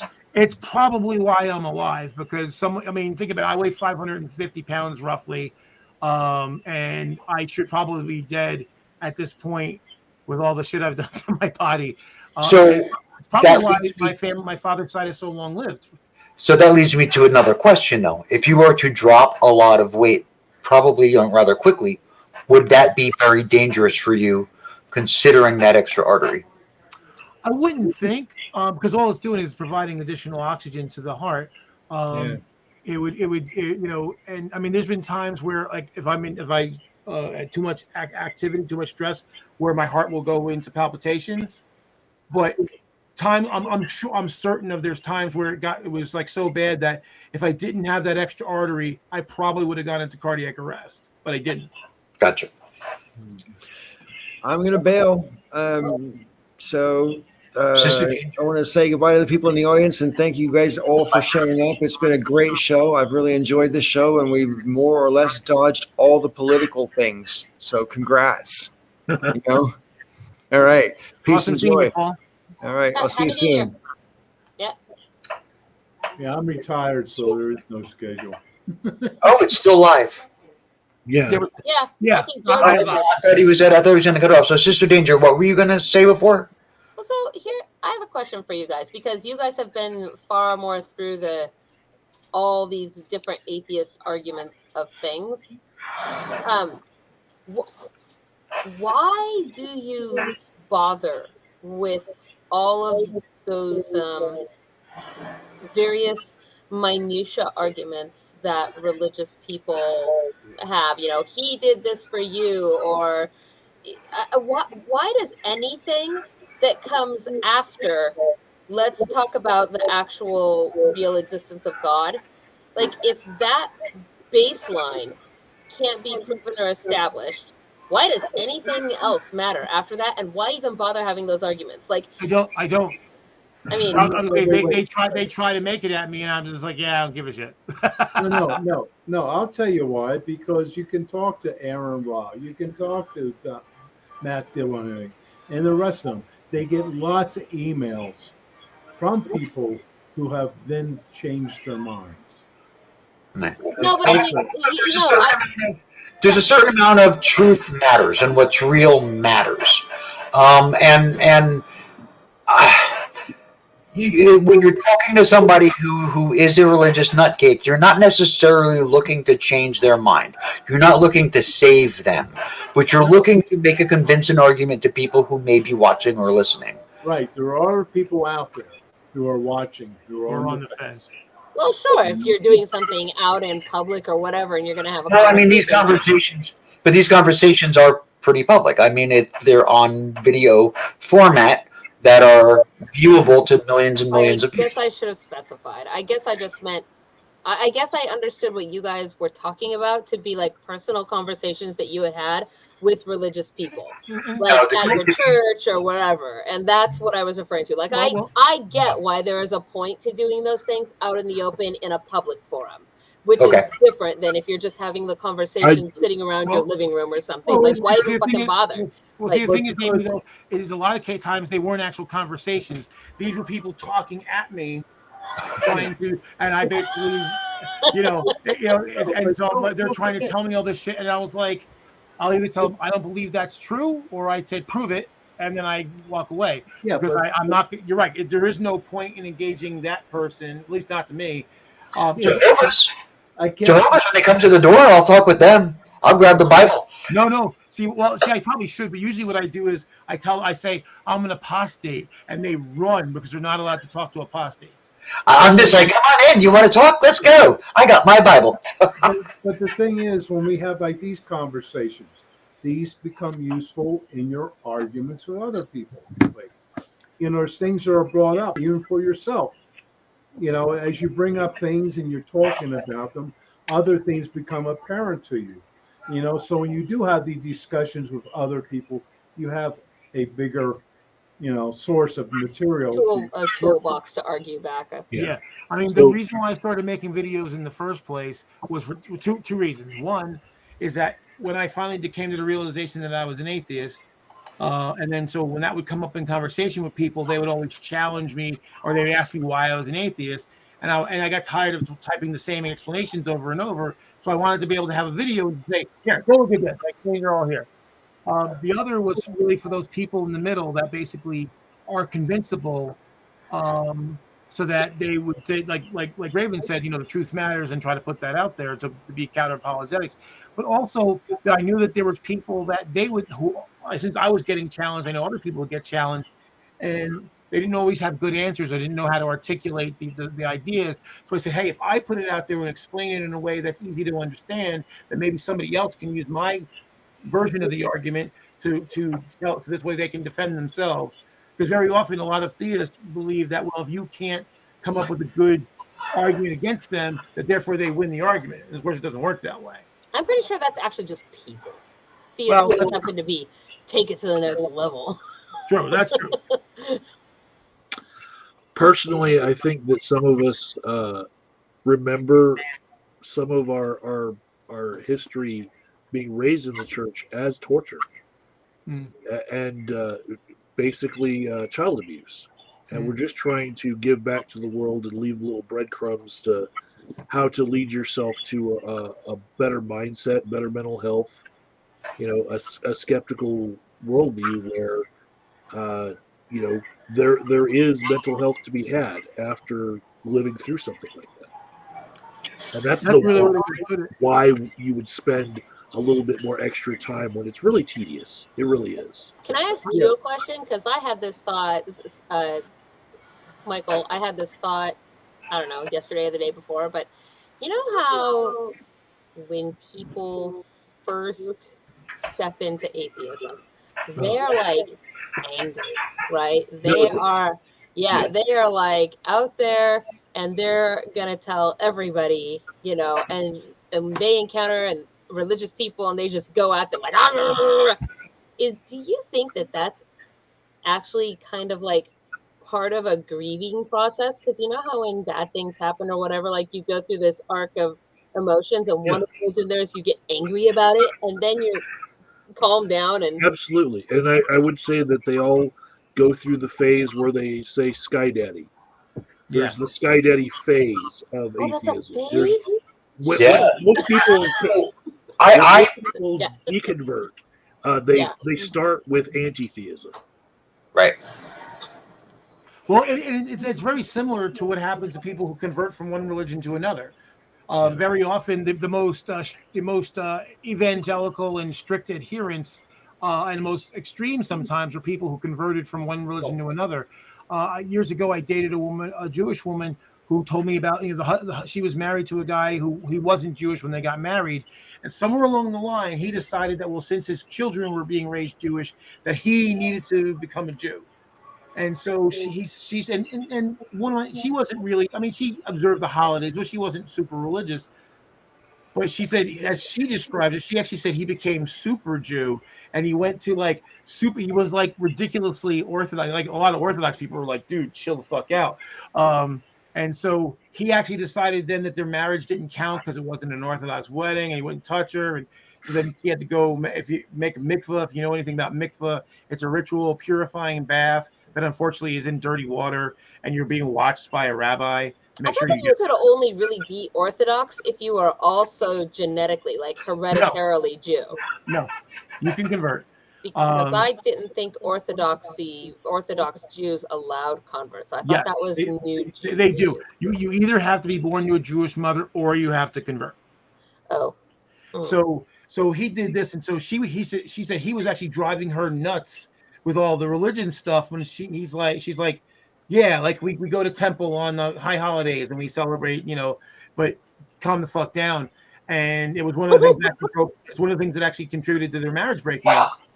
So I don't know. I mean, I was never like a real believer. I mean, like I just talked about earlier, I wasn't like any kind of a strong believer. But my early days, a little bit more than just my early days. But there was a block of time of my existence on YouTube, as Dev shall too, where at the time I don't think I would have agreed with angry as being a good descriptor of my internet persona. But now looking back, I don't know. Maybe it was like an angry kind of I was an asshole.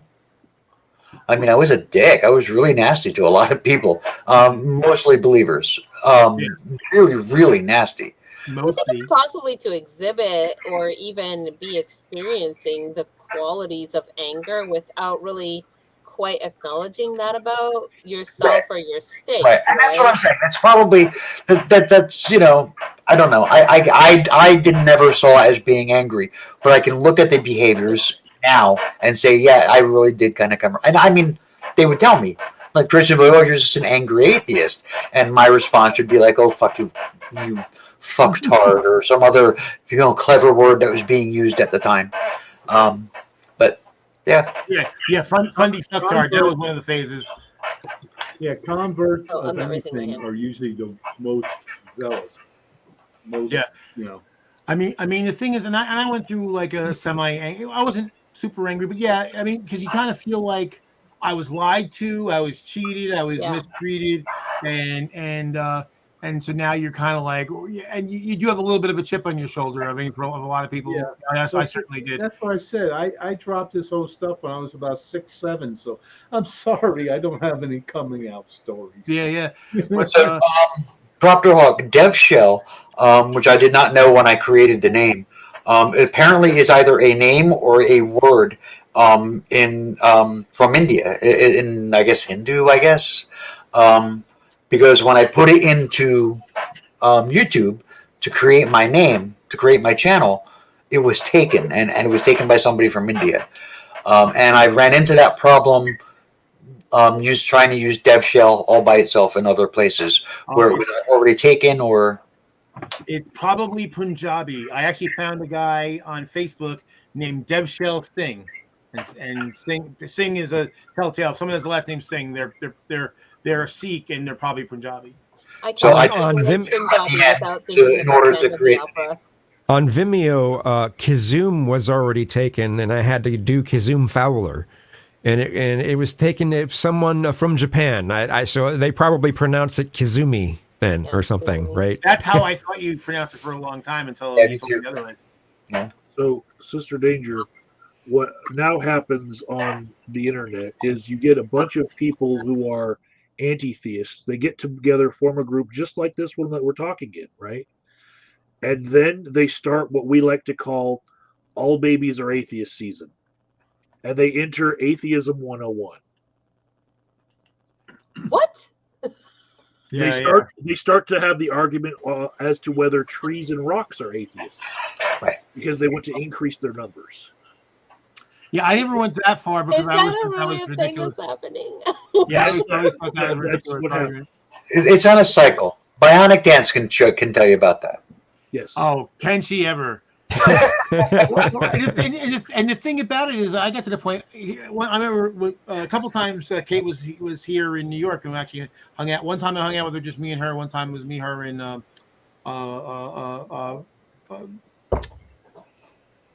it's funny because I see him every day. When you know somebody's name and you call them by their real name, a lot of times you forget their channel. Puka, True Puka. And I told her, I said, Kate, technically speaking, I agree with your point, but the way you keep doing it is obnoxious, and you're just pissing people off for no good gain. Like she also did the thing of like calling people who call themselves agnostics cowards. I'm like, to what end? What do you gain by trying to threaten them and bullying them into calling themselves atheists? If they're secular and they believe in secularism the same way you do, they're your allies. Stop fucking pissing in their fucking Cheerios. Right. And it's just the whole thing with just saying like rocks are atheists or all babies are atheists. It's just like, correct. So what? Right. What does that win you? Well, see, here's the thing, though, just for context. That came up because there were theists who were arguing that God's imprinted on our heart, and so we're theists at birth. So people made the point of saying, no, that's not correct. And once the point was made, it really wasn't necessary to keep drumming it over and over and over. I mean, Kate probably has 50 videos doing the same fucking thing. Yeah, Hold on. Do you guys actually agree with the statement that rocks and babies are atheists? Well, not rocks. I mean, if there is a belief, right? If there's a belief in God, then they're theists. But babies can't believe in God. So therefore, they are born atheists. It's the natural state. It's neutral. Right, but it's also irrelevant. It's also irrelevant. There's the whole element though of how can you firmly not believe in something if you weren't already introduced the concept to begin with? So them just not happening to believe anything at all. That's where the makes concept them ignorant, not atheist. But that's where the concept of thinking atheist for a lot of people comes up. Well, that's why, and that's also where the term, like Brian was actually the one that introduced us all to igtheist. Igtheist. You don't have any beliefs, but it's because you are unaware of the concept of any gods. This is an igtheist rock. Well, I thought igtheist means that it's you feel that it's silly to even discuss whether or not there's a God or not, because people can't come to an agreement as to what a God even is in the first place. Well, no, see that's more of actually the traditional meaning of agnostic, was basically the idea that the answer to the question is unknowable. Yeah, that's agnostic. Igtheist is that it's not defined. Right. But the question is, when someone says, "Do you believe in God?" you say, "Which God?" If you're an atheist, like, what do you mean by that? Or what is a God? You can't answer the question until you know which God they're talking about. Well, no. Well, actually, it goes further that you don't even understand what a God is. Yeah. Not a matter of which God. What is a God? So the whole like the baby is an atheist thing is basically it's like the most basic and simple definition of an atheist or atheism is lack in a belief of a God. But also knowledge of the concept of God. Otherwise, well, I mean, it doesn't matter because you still lack the belief whether you have knowledge or not.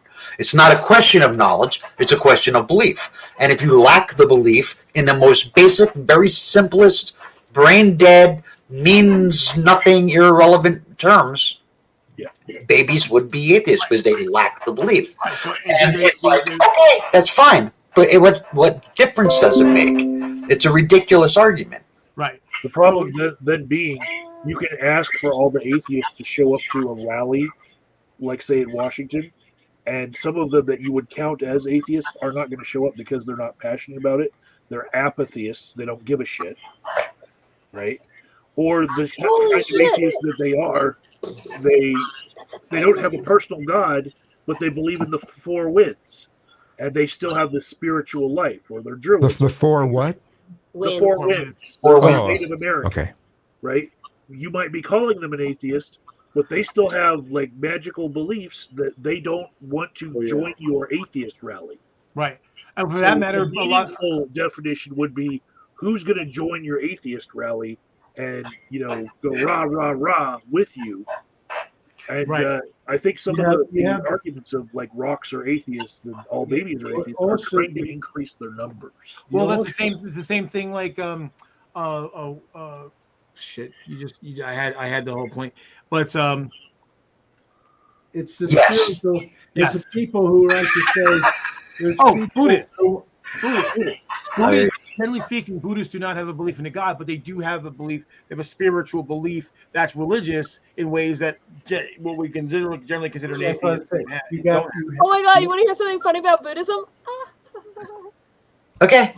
Okay, so when I send out packages to my customers, right? I always include like some kind of card, and at holiday time, I have a little Christmas card, right? And I always just like pop one of those in there, happy holidays, whatever. Some customer this month literally took the time to write a message to me on my own card that I had just stuffed in their thing, and then taped it to a Buddhist pamphlet, like a proselytizing Buddhist pamphlet, and put it in its own envelope and paid to have it mailed back to me. I was like, well, what? This is wow. And they were really nice. They were like, oh, happy holidays, blah blah blah. But it was taped to this Buddhism pamphlet, and I'm like, that's crazy. This is a first. I'm so charmed and how nice. I'm like very glad it's not the Watchtower, right? Like. Speaking of Buddhists, I was stationed in Thailand, and we used to have what we call baht buses. That's their currency. Baht to get on the bus, which was 5 cents at the time. Anyway, and you're looking at the driver, and one cheek's on the seat, and the other cheek's hanging off. And, you kind of look at this, and you go, what the hell's going on with this? Well, the other part, that's where Buddha's sitting. They have Buddha. Oh, they're leaving room for Buddha on the bus. Buddha's a co-pilot. And now Yeah, well, these you are know what, these are Buddha? all yeah. You're not living on the edge. You're taking up too much Yeah, space. but anyway, the whole thing I liked about them was that it wasn't like in America, it is like life or death, like that's what counts, life or death. It's every aspect of life. If you're on Buddha's side or he's favoring you or not. If you get a hangnail, Buddha lets you have it. Like it could be anything. So we were told if you're in a bus accident, don't help any, ties because if you help the ties, now you're responsible for them. Because if Buddha did not want them to get hurt, they wouldn't be hurt. You know It doesn't what? matter if Buddha it's is dead or not a not. merciful God. I don't like him anymore. Yeah. Well, I have a hangnail. There's There's the thing, though, Buddhism too. There's all Buddha's not a god, though, but he's a teacher. Buddhism is Yeah. just like being called a Christian. There's all It's a title. variations of it. The Buddha. But like I say, it wasn't just like I say. I mean, you can help other GIs and stuff, but you're told don't help anybody because if they were not to get hurt or anything or even die. Well, the other thing that got me about the whole argument, Although I agree with that in principle, by the way, not necessarily from a Buddhist standpoint, but literally the only things that can happen are the things that do happen. So there is like if a person gets hurt, that's because that's it. That's what was happening at that time. There is no. Oh yeah, but you would help a person getting hurt. You don't help a person getting hurt over there at that time. Depends actually on how they're getting hurt. No, I mean you in a bus accident, you didn't cause anything wrong. You were just happened to be in the wrong place at the wrong time. Well, that's what I'm saying. There is no wrong place, no wrong time. There is no. I was in a bus of one of three passing a taxi. You never see that stateside. All three buses are going around. Around a taxi? Wow. Yeah, what was it like? No matter what it was, really. A rickshaw or something? I mean, these people when they put their faith in the faith, they put their faith in the faith. And they like, Yeah. Well, the other point I tried to make to Kate was not only are there like the whole thing with the agnostics, not only are there agnostic people who consider themselves agnostics who might otherwise be on your side, there are secular theists. There are people who are believers, but they feel a secular world is the best way to preserve everybody's religious freedoms is to not choose sides, basically. So I'm like, they're your ally too if you let them. No, that's very few people understand that concept. That if I separate the country or the government from my religion, it makes my religion more safe. They don't understand it. Right. I mean, as far as Kate, I mean, Jesus separates everybody into non-believers and God botherers. And everyone who's a God botherer all belongs in the same basket. That's just her approach. It's always been that way. Which is ridiculous because I mean there are liberal Christians and liberal every religion who I'd much rather hang out with than like the what do you call it, the fucking the what? The guys, the people who protest at the funerals. You mean Westboro? Westboro. So it's like, yeah, but to me, it's like, okay, if you look at all of them and think they're all the same, that's actually the kernel of where bigotry comes from. Yeah. It's the same thing when the atheist community started like going down the road of like, addressing Islam. At first, they just pointed out like fucked up things in the Quran and fucked up things that some Muslims do, and then they started going down an Islamophobic thing. And so I was trying to explain to somebody some people we know, and they were just like, well, I don't think it's bigoted. And I started going through the whole thing. I said, yeah, but the way that this person was laying out their thoughts, they basically were, it was Meridian Frost, because he said, when I see a Muslim man, I think X, Y, Z. And I'm like, well, but that's the kernel of where bigotry comes from, is that you are making a conclusion about something about what you're assuming they are. I mean, is he a liberal Muslim? Is he a conservative Muslim? Is he an Orthodox? Is he extremist? Is he a Wahhabist? They're all different. Unless you know all you know is Muslim man, and you're making some assumptions about them. Maybe you're not a bigot, but you're heading down you're wearing bigot's clothes. Yeah. The whole like Islamophobic thing, and and then there was like the whole backlash, right? It was just like you're just afraid to say fuck Islam, and I'm like, no, fuck Islam, but fuck Christianity too. I mean, I don't understand why are we picking and choosing which ones we say fuck off to? Well, and see, and my thing, what I always say to them, I said, look, the reason why I don't talk about Islam isn't because I'm afraid to. It's that basically because Muslims are not have no political power to speak of in the United States, and they're not gerrymandering the laws to fit their theocracy. If that starts to happen, you'll be damn sure I'll speak up just as vehemently against them as I did against Christians. But I'm not worried about the odd Muslim terrorist. There hasn't been much of that in quite a long time.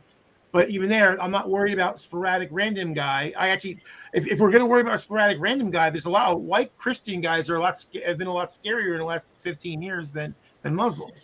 But we don't call them terrorists because Proctor Hawk, overall, I believe I agree with that. That's what I believe. Also, the problem is it doesn't stay there because we have elections. And people run for office and they get elected. And what do they believe? That matters because it affects legislation. It affects things that are taught in school. It matters. It matters. So overall, if people can keep their religion to themselves, I don't give a shit what they believe. Right. But the thing is, there's a tendency for them to not do so. Yeah, once they get in the political sphere. And the thing is, I got into an argument with a friend of mine, and he was like, well, you're expecting a Christian to like take his Christian hat off. I'm like, well, in a way, but here's the thing. But I said, look, I don't have a problem if someone's religion is their motivation for why they want things to be a certain way. But that can't be the justification. So if you think, okay, I don't like abortion because believe God told me it's bad, even though it says enough nowhere in any of the Bibles, but that's irrelevant. But the thing is like, okay, so that's your motivation for wanting to change the law. But that's not a sufficient answer in a secular society where we don't have a state religion, and that's why we don't want a state religion. So you have to make a justification on a secular basis, regardless of your motivations. There's a thing about that not having a state religion that was good and bad, because if you look at all countries that have a state religion, a lot of the people are against that religion more so because the state backs it. But since we have such a free realm over here, make your religion this week, whatever the hell it is, we have a lot more religions. Look at how many different churches we have in this country. Yeah, that's just because they get I heard tax was like breaks. over 30,000 different denominations. Yeah, but see, here's the thing: you're looking at like secular Europe and pointing out, but I would look in the Middle East. I would actually not only at Muslim countries, I look at some Buddhist countries and Hindu, because there's been violence based on theocratic rule in those places where they have a theocratic rule. So now India doesn't have theocratic rule, but there are some states where it kind of exists. So, and people's personal beliefs or religions, Proctor Hawk, are going to influence how they vote or what legislation they sponsor or support or whatever. And that's always going to happen, even if it's somebody who's a non-believer. Who you are as a person, what you believe, and your value set is always going to affect those things. But that's different than expecting everyone in the country to have to bend to your religious will. That's a whole other thing. And that's exactly what we're seeing in this country with a lot of people. You look at like people like Boebert and Marjorie Taylor Greene. They would really like the country, Ted Cruz, another one. They would like everyone in the country to bend to their religious will. They say that openly. They really don't care. We have people in Congress that have said that the freedom of religion only applies to Christians. The only people who should be citizens are Christians. So, their beliefs and their religion, it matters. It matters. Yeah. So that's the thing. Like I said, I don't expect anyone to that their beliefs wouldn't impact on their ideas or what they would want to do in government. But yeah, like I said, they can't. They have to make an argument that's not based on the religion as to why the rest of us should agree. What if instead of like, what if we just had like secular law, and then people could choose their religion / non-religion or whatever, and according to then this refinement of belief, this the laws would change for them because they have chosen to adopt a religious modification to the basic set of laws that apply to everybody. That exists, and the most prevalent form is called Sharia law. And there are people in our country that are vehemently opposed to it. Wait, what? There are places where Sharia law would be like if you came before a court and they found that you were of a certain religion and the infraction fell under a certain category, they would then shift you to your own religion's court system and have them deal with you because you are a different class of citizen. That's what We have that kind of thing. Well, I just want to, but we need to put some context on that. Where, and this is what I keep trying to tell Christians that have panic attacks over Sharia law in the United States. Yeah. So you can have an arbiter, you can agree to have arbitration. Anybody can have. Raven can say, "Hey, Joe, we have a dispute, and we're going to use arbitration rather than the court system to adjudicate our dispute." Anybody can do that, and they can base it on anything. You can say, "Hey, we're going to use the principles of Jedi to adjudicate our dispute." So, and there have been rabbinical courts in the U.S. for that purpose. So that, particularly Orthodox Jews, Hasidim, and all that, they will, when they have matters that they want to settle, they'll say, "Okay, rather than suing each other in a court of law, we're going to go to rabbinical court and let the rabbis decide how it should be solved based on biblical principles." Sharia law in the U.S. is the exact same thing. It doesn't supersede the criminal law system. What it does, it's voluntarily allowing people to supersede a portion of the civil law. But even there, you can do that now. Again, Mike and I can say, "Yeah, we're going to have a thing based on Richard Dawkins' book. That's going to be one of his books. That's the basis of our adjudication system. And if we get an arbiter that will do that, that's perfectly legal in the United States already." There are people who sign away their right to sue their employer, and they, in the contract to be employed, they say, "I will use this arbitration system rather than a U.S. court if I'm ever going to sue." Right. That exists, and I don't like it, but I feel like people get kind of pressured into those situations. Well, and I have a problem with that for the same reason, because it's coercive. Because it's like, well, if you want this job, you have to. And I keep trying to explain to libertarians, people, because they're like, "Well, just don't take that job," as if everyone had complete freedom of mobility and complete occupational freedom. We don't. Some people do. People with means do, and people without means don't. Which is why the whole idea that stores should be able to turn you away because they don't like your color or your religion or your gender or whatever was why we don't allow that, is because we don't live in that ability. We don't have that ability to necessarily have other options. In an ideal world where you could just pick up and go somewhere else, we might, then there might be a rational basis for it, but we don't live in that world. Sister Danger, Yes? more than the answer that I gave you before, if you're going to ask why we still contribute to this conversation the ways that we do, everything that you've learned in the last 30 minutes, that's why. Why we still do what? Sorry, say that again. If you felt like this last 30 minutes was informative at all, that's why we do it. Yeah. That's what I said. Yep. You got to pull popcorn like you're going to start a fight between us. And remember, aliens do come to Earth. We are a cautionary tale for their kids. Yeah, do not The do truth is that. out there. We're a good teaching tool. That's why we're still here. That doesn't really make sense though. It's like if aliens came to Earth and that's what you said was like, don't do what the humans do. I mean, there's like literally 7 billion humans on Earth. I'm pretty sure somebody somewhere is doing that thing.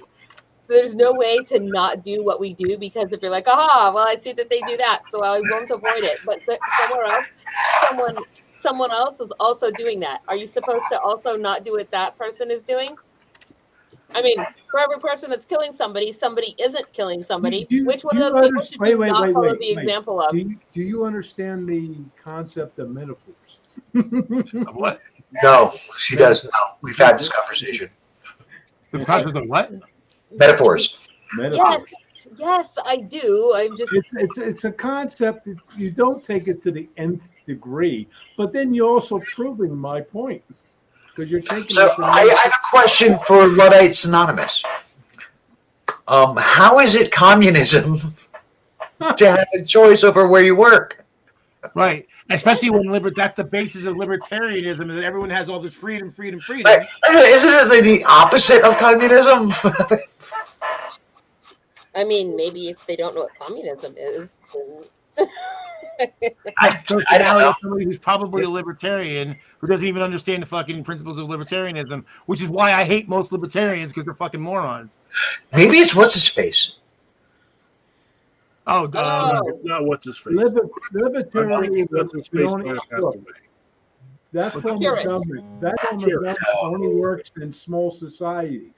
Wait, say that again, Mike? He thinks that Curtis died. So Curtis 1, if you go to that YouTube channel, the last video that he posted was from a hospital. I believe that that was one of our audience members that might have succumbed to COVID. Well, Look he at the definitely... oxygen mask that's on him in the hospital. It's definitely a respiratory illness. And he left comments on Kazoom's video. Are we talking about Curaz 1? Yes. I think he's dead. Yeah. He slipped in a he had a slip and fell. I think he was in the tub, and he damaged some organs and was done for. I'm missing something here. In the video, he was had the oxygen mask and. Do you think he went to heaven or hell?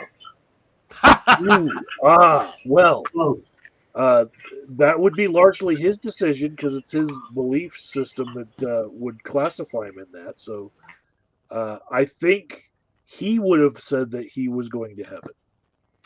Well, I mean, I thought he was an atheist, though. So yeah, I mean, here's the thing: I obviously don't believe in heaven or hell, but there's certain people that I really wish there was one, that there was a hell for them to go to. Yeah. If there was a hell for him, I wish that he would have to deal with all of his dumbass arguments that he ever had in our chat. Oh my god! Like have to correct himself, like homework, like a karmic homework, like purgatory, that he had to correct it all and then turn in the textbook and we could pass it around to everybody like him, and then he could ascend.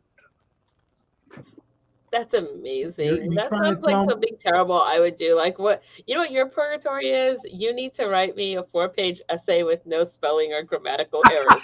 That's fine. Would it be impossible for him? Yeah, that would be a little. Are you trying to tell me that I'm glad I don't know this person? You are glad you don't know this person.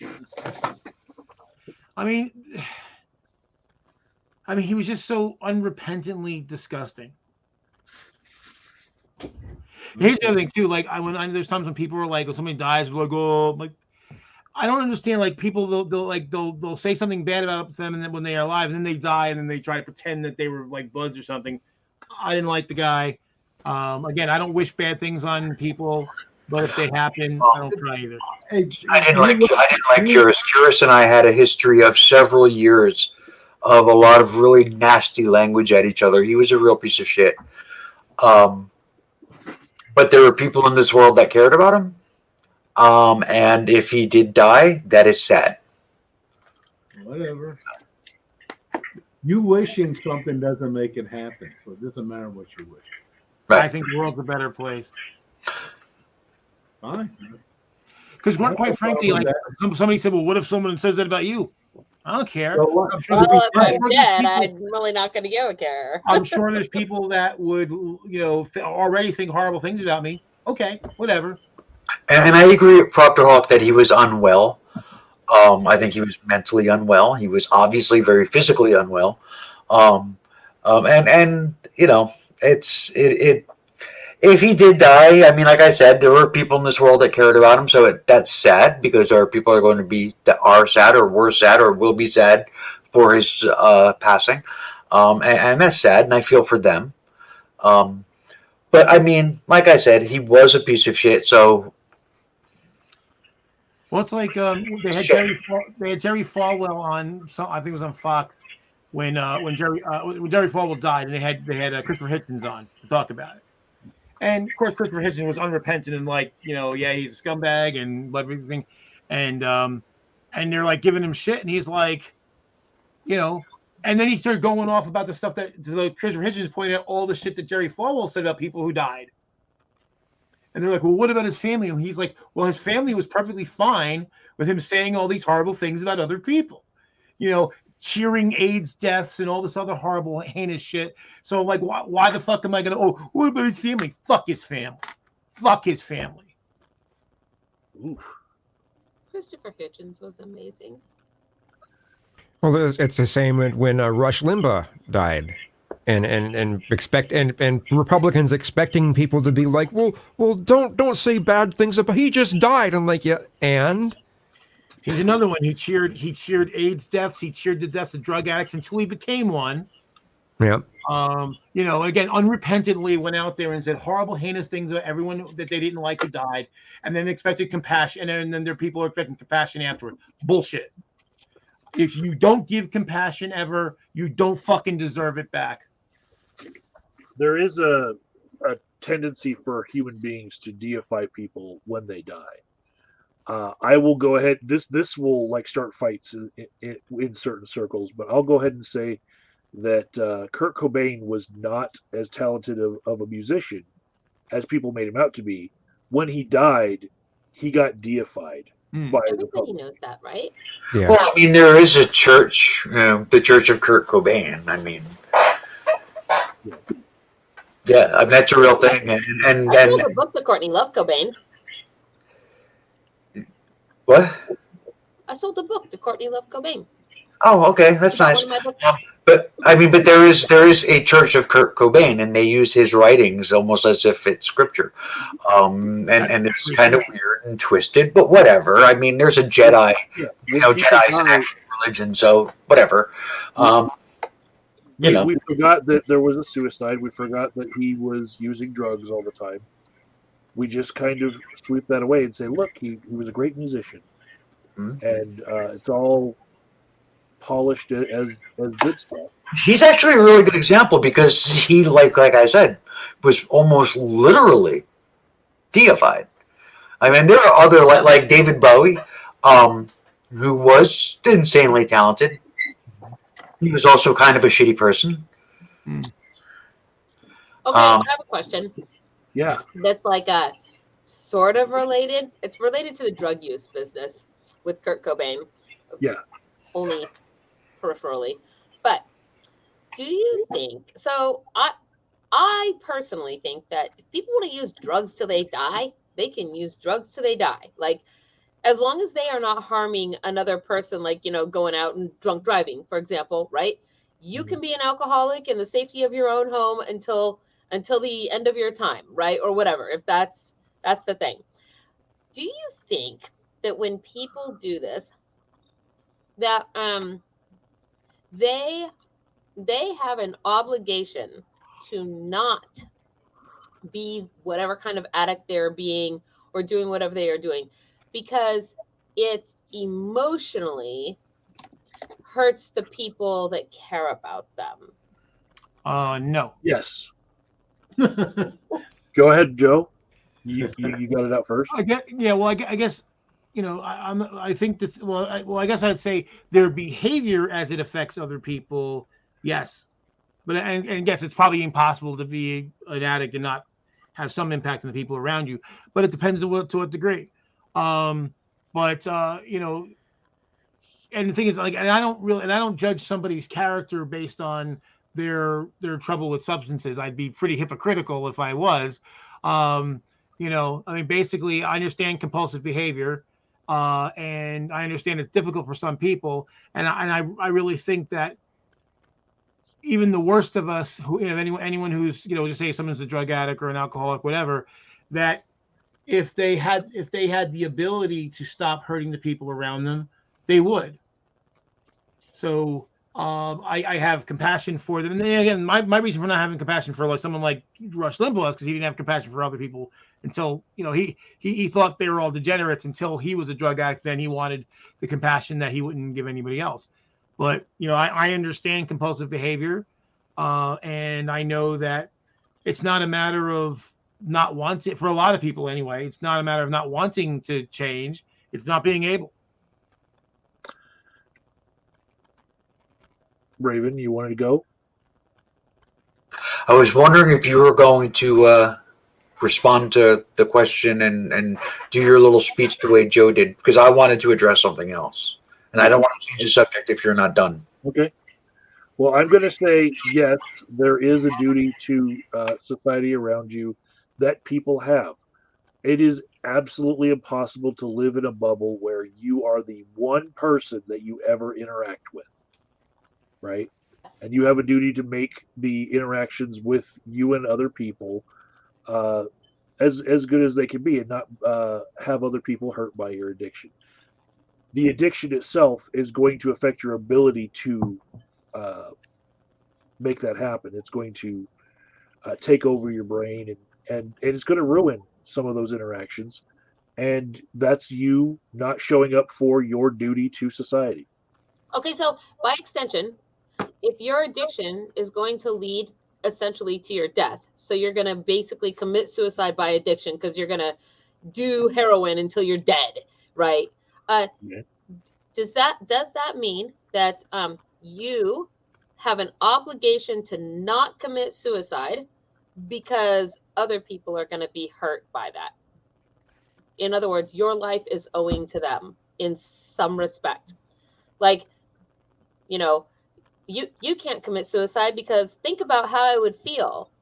I'm your mom. Think about what you're doing to me if you kill yourself. That's pretty What? That's pretty shitty. People get that argument all the time. Yeah. Yeah, I know. It's from their mom. No, but I mean, but do you think though that the person, right, that is doing the thing has an obligation? Like if they were going to do the thing and the thing leads them basically on a path to death, do they have an obligation to not do the thing till they're dead because it would, by your argument, right? They're owing. They've got some. Okay, so they're doing the thing until they're dead. Are they doing it until they're dead on purpose, or is the dead part an accident? Yeah. Does it matter? Yes, it does, because they have the obligation to be a part of society and contribute positively, even if just with like a, hey, good morning. If their net effect on the community around them is at least a little bit positive, then we're good. But that death is going to necessarily start dragging down the people around them. It's going to make people sad. And in a perfect world, you have to realize that we are not lone wolves. We're closer to honeybees than we are wolves. See, the thing is, though, to me, I would say that I don't think when it comes to suicide, I don't unless you have children. I'll make the exception for people with children who are dependent children. I mean, I don't care if you got a 35-year-old child, but if you have dependent children, I'll make an exception because I think you have a duty to make sure your children are safe and taken care of. But otherwise, no. My body's mine. My life is mine.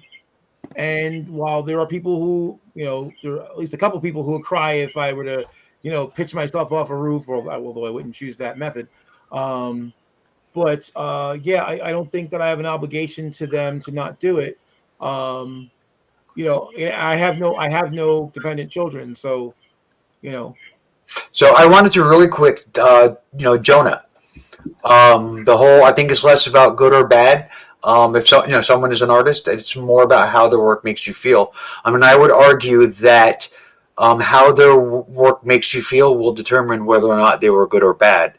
I don't think good or bad in the context of like pop music is something that can be measured outside of how it makes you feel. So, Right, because something like Prince, for example, is good. Like Prince, I recognize Prince as being extremely talented, but I didn't particularly care for Prince's music. I don't hate it. Like I wouldn't like turn the station off if I heard it. But I'm So not. glad Paul I'm isn't never going to here. seek it out.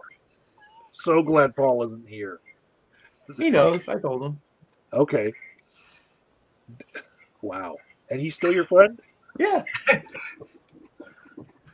Prince, I agree. Prince is insanely talented. And I had not the only Prince album I ever owned was Purple Rain, and that was in the '80s. And I don't have it now, and I am okay. I am not running to buy anything by Prince. So yeah, exactly. So, Sister Danger, I'm answering your question in a perfect world sense where the addict is the first mover in everything. Most times when people fall into an addiction, they are trying to soothe something that, the world didn't just, sit still and not happen to them. There are reasons why they are using. It started for a reason, and it might not have been their own choice that they got that far. So when I say that they do have that obligation, we're starting from this like hypothetical situation where like we're only dealing with their decisions. The things that happened around them in the world are context that's important to understand for us judging them and for them to get out of their own mess. Prince turned See, out I to look at it the be other way around. Yes, I see it that we have an obligation to help that person if they want to be Yeah. helped, but I don't And think that they necessarily have an obligation to us. part of that obligation to help them is to be understanding and not look at them in a judgmental way Right. and try to understand the full context. Maybe they do deserve some judgment, but even then, it doesn't help to judge them. Right. Whether or not you feel like they deserve it, you still got to approach the situation as to like what's the best outcome and how can we get there. Well, that's the reason why the people who I'm sure you've seen this. There was some comedian a few years ago that she made a bunch of nasty comments about fat people, and then tried to. And when there was a big backlash, and she tried to, pawn it off as, oh, well, I'm just trying to help people by trying to get them to be healthy. And it's like, yeah, no, because being nasty to people and bullying them generally doesn't make them want to get better. If anything, it might make the things worse because now if they feel more ostracized, more left out. You just want to be mean, and now you're coming up with a post hoc That rationalization. person was Nicole Arbor, and I really hope that Nicole Arbor gets a thyroid condition like me and has to put on a whole bunch of weight and isn't happy with her looks for decades. Yeah, that would be karma. And I remember years ago, this is when one of the first times when they started to try to say that obesity was in some way related to mental disease. And so, of course, they used the simple thing of using the word addiction, and of course, that set off a lot of people because most people don't really understand compulsive behavior, and they think there's this big difference. So I remember Jack Cafferty was on CNN at the time, and they were like, "Is obesity is it a?" I forget which one he said. He basically is it addiction like alcohol or a choice like drugs? And I'm like, you're a fucking idiot, Jack, because all three of those things are the same. Hell, I knew somebody who he had an addiction to cigarettes and alcohol, and then what he would do when he would try to get off of those, he would get addicted to diving or collecting stamps or collecting coins because it's compulsive behavior. Compulsive behavior. I've dealt with other addictions similarly. There are people who go to 12-step meetings round the clock. I'm talking like they either work, sleep, or they go to 12-step meetings. Right? Because they become addicted to the meetings. There are also people who go to church that way. Right. Like Right. the guy who was trying to convert to Judaism that we were hearing about. Yeah. Yeah, even religion can be an addiction. Exactly. So it is really a matter, and because a lot of it comes out of conditioning. So it's in my case, I know exactly what happened. I mean, when I was a kid, I was raised by my grandparents, my aunts. They were not emotionally available, so the way they showed affection was with food. So they conditioned my little brain to associate food with comfort and love. Food is comfort and love. There you go. So when you get and then you throw on top of that depression, so you get depressed, you want comfort, you want love. Oh, food's always there, and Bacon, so yeah, bacon is love. yeah. Bacon is So, love. and I said in a way, to a certain degree, food is even tougher than and sometimes than alcohol or drugs, because you don't have to drink alcohol to survive. You don't have to take drugs to survive. But just imagine, I explained this to one guy. I said, just imagine that you were addicted to heroin, but you had to consume heroin 2 to 4 times a day to survive.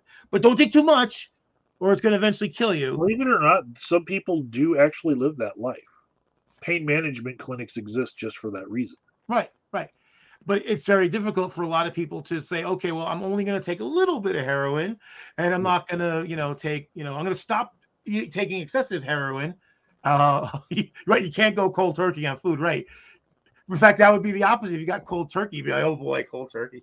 Yeah. For those addictions that we have to encounter a little bit in order to survive, like food, water, sex, stuff like that. We call them process addictions. Mm.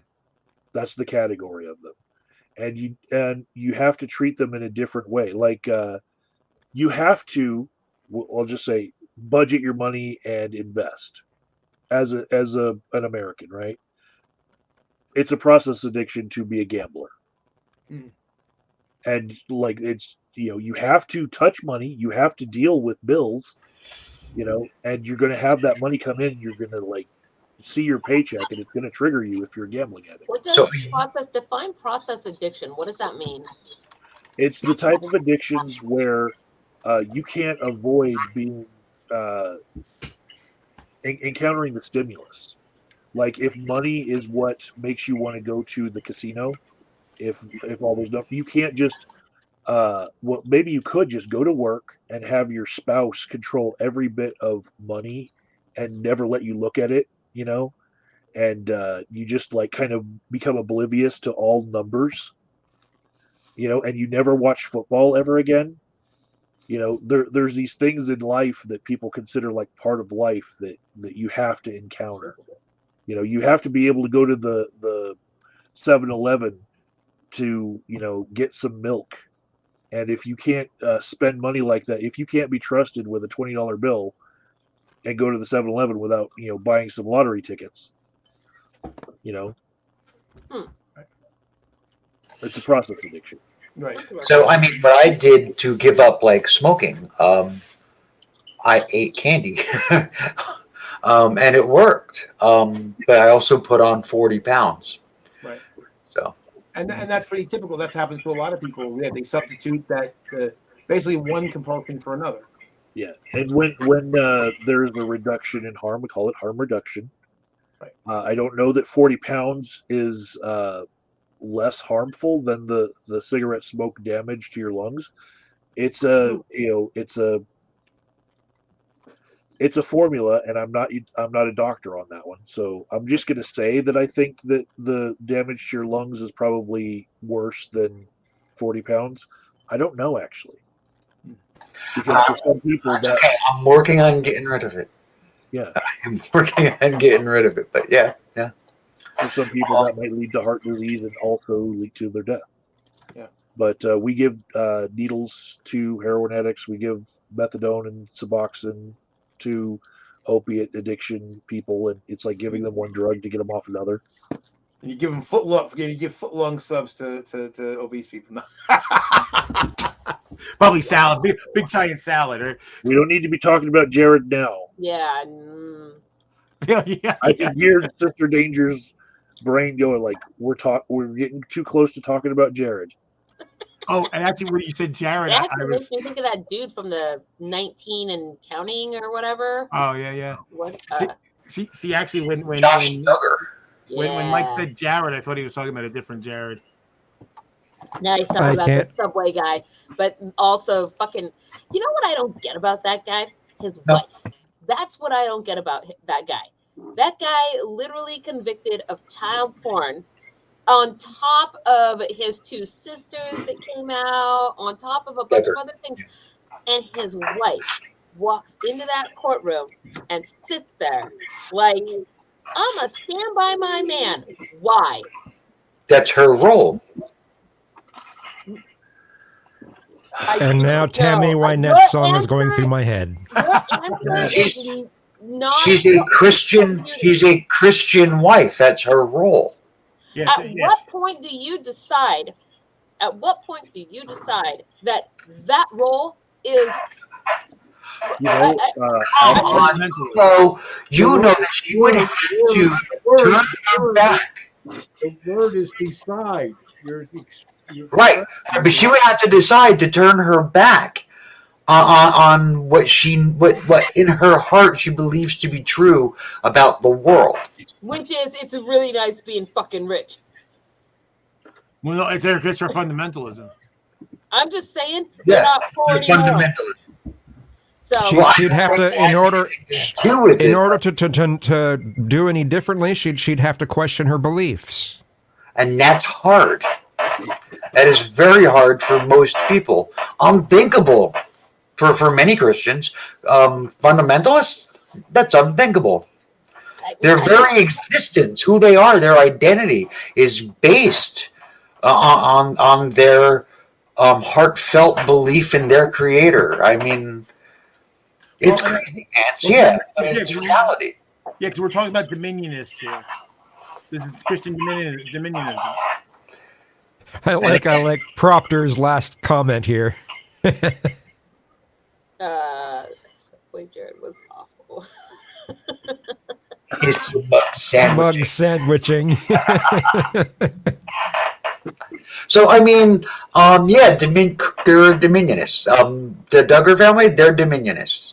And I mean, you can't walk around, with the beliefs of a dominionist, And know what a dominionist is? Okay, so a dominionist believes that the earth is and humanity is basically fallen, and that they've been chosen by God to have dominion over culture in order to bring humanity back into into biblical law. And that will bring Jesus. That'll bring back Jesus. Yes. Well, you want to go see Jesus, I have a really, really fast direct route for you. And I do not necessarily share AOD's perception that you have a responsibility to society to remain alive. Nope. Well, and the Here's thing the about knife. it is, Do something with the knife. and the thing is, and they're apocalyptic because, of course, when Jesus comes back, that's when the tribulations happen, and then the world is destroyed. So they want to. Their belief is that they should be hastening the end of the world. Right. Because then we all get to go to heaven. And there's a number of them in the United States government. Well, why can't they just lead by example then? Because they believe that they were called on by God to actually take over, ride our society and world into the grave. They also think the United States government was founded to promote Christianity too. Is another part of their primary part of their belief. It's the most important element of their belief. I have an entire video series on this. I don't know. It's mind blowing and kind of I don't know. It's beyond my brain's ability to really process or comprehend in kind of a Christopher Hitchens way. Like for the love of God. No pun intended. Like, what do you have to do? So I have this video series on this, and on if I remember correctly, on a couple of the videos, what I did was I stumbled across this interview where these women, I was from NPR, and they were talking about the Dominionist movement, and it was the first I had ever heard of it. But they went into a lot of detail about the structure of it, who these people are, where they are, and it's Scientology under a different name. it's it's not, because it's Christianity. I mean, it's straight up Christianity. It's they are completely separate. They are. And it's cult-like factor. Yeah, it is very cult-like. Oh, okay, yeah. And that's the reason why she's not changing. She's standing by her man, because her cult says to do that. Yep. The Quiverful people, the people that are Quiverful, the Duggars, those people are Dominionists. The 700 Club, Pat Robertson, they're Dominionists. Yeah. I can't understand how the things that they are willing to excuse in the name of their dominionism do not, in actuality, weigh upon them as people. Like, at some point, unless you are truly purely socio or psychopathic, and I guess arguably they're in a cult. I mean, how does it not? Because they're in a cult. That's why. Because they're in a cult. Because basically rational thought is gone. Because they're in the cult. The cult takes over, and plus, like Raven said, the cult of circular logic too. Yeah, and also too, like Raven said, to give that up is to give up everything. Who you are, your friends, your family, your associations, all of that has to go away if you give that up, and that's terrifying for most people. It's a socio no what is it, a religion socio-religious socio-religious movement. It's really twisted and it's bizarre, and there's millions and millions of them in this country, and there are dominionists in Congress, in all levels of government, across the country. They're scary people. They're scary people. They're the ones that run the Christian summer camps where they yell about Harry Potter. Those are Dominionists. The people that scream at people who are trying to get their picture taken with the Easter Bunny, those are Dominionists. The ones that are blowing up abortion clinics, those are Dominionists. Well, I mean, not necessarily. A lot of these people could be Dominionists, but they're not necessarily Dominionists. They're crazy. Some of them are, and some of them are extremists, and they're willing to do and say stupid things. But that doesn't necessarily translate to them being Dominionists. They may not actually believe. But they would belong to. Odds are, most likely, they belong to a church, which is a Dominionist church, and it doesn't have to say Dominionist in the name of their faith or on their church. Usually, it says evangelical. If it's all evangelicals are Dominionists, because the entire evangelical faith is based on it. All conservative evangelicals, or liberal evangelicals, who are not Dominionists. Charismatic is the word they use. Charismatic evangelicals. That's Dominionist. If the name of a church ends in fellowship, there's a good chance that is a Dominionist church. So it's a very large movement. A very large chunk of American Christians are Dominionists. One friend of mine who's Catholic, and I was sounding these bells a long time ago, and he kept telling me I was being alarmist. And the thing is, I kept trying to tell him, because he was like, "Well, I kind of understand the fundamentalists, even though I disagree." I said, "Here's what you have to remember, my friend. Okay, so they don't like the atheists, so they're going to get rid of me first. But they think the Catholic Church is of Satan.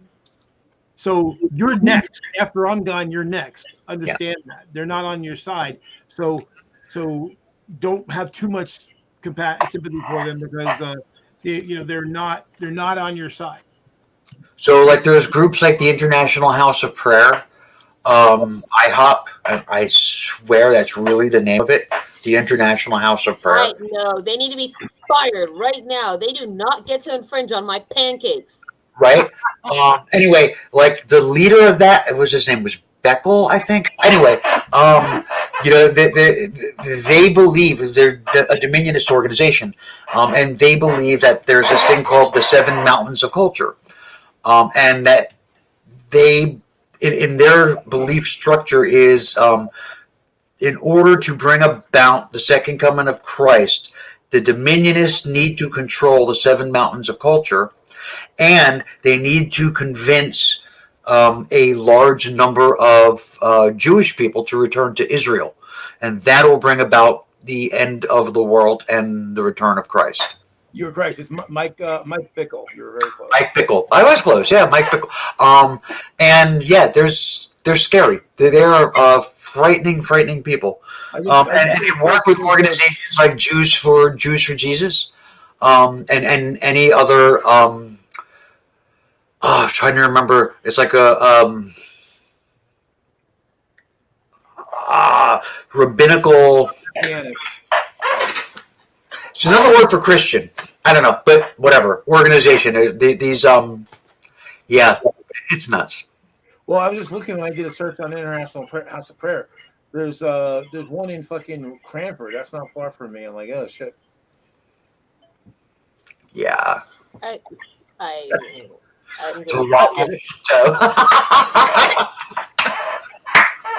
good. Love it. That is good.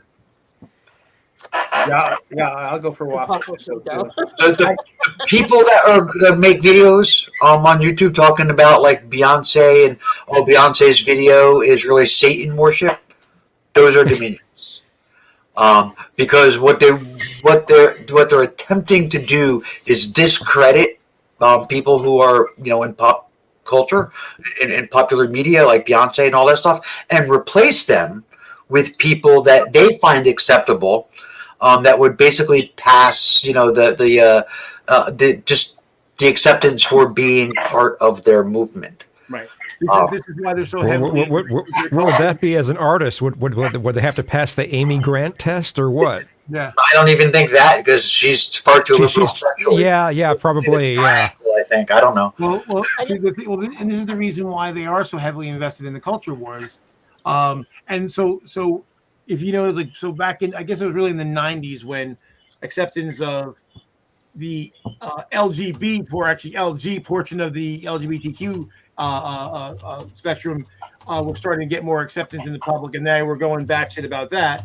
And then now that the transgender people are starting to get some acceptance in the world, or at least in our world, that they're going nuts, and that's why they're trying to pass these laws, basically trying to hit transgender people with rocks and whatever the fuck else they can do to fuck them over, because they're petrified that if transgenderism becomes accepted society wide, they're losing their battle for the culture wars.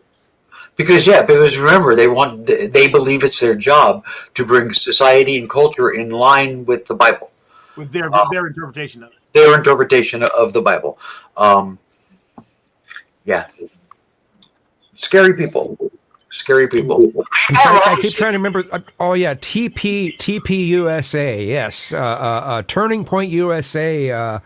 I don't know if you've got just wondering, just as a question, have any of you gotten to see clips and highlights from some of the awful things that have been said?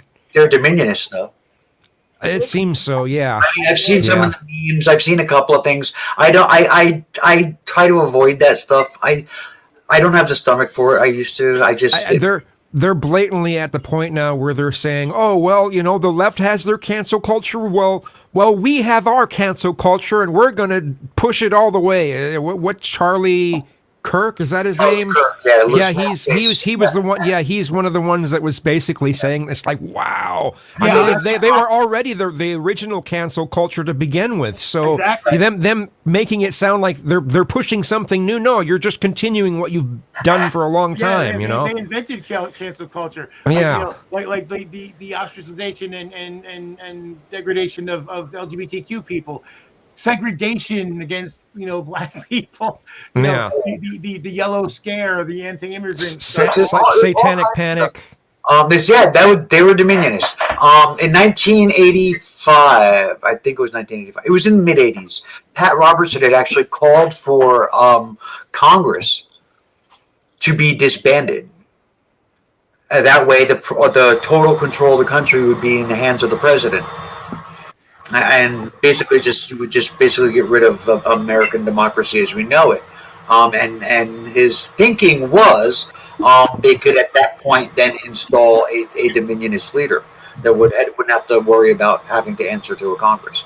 Well, and this is one of the reasons why, not all the people on January 6th were Dominionists, but a lot of them were, because they don't believe in democracy. Democracy is anathema to theocracy.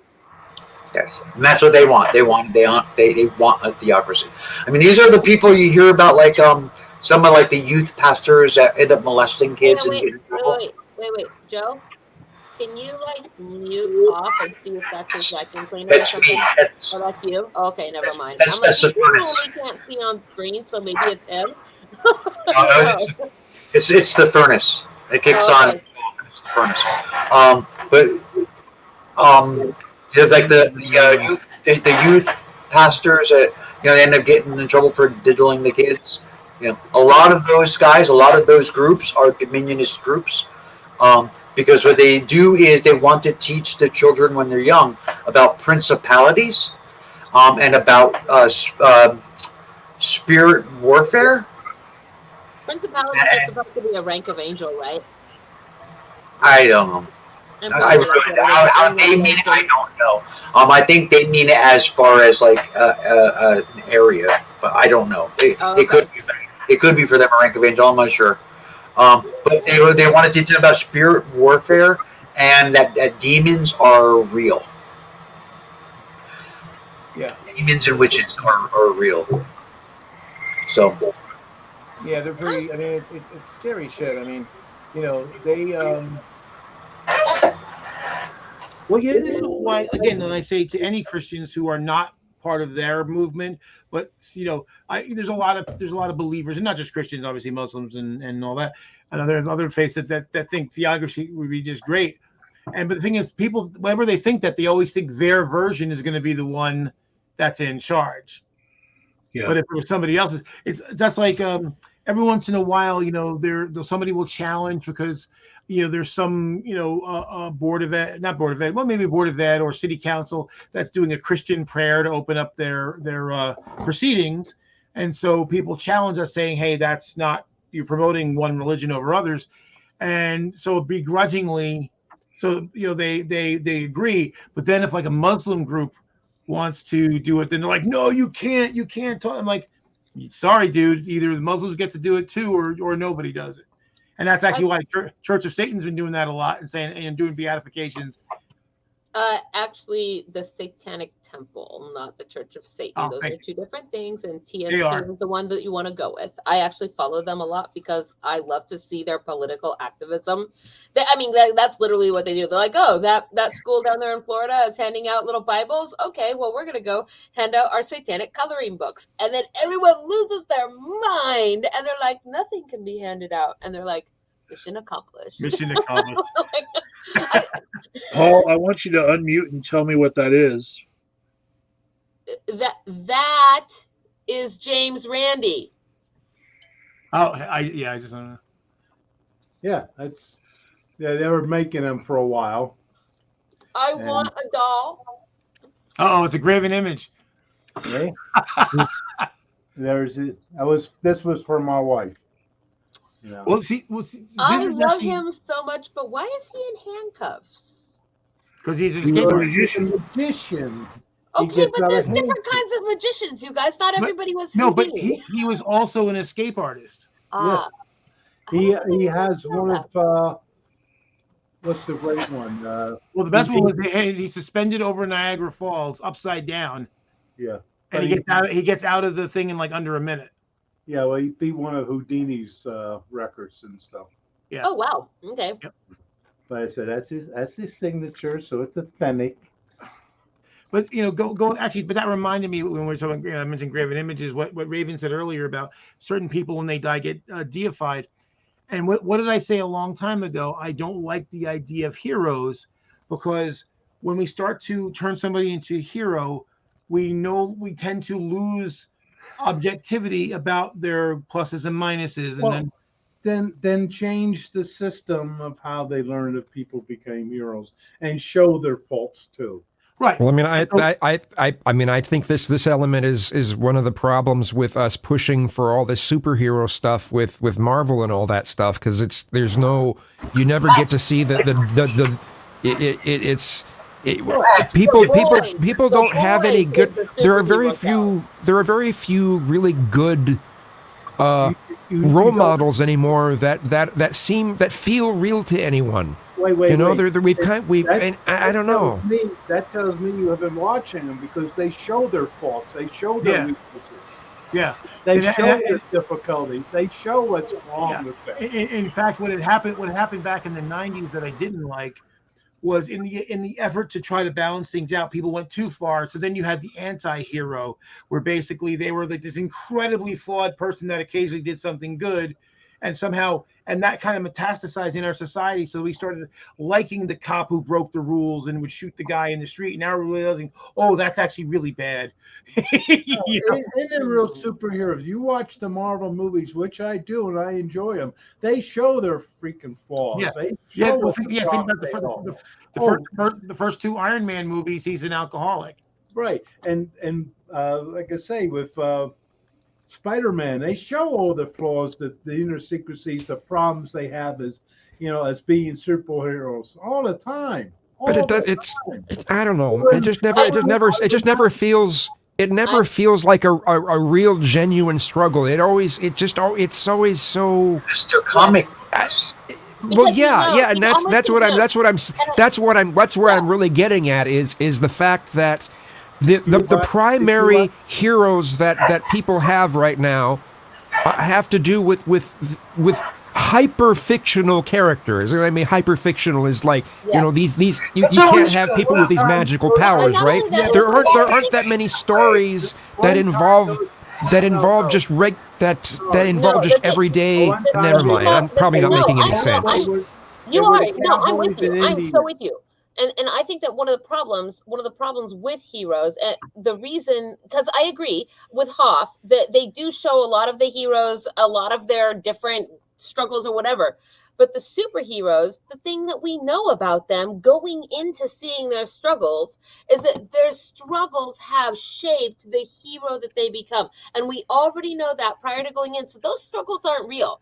The struggles that are the most real are in the anti-hero, because the anti-hero is like doing a thing and they don't ever stop doing the thing. They don't get better. They don't get fixed. They literally have a philosophy that they're following, right? That sometimes they're good at. Like, I don't know. Like, I think Iron Man. I think Iron Man was a good example, actually. That Joe gave. I mean, he was an alcoholic in the first two movies. And then he got better. But no, it wasn't that he just got better. The guy's got a 10-year story arc that goes through a dozen movies. But as a person, though, you know that because Tony Stark / Iron Man is a superhero, because superhero is... But he's not. He's a rich guy in a suit. That's what that's... He's a rich guy in a metal suit. He's not a superhero. He doesn't have... Not a question about what's going to happen with him, is my point. Right, and actually in the third movie, he's actually suffering from PTSD from his experiences in the first Avengers movie. Right. Yeah, but Sister Danger, that's like any story that you go into. Well, not any. I mean, almost any story you pick up, almost any book, and you take any movie. There's a hero's journey, whether it's Luke Skywalker or Tony Stark or there's a journey. Otherwise, if there's no conflict, if there is no challenge, if there's no advice from an elder, if there is no falling down and then getting back up again, then there's no story. I mean, that's just what, since the very first stories were ever written, that's been the basic formula. So yeah, that he's going to be okay, or sometimes he's not going to be okay. Well, at the end but that's just the formula for all. Here's the most important thing. No, and different. That's different in the Marvel movies compared to other superhero movies that came before. The heroes are never deified, ever. In Marvel, nope.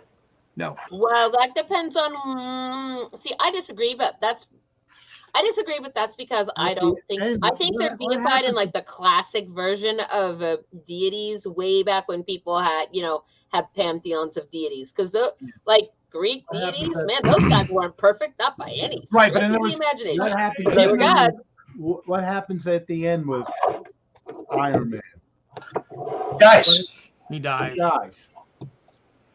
dies. And his death is actually the fulfillment of his arc. Because way back in the beginning, in the first Avengers movie, Captain America says to him, "You're not the one to sacrifice your life. You won't put your body on the line to let the other guy climb over you." And then at the end, he sacrifices his life and puts his body on the line. Back when I was a kid, what was it? It was the Cowboy and Indians, the cowboy shows. The same thing again. It's just a vehicle. The whole storyline thing is just a vehicle. Well, and the thing is, though, like when you see heroes walking around, occasionally someone will be like, "Oh, hey," but people going around like, "Oh my God, it's Captain America." In fact, what's kind of funny is there's and actually make fun of the whole notion of them being deified. If you watch the Hawkeye series. Yeah, because now that Captain America is gone, it's basically accepted that he basically died of old age. Rogers the musical, and it's purposely hammy, and people in the other guys in the audience are just like, this is terrible, this is ridiculous, and they're making fun of the people. And Hawkeye is there with his hearing aid turned off. Right. What I get a kick out of is one person was watching and he says, "I guess I'm not into plays. I don't understand the concept of the play and Hawkeye. It's like it's silly." That's what it was. It was silly. Exactly. So it was really funny because I saw some comedian, I think Tony Baker, posted on Facebook about like he thought it was terrible. I'm like, right, it's supposed to be cringy. That's the whole fucking point. Because what they do is in the end credit scene of the series. Since the series finale, they show you the whole song from the musical, and it's very cringy, and it's supposed to be. So can I give a tiny? I find zero Marvel heroes, with maybe the exception of Wonder Woman, and is Wonder Woman Marvel or DC? I can't remember. DC. Okay, DC.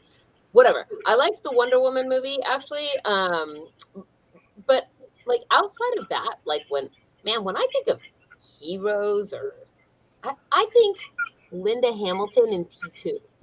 I'm like, that is like a badass person going through a bunch of crap that's never going to end, and they are still forever just trying to do the right thing until they die. Right. Like, she's not an anti-hero either.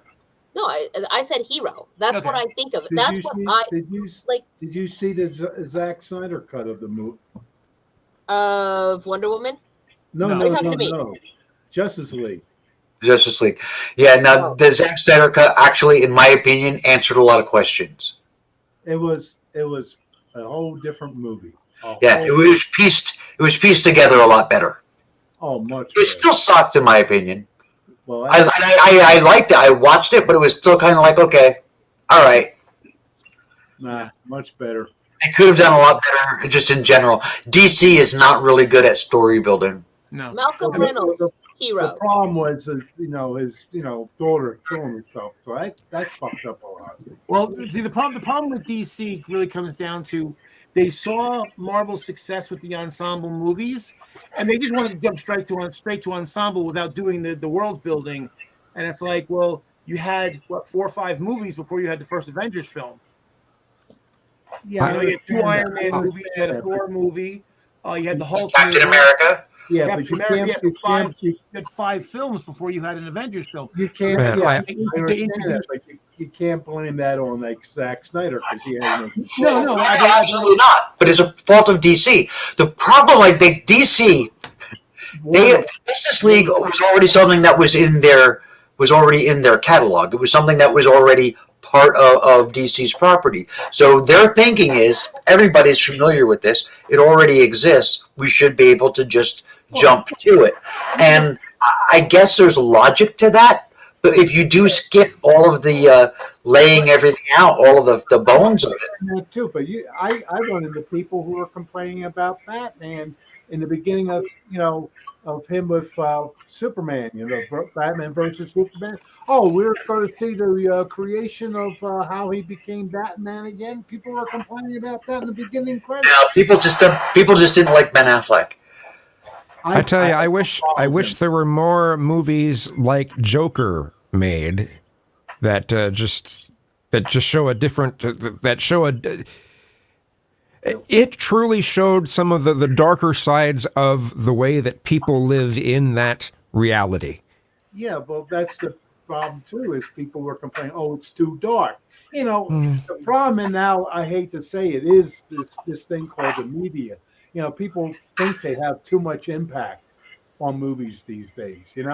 When I was a kid, movies, oh, there it is. There's the upcoming attraction, blah, blah, blah. No, I don't have too much problem because they did get that Zack Snyder cut to come out because of the social media.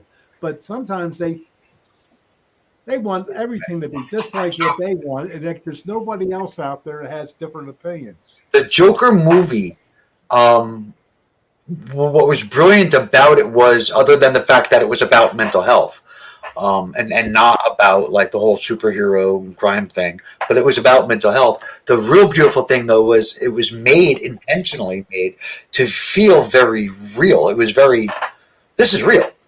You know what I mean? It was like, this guy's not a villain. He's a guy that's sick, and I can see this happening in our world, in our real world. I can absolutely see this. Right. It's kind of like a DC version of Falling Down, kind of, so to speak.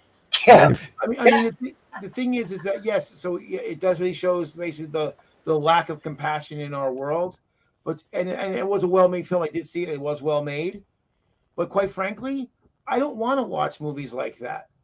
I already live in a dark place. I don't need to go. If I go to movies for some level of escapism. I just wish there was more. If we're gonna go for something positive, then let's do something realistically positive versus this superhero shit. I don't get any positivity out of watching superhero shit. I don't get any positivity. It's just like, oh, look at this comic book thing. So there movies being made like that. There's a lot of films like that. And nobody wants. Yeah, there are plenty of those kinds of films being made. You're muted, Paul. There's a lot of those kinds of movies being made. People just don't go see them. But the thing is, like, there was an article I read several years ago, and I've talked about this a couple of times on this forum and probably a couple of others. I have talked about it here because Sister Danger and I ended up going back and forth about it for a while. But I read this article a number of years ago where they talked about every time society is in a bad place, people tend to go to the cinema to watch their favorite superhero. We have been on now for about 14 years now on the Marvel run. Yeah. And my question, I'm looking forward to it ending. I actually enjoy it. Here's the thing. If you like movies about dogs, that's awesome. Go watch your movies about dogs. And I will never go out onto a public space and say movies about dogs are stupid and why do people watch them? Watch your fucking movies. I don't care. Why do you care that so many people like Iron Man? Well, why does it bother you? I'm just concerned that it's taken over. It's pretty much it's taken over the box office. Yes, because people want it. Because people want it. Here's what I don't understand. You just got. Whoa. Mr. Danger. You just said that you're with him. You're with him. You agree with him that you want it to end. You think it's stupid. You both think it's stupid, which is fine. Which is fine. You're entitled to that. No. Nobody is. I just wanted to dial back. It's like at an 11, and I needed to come back to maybe a 6. Why do you care? I'll tell you why I care if you will give me fucking seconds to talk. It's because the day after Christmas, when I get guilted into going to see the Spider-Man movie because the guys really want to go see it, and don't I want to do something with my guys? Then that's what I have to go see. And then the next Marvel movie, and then the next Marvel. When I want to go see Texas Chainsaw Massacre, they're like, I don't like horror. And I'm like, but you know what? That has nothing to do with the movie. That has nothing to do with the movie. There's kind of this societal expectation that everyone's supposed to be enthused about Marvel stuff, and it's just like, and I don't share it. So it's like the reason why I care is because it's replaced anything else. There's nothing. That is That's actually what I think. That's actually what I think. I was joking about the guy thing, by the way. I agree with you. Going to see Texas Chainsaw Massacre. Marvel movies didn't prevent Texas Chainsaw Massacre from coming out. So that just proves right there. That's bullshit. What I'm saying is there aren't very many. Every year, the film industry gets together. They put on tuxedos. They go to a dinner, and they have this entire ceremony where people get up on stage and talk about all of the different movies that came out that year. And in almost every single year, a small fraction of those movies are Marvel films. Marvel does 3 or 4. Marvel didn't replace shit. If you decide that you don't want to see anything else, and then instead complain about what other people are watching, we're talking about this in the talking about this in the context originally of movies that have heroes, that have something positive, that has something like that, and there isn't much out there. What, Soul? That was a great movie. Watch it. That was a great movie. That was fantastic. Animation. Fantastic. No superhero. Can you at least tell me, without talking about it, what did you at least think of that looking up movie? Good or not good? Just that's all I want to know. Do you like it or did you not like it? Don't Look Up is great. It's going to win awards. Great. Great. So many awards. I haven't seen it yet, so I can't comment. And no superheroes. And it was great. And it was great.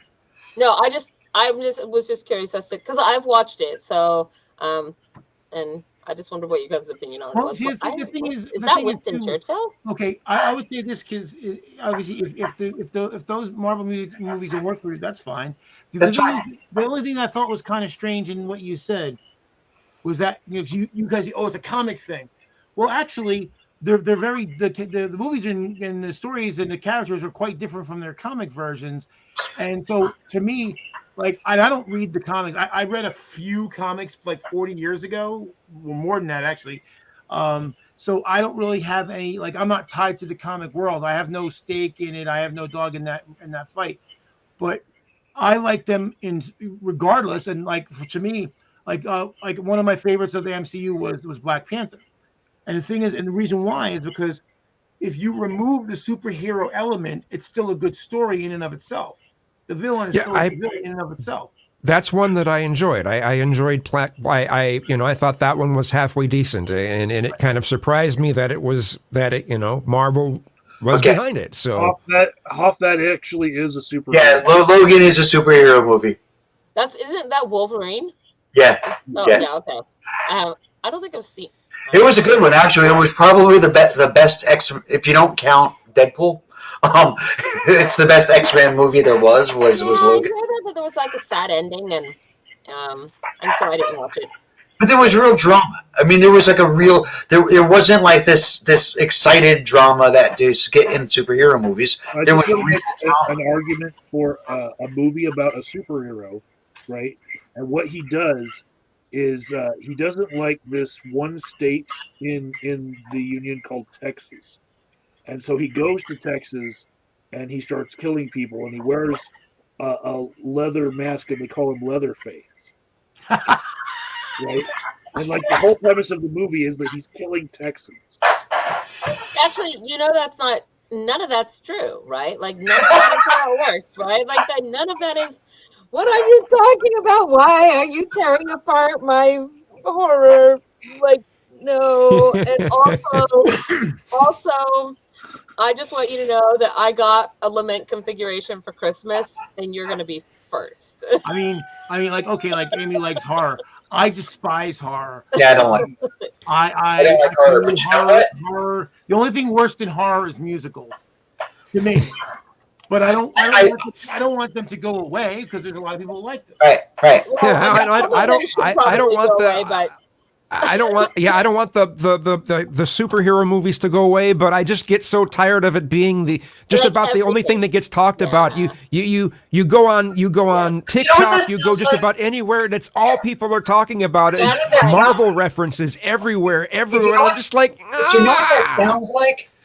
There's this thing that's really popular, so I don't like it.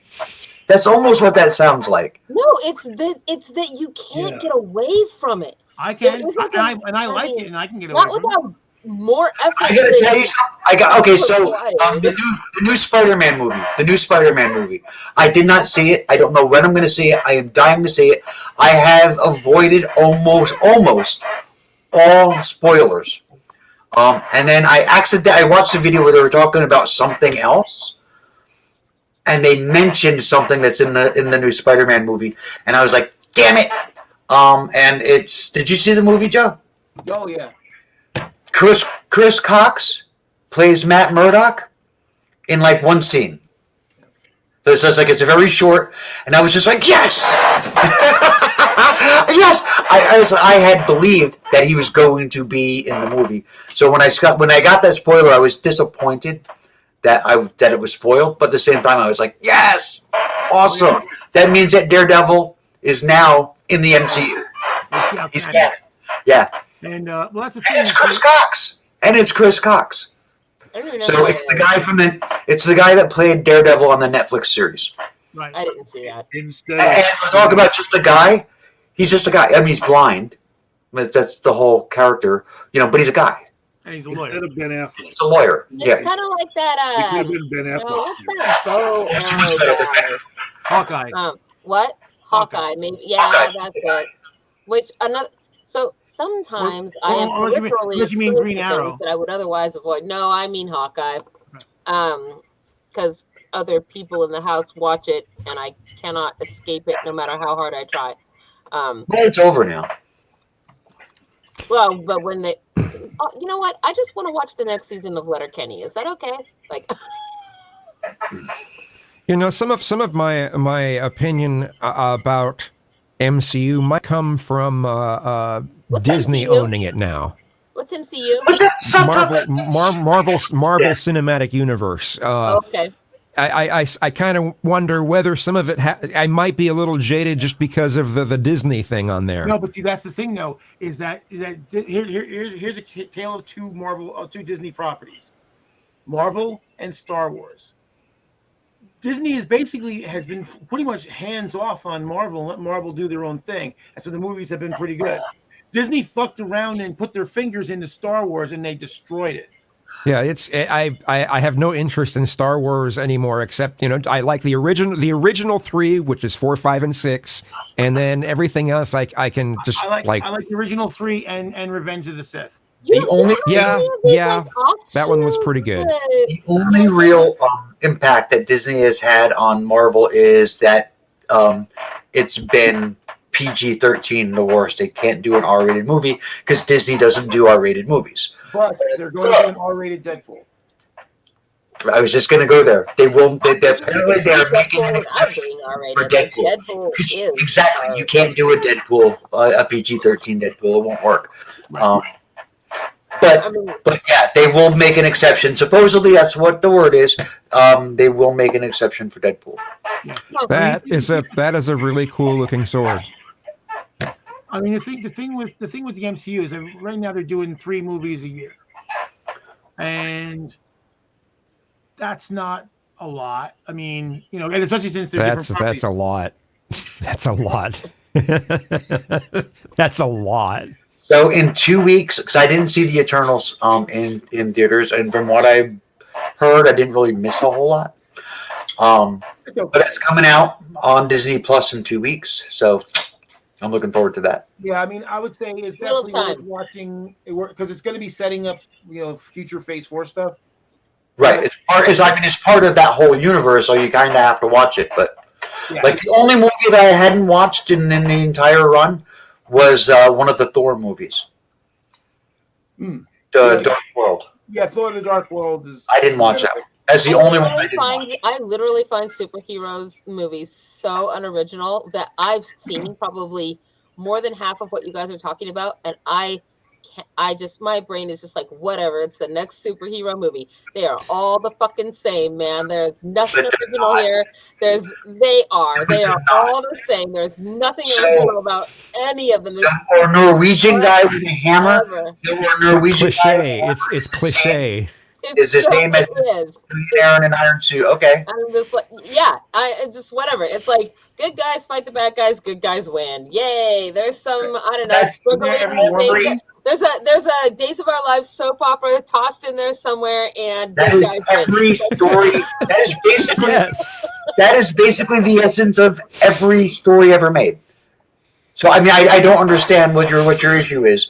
I hate stories. I get that it just doesn't appeal, and that's fine. Like I said, like musicals to me, the only exception, there's two musicals that I like. I guess I'll say three. West Side Story is cool, and I like Grease 1 and Grease 2, and that's it.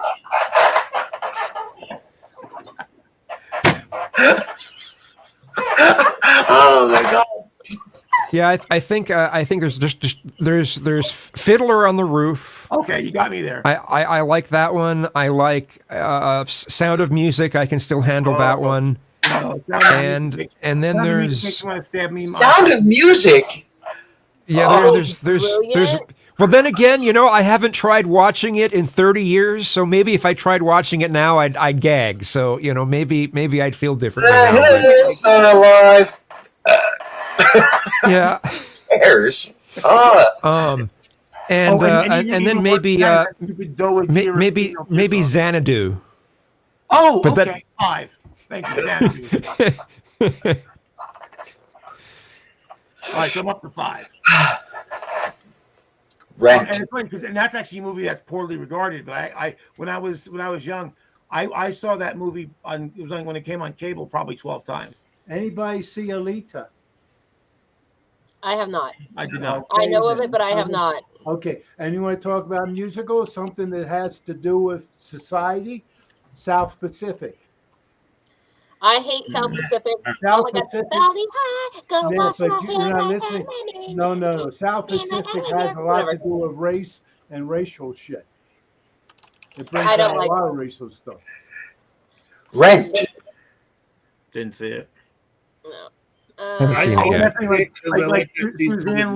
Suzanne loves Mamma Mia 1 and 2, and I'm like, okay, I'm going in another room. You go watch the movie. Wicked was a fantastic musical. Did not see it. I do like The Sound of Music. The Court Jester is a pretty great musical. I wish I could see something like The Court Jester live as opposed to just on video. Yeah, I mean, and like for horror, like Todd. The last horror film I saw was Halloween 4, and it was so fucking predictable that I'm sitting there in the theater and I'm like, and then my friend's like, he would drag me there, and I told him, I said, if I don't like this movie, you're paying me my money back, and he still owes me the money, by the way. But I'm sitting there, I'm like, okay, someone's gonna jump out of there, that guy's gonna say this, he's gonna fall down, nothing's gonna fly across the room, hit the other guy, and then like 12 seconds later, it all happens. I'm like, can I go now? Phantom of the Opera. I love as a musical. I despise Rocky Horror Picture Show with a burning passion. Raven actually reminds me of Rocky Horror Picture Show today with that black ensemble that she's wearing. I love attending Rocky Horror at a theater where everyone is having fun and there's throwing toilet paper and things like that. I enjoy that. I hate that even more than the movie. Pirates of Penzance, amazing musical. I have not been to a screening. I want to go. What's wrong with you guys? Yeah, Gilbert and Sutherland doesn't do it for me. The one that I can't stand, the worst one to me that I've actually sat through was Les Mis. Oh, I don't like. Yeah, I can't. Like- I just can't. You can't. You have to know the story Yeah. beforehand to even know what's going on, and there's no actual dialogue. So A play It's needs depressing. dialogue other than the songs themselves. You It's know. like the pinnacle of depressing. On top of all of that, it is just like the most depressing thing ever. Like Then there's everyone sounds all happy, that the music's all happy, and they're saying a song of angry men. We're so happy, everyone.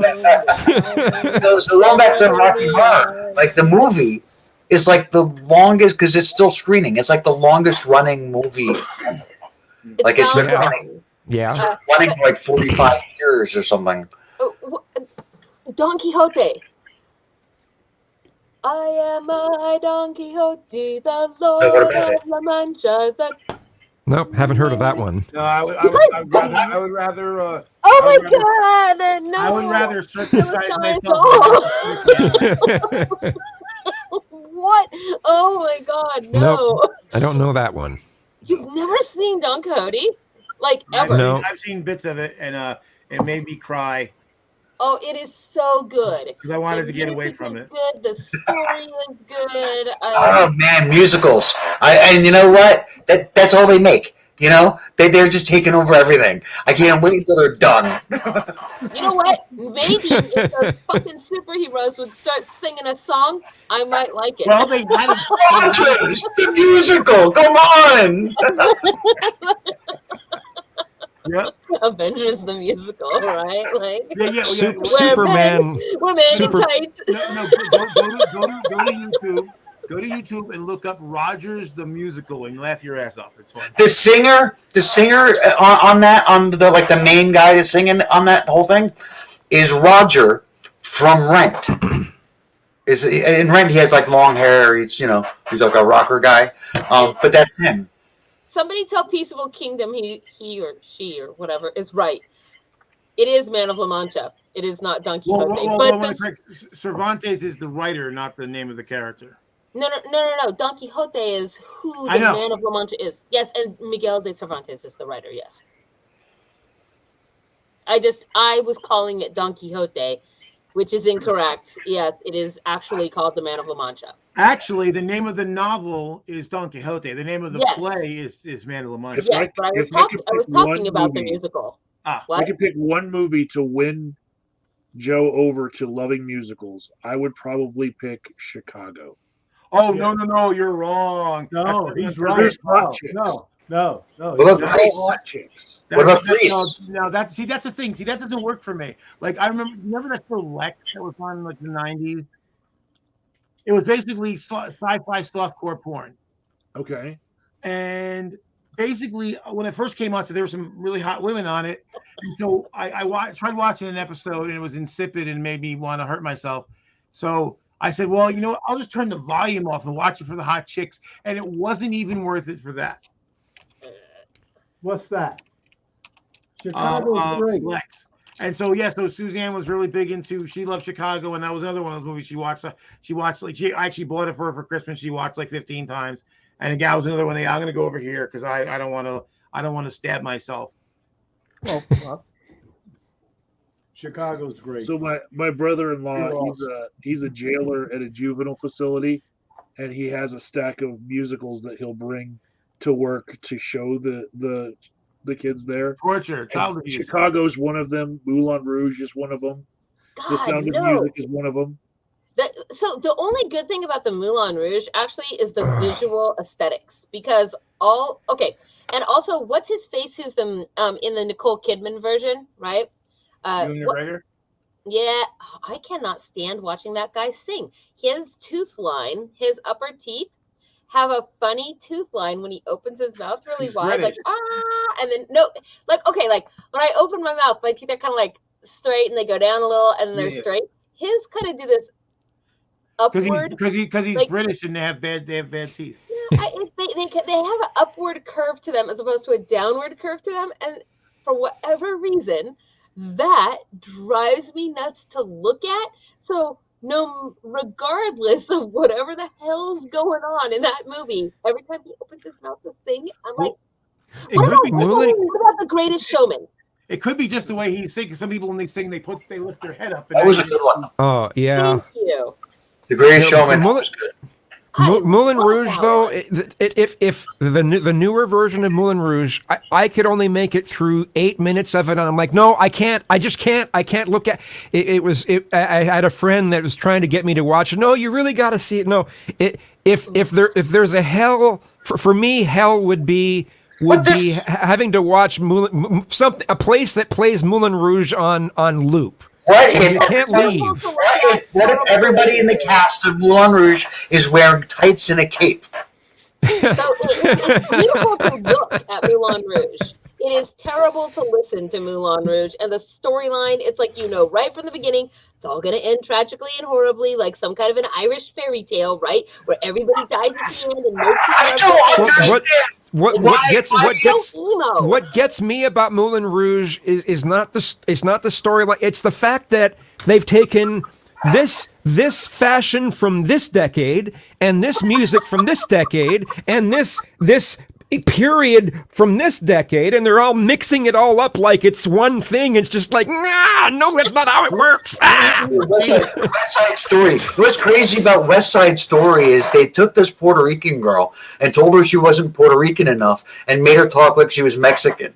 I thought that West Side Story was basically a modern version of Romeo and Juliet. I've never actually seen it. It's the Sheriff and Jets. That's West Side Story. And you know what's interesting about that is that all stories are the fucking same.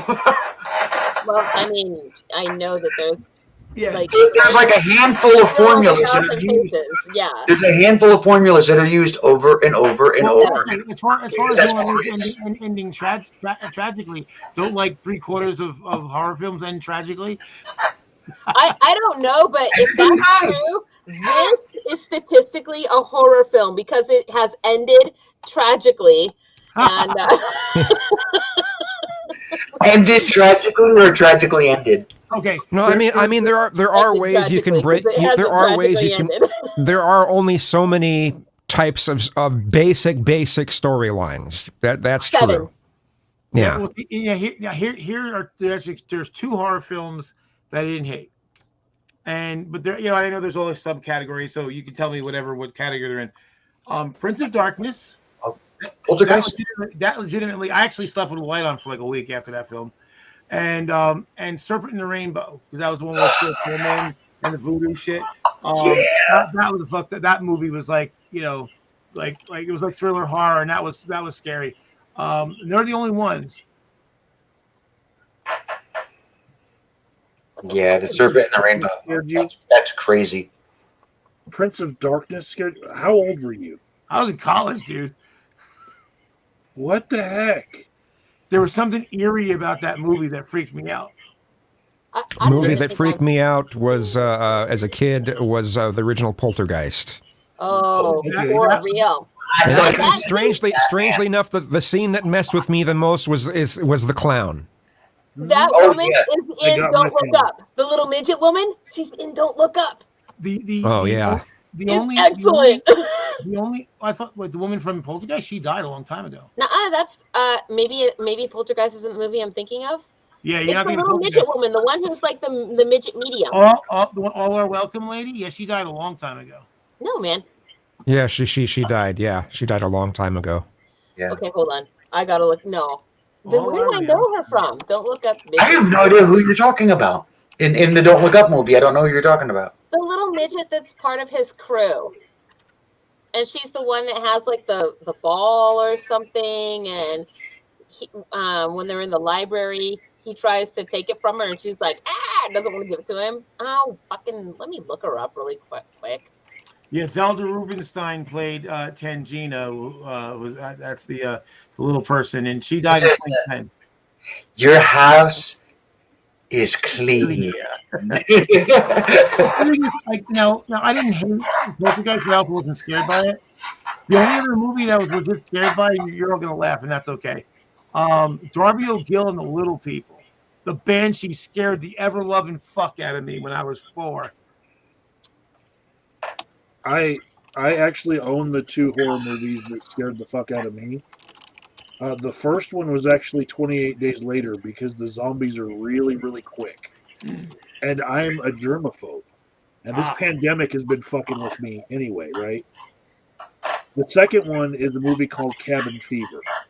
And there's a scene where the girlfriend is already sick with like this. Another zombie style movie, but like the guy tries to like reach down on her and like pleasure her down there, and he isn't down there. There's just a hole in her leg, and she doesn't feel pain from it because she's infected. And so he's just like dipping his finger into like a sore in her leg. And I got so horrified by that I had to buy the movie so I could scare myself later. To torture yourself? Yeah. I have it in my closet. I hate westerns too. The worst movie I've seen in that genre is actually Zombies versus Strippers. What the fuck? And I send it to Kazoom. I haven't watched it yet, but I do have it. I do have it off to the side to play at some point. So Inventor Gorilla was the best in that movie, and so I watched it for that, just to look for him. And yeah, I'm trying to think of any other genres of movies that I hate. I don't like zombie movies. Yeah, I have no interest. They don't scare me. I'm bored to death. Zombie movies just, no, I have no interest. So 28 Days Later, it was like it was zombies in a way, but like they were fast. There were two like vampire fast. There were two zombie movies that I liked. One was Warm Bodies, which was a rom-com. Where the living girl fell in love with the zombie guy. It was a zombie Romeo and Juliet story. It was cute. And then the other one is I Am Legend. Okay, so there's two zombie movies that I don't hate. Return of the Living Dead only because they're funny. Because like send more cops, send more paramedics. But only those scenes. I don't care about the rest of the movie. Or Susie, I know you love me, and I know you let me eat your brain. But the other movie I kind of like was Night of the Comet. Oh yeah, it's been a long time. Yeah, I forgot about that one. That was a good one too. Yeah, but that's more of a comedy though. You know, it's just well, they went shopping. I mean, I was like, oh shit, look at them. Well, and one thing what made me think of Night of the Comet was actually 9/11, because they had the New Jersey Turnpike closed for emergency vehicles for several hours. But I'd gone to a workmate's house to watch TV. We were figuring out what's going on. So I finally decided to go home. They had just reopened the Turnpike for everybody else's use. And I'm driving down the Turnpike, and Raven can tell you, you can go on the Turnpike at 4 a.m, and there will be other cars. You're not going to be the only car ever on the Turnpike. And I'm driving down the Turnpike at like 5:30 in the evening, and I'm the only fucking one. And it was creepy. And it felt just like Night of the Comet when they're cruising around LA and there's nobody. No. A movie that I haven't watched the entire thing, but the pieces that I've watched looked good was Zombieland. It actually looks Zombieland. It seems kind of it's kind of funny. But yeah, I'm with you all on most zombie movies being just uninteresting. Yeah, Shaun of the Dead is okay. I don't love it, but it's all right. I pretty much only like zombie. So I really like The Walking Dead, the whole like the TV series.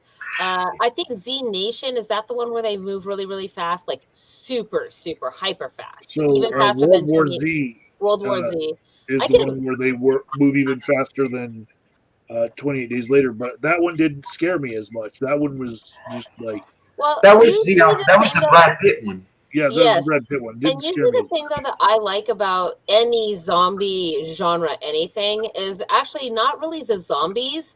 It's the human culture that develops in the wake of something catastrophic, and then also with having an antagonist, whatever that may be, that is kind of always there at the door. And I really like a lot of the moral and ethical conundrums that just the people and go through in all the different things that they have to do. So the zombies to me are almost kind of incidental, right? Like that's not really what I like about zombie stuff. It's just that zombies happen to be the catalyst to these moral situations that You people are just Well, placed it's kind in. of, like Fi- alien invasion movies where the aliens come in and then people have to deal with the aftermath. And Yeah, like Fire. Oh, District 9. Firefly, in some ways, that series, along with the movie Serenity, in some ways, you could say is a zombie set of series because of. I mean, I don't want to ruin the whole thing, but I'll just say that there's some zombie elements to that series as well. you can't feel bad about spoilers for a show that's been off for like 15 years. Well, Yeah, true. that's it. I'm like, pretty sure we're okay. Like, you're clear. You're clear. I'm like, oh, I haven't seen it. And I'm like, look, motherfucker, you had 20 fucking years to watch that. You didn't. Yeah, Clearly, this was not that important to you. You've done your due diligence. You Okay, can't like, tell the rest of us we can't talk about some shit from 20 fucking years ago. You know, but I- Firefly, by the way- but Firefly though did have Oh, yeah. some zombie But- elements to But it. it's kind of like some people like that. I'm like, yeah, and Vader is Luke's father, just in case you didn't know. You know. I'm trying to think about movies though that, like, listening to you guys talk, and I've been just like trying to think about movies that mess with my head. And the way that I gauge whether or not a movie has messed with my head is whether or not I dream about it in the end, like in a stressful kind of a dream, or in a high anxiety kind of a dream where maybe I'm struggling through something, trying to get away from something or whatever. Like, so Texas Chainsaw Massacre, right?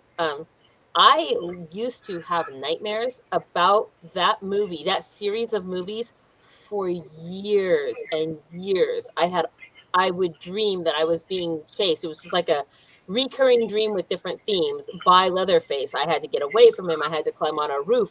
And like stuff like So that. if you're running away from something in a dream, that means that you feel guilty about something. That's a sign of guilt. Well, yeah, except for that I don't. I only run away. I'd run away long enough to live, because you've got to live to fight another day. But like, in all of my dreams, I go through arcs. No matter what it is, my dreams go through an arc where I'll start. Like, I've had series of dreams where I was being mugged, for example, and they start out with, say, me being just rando dream person in a parking lot, comes at me with a knife, tells me to give them my, give me your wallet or whatever, and then what do I do, right? And all of my dreams that are like this, and the Leatherface one is similar, is that I go through an arc where I eventually do not run from that thing, and I just turn around. I'm like, okay, well, it's either my freedom or my death. And then I just go, and I'm like, okay, that's it. Like, this is the choice that I have to make, and I'm not going to live my whole life running, So it's like, at first it kind of starts, but Hav'll have them as recurring dreams. And as I have them as recurring dreams, I eventually confront whatever it is, because that's all that it is. It's just my mind having something that I need to work through. And so I work through it. But movies that make me have real vivid dreams like that tells me that the movie has fucked with me to some degree, that my brain feels like there is a conundrum here that it must work through. Yeah. Right. That so much so that it's trying to work through it in my sleep. And so, so I don't know. That's Yeah, I've never had any lucid dreams related to movies. I mean, and as far as running, the only time I ever really remember running in a dream was, it was a very short dream. I heard this terrible noise, and I went outside, and there was an alien spaceship landing at the end of my apartment building, and they came out and they're shooting people. And I remember I'm running to get away, and I fell down, and I kept slipping, and I couldn't get purchased, and I kept falling down. And then I woke up, and all of the sheets and the mattress and the blankets and pillows were all at the foot of the bed. And what happened was there was air in our heating lines, and the sound that I heard from the ship was the sound of the air in the heating lines. and the falling was apparently I stood up in bed and ran, and I fell down. Wow. and I kept and tripping over the bedclothes, as my grandfather would call them. That was me falling, and so it was actually the dream was actually tied to something physical that I was doing, and while I was sleeping. So there's the story of a guy. Train spotting might have fucked with my head a little bit back in the day, but I haven't watched it in a long The time. baby scene or the toilet scene? I mean, yes, but also when I watched Train Spotting, I was down a rabbit hole. A Okay. synthetic rabbit hole, actually, Got- not a natural rabbit hole. That's something I would recommend as your friend who's an addiction counselor. Oh, that was way back in the day. Yeah, that scene though, like, I mean, we were, and we're like, we're gonna put this movie in, and it's terrible. And then it was like, by the way, there's a baby scene, and I was like, I'm gonna watch the baby scene. And then my eyeballs were open, and I just like, I was in the fucking baby scene. Are there synthetic rabbits down the synthetic rabbit hole? Is the whole synthetic or the rabbit synthetic or both? I'm just saying the Are rabbit they hole organic? usually refers to not organic, but like organic. So if you as a germaphobe, the baby scene was not what got me. It was the toilet The scene. toilet scene is pretty Where damn he had bad. to reach Yeah. down into the toilet to find his drugs, and then like Yeah. cinematically he just falls in, he's Yes. swimming in turd. Yes. You're just like, Yeah. Ah. Yeah, see, I hate gross out stuff because just like, why? I don't need that. well, I don't think A it's movie- meant a to movie be that- gross out necessarily. Not, I don't know. That movie is. The most recent movie that affected my dreams for quite a while was actually Inception. Yes, I was With actually. with all of the things that are impossible, all of this and things folding in on themselves and such, that I had bunches of dreams with that. So that kind of like science fiction and impossibility is okay. Like Inception was awesome. I actually wanted to rewatch that. The recently. mirror universe is very much like Inception. I mean, it's actually identical special effects. I mean, in Doctor Strange, it's identical. I mean, it's Maybe Khalil needs to watch Doctor Strange, and then he'll be sold on the MCU. I'm just curious why one thing is okay and the other, which is identical, isn't okay because it was made. It's not identical though. I mean, it's the Inception doesn't revolve around people wearing superhero outfits and plots and that you could picture from old radio shows like The Shadow Knows and. I mean, that's just like it's just to me the superhero. Anything that I watch, though. So your description is just as bogus as the reasoning. I mean, it just. So so the superheroes don't wear these special superhero outfits. They don't. The storylines aren't revolving around. Actually, in the X-Men, they had leather outfits. And they made fun of the yellow spandex that was in the comics. Even though he's I thought asshole, I actually find Doctor Strange as a character, like in his magic, the way he does magic and the way that actor like moves and they portray it is really super cool. He's actually one of my favorites of all that shit that's going on. Doctor Strange is technically considered part of like horror. The next Doctor Strange movie is going to be horror. But they don't wear spandex. Like, these aren't guys wearing spandex. It's usually they're wearing leather. In fact, okay, well, Doctor Strange might be something different then. So, okay. All of them. I mean, none of them wear spandex. I don't know. One of the complaints that comic nerds have is that the movies don't use comic book accurate costumes because, of course, they would look ludicrous, So in Doctor Strange, they have like this whole like mirror universe that they do. This mirror like whatever. Mirror dimension. And in that mirror dimension, cities fold in on themselves, and walls and windows move, and it's identical special effects that's used in Inception. Like, not even like kidding. I actually saw a scene from Inception, and I thought it was Doctor Strange because it's absolutely identical. Okay. It's the same kind of like you're not sure what's real, and so I don't know. It's just kind of. It just seems. I mean, what he's judging the movie on. Like that's why it's irrelevant. But it is the stuff that he was saying, though. He said he doesn't like the superheroes because it's not watch a superhero movie to see costumes. Yeah, and costumes. That's costumes. Well, I mean, the thing is, it seems to me because like you have an image of what comics are, and you're projecting that onto the movies, even though they don't actually follow. Well, the things that the movies are all about trying to take some old concept and trying to modernize it to somehow fit. And it doesn't really fit anymore because the concepts they're old. It's old stuff, right? I think we have so many more types of. I mean, look at all the novels that are out there that we could make movies based off of, and they're just focus on comic books some more. It's just like.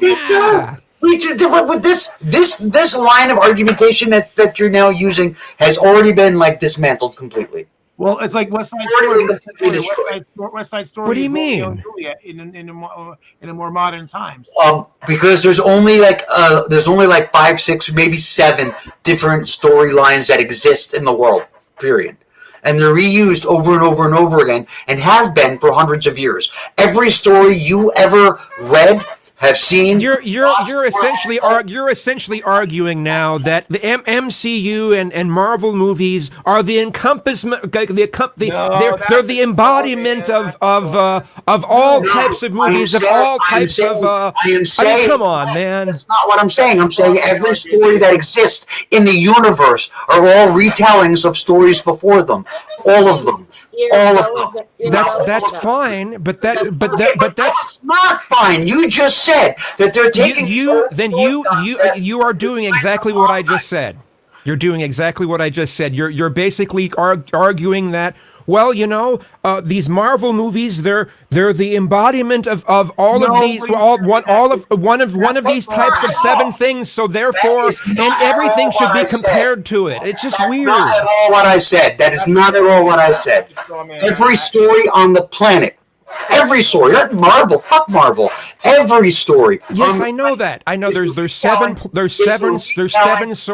Retelling of older stories. There's 7 storylines. What I'm doing. You made a statement, Kazum. This is how this works. You made a statement. I am now dismantling your statement. You cannot then turn around and say, "Oh, but you're saying." No, I'm saying what you're saying is bullshit, and this is why. You said they're taking old concepts and trying to modernize them. And I am telling you that every single story that exists is exactly that. An old concept that is modernized. That may be, but that does not mean that the method or the attempt at that modernization is a successful or a good attempt. Who is the judge? But that's like saying... Just because there are only 7 types of plot arc does not mean that the portrayal of those plot arcs therefore must be likable. Right, but that I don't give a shit if you like it. Just don't misrepresent what it is, and then take something that's almost identical and say, "Oh, that's great." But your argument, it's so false. It's like saying that you can't make fun of anything for being something that's. For being something that's no, Kizzy, you're not listening. Listen, you have a positive opinion about these movies, right? Well, these movies are the same story arc. So you can have a positive opinion about the 7. Yes, we agree with you. We agree with you. That is not the argument. You're straw manning. Is it not the argument? That is not the argument. And you also made a straw man by saying that we're saying that they're the pinnacle of everything. That's fucking bullshit. And you're better than that. And I'm really disappointed. I didn't say that. If that was interpreted, it isn't what I meant. Of what Raven said. But by the way, House of a Thousand Corpses definitely. I just think. Let me say this. It's a completely disingenuous argument. If I say that someone is the Marvel movies are trying to take from something old and they're just trying to modernize it, and then you turn around and say, "Oh well, every movie is a modernization of things," and I'm just like, that's such a bullshit argument. It's bullshit. That's a bullshit argument. It's a statement of fact. It's a statement of fact. It's not even an argument. But that means that nobody can say nobody can make fun of something for being an older idea trying to modernize it. But the thing is, okay, if that is the basis for something, if that is the basis of you not liking something, then that's a bullshit reason for not liking it. Because ideas that came up in 1940, ideas for science fiction that came up in 1940, or how about in 1890, are completely different than things that are going to come up from in the past 10 or 20 years. Completely different ideas, and the things and those ideas, those initial ideas, name something. Well, Inception, for example. Whoa, hold on. Before Kazoom has to be called to name something, why don't you name even one of these? By the way, John Campbell, Hero of a Thousand Faces, 7 story arcs. Wait, what? He doesn't think like it. Come on now. I want to know what she's asking me. So wait, what? Name one what? Name one of these story arcs that are the infamous story arcs. One type of these story arcs. Because before you're going to call on Kazoom to give you a detail, and if he can't give you the detail, then you're going to go ahead and be like, well, your argument doesn't matter. I want you to be an expert on the thing that you're going to hold him to account for. And if you an argument, Romeo and Juliet. But what is its story arc? What is its one of these 7 story arcs? That's not what I'm asking him. I know that's not what you're asking him. You're asking me. No, you're about to try to hold him to account at some kind of a level. No, go fuck yourself. Go fuck yourself. Like, you're such a fucking... Okay, look, first off... What am I? You're an infuriating fuckface. I swear to... Wow, well, that was actually really nice of you. Well, much nicer than I thought you were going to call me. And more original, too, I have to confess. Zoom. Fuckface is not original at all. No, infuriating was the word I liked. Fuckface was boring, but infuriating was good. You're so infuriating. If I may, I'm not sold on Kazoom's dislike of superhero uniforms because I think Kazoom actually likes spandex because I have an idea that Kazoom might be gay. No, but the point is, as I said 16 times, West Side Story is a retelling of Romeo and Juliet. And it's an amazing show. Now, maybe you don't like it. I do, but that's one of we just talked about another one. Warm Bodies is another retelling of Romeo and Juliet. This is what I'm saying, though. These stories are told over and over and over again. I had mentioned I Am Legend earlier, which is a retelling of The Last Man on Earth. These stories are told over and over and over again. They change. Okay. Look, you've got these 7 arcs, these 7 story arcs. Okay, fine. You have those, but then once you go there, you have other categorizations. You can go beyond that. Yes. Okay. And once you go beyond that and you go into some of these categorizations that do change with time, that are not always the same thing. Otherwise everything, nothing would change. There's like the classic hero's journey, right? Which is the most common story type.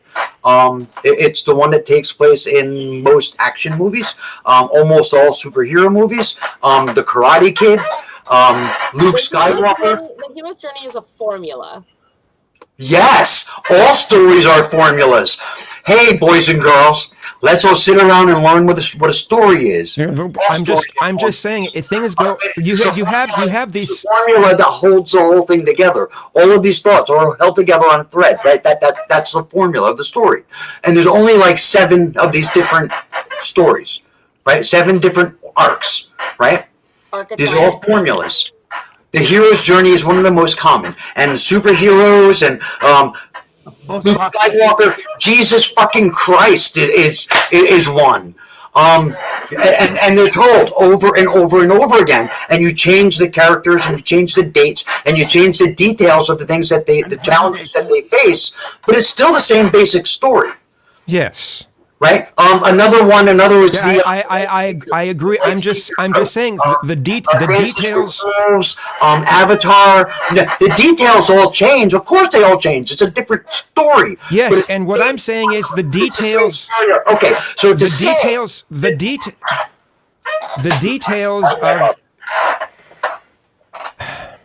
details of the superhero.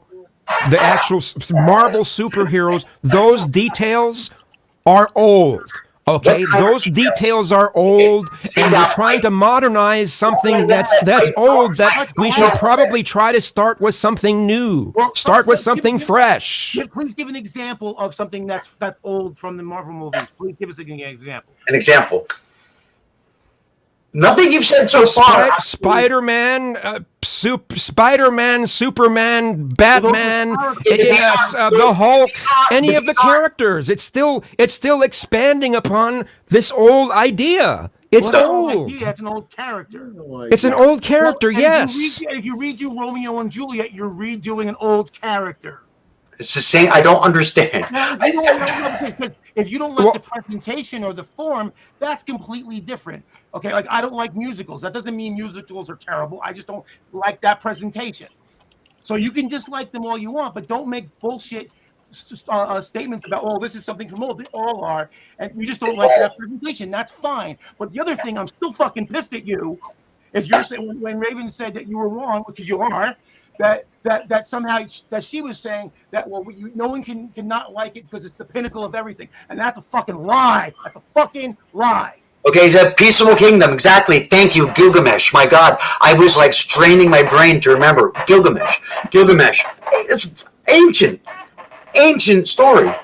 It's the hero's journey. It is actually the classical hero's journey that literally Luke Skywalker is based on. His entire arc in the first movie, in episode 4, that is Gilgamesh. That's an ancient story. You change the characters, you change the dates, you change the details. The story arc, the story is still the same story. The story of Romeo and Juliet is the same story. It's like if someone was okay. If I said that I said that I don't like, let's say I don't like blues, and I'll say because it's using a progression that's been used over and over again, and then someone will say, oh, well, every song you can break apart as part A, part B, part A, part B, part C, part A, part B. There's abacab. That's one form of a song. So if you like this song over here, but you don't like this one over here, you can't say that it's because of the way that it's like. You can't say that it's because it's something old, because you can break apart everything based off of this. But we're not breaking it apart. We're not breaking it apart. It's a thread. This is what I'm telling you. Okay, so person A, right, meets a challenge. He needs to overcome that challenge, but before he does that, he needs to speak to an elder figure. And then he ends up failing and goes back to the elder for advice. This is like a formula that stories are told following this thread over and over and over and over and over again. And every time a new one comes out, people are like, oh, this is such a great story. It's this brand new concept. But it's not. It's the same story retold in different ways using the same formula over and over and over again. So to say... It's because you're breaking it apart this certain way. This movie that uses this old formula, but I don't like this movie that uses the same formula because it's using an old formula. Doesn't make sense. It's not logically consistent, and that is the formula the part that I'm talking about. It isn't the formula. Isn't what I'm having a problem with. It's not the one of these 7 formulas that I'm taking issue with. That's not what I'm saying. And then you're turning around and saying, well, because we can break it apart one of these 7 ways, nothing. You can't say anything about this. correct. No, Not what I And that was so frustrating. Well, you can fuck yourself, Kazoom, because for the 1 millionth time, nobody said that. So you can take that line of thinking and shove it straight up your ass. But you're telling me you're saying that I can't criticize something for being old. Nobody said that. Nobody said that. No one said that. I'm with you, Kazoom. I'm with you. What You're not imagining these things. this is mind-boggling. This is just mind-boggling. It is. When I tried to criticize the Marvel stuff for being an old idea, you bring up the seven plot lines. So you don't like it. You just don't like it. That's fine. I don't like it because it's taking something. The thing that it's taking something that's cliche and old and trying to modernize it.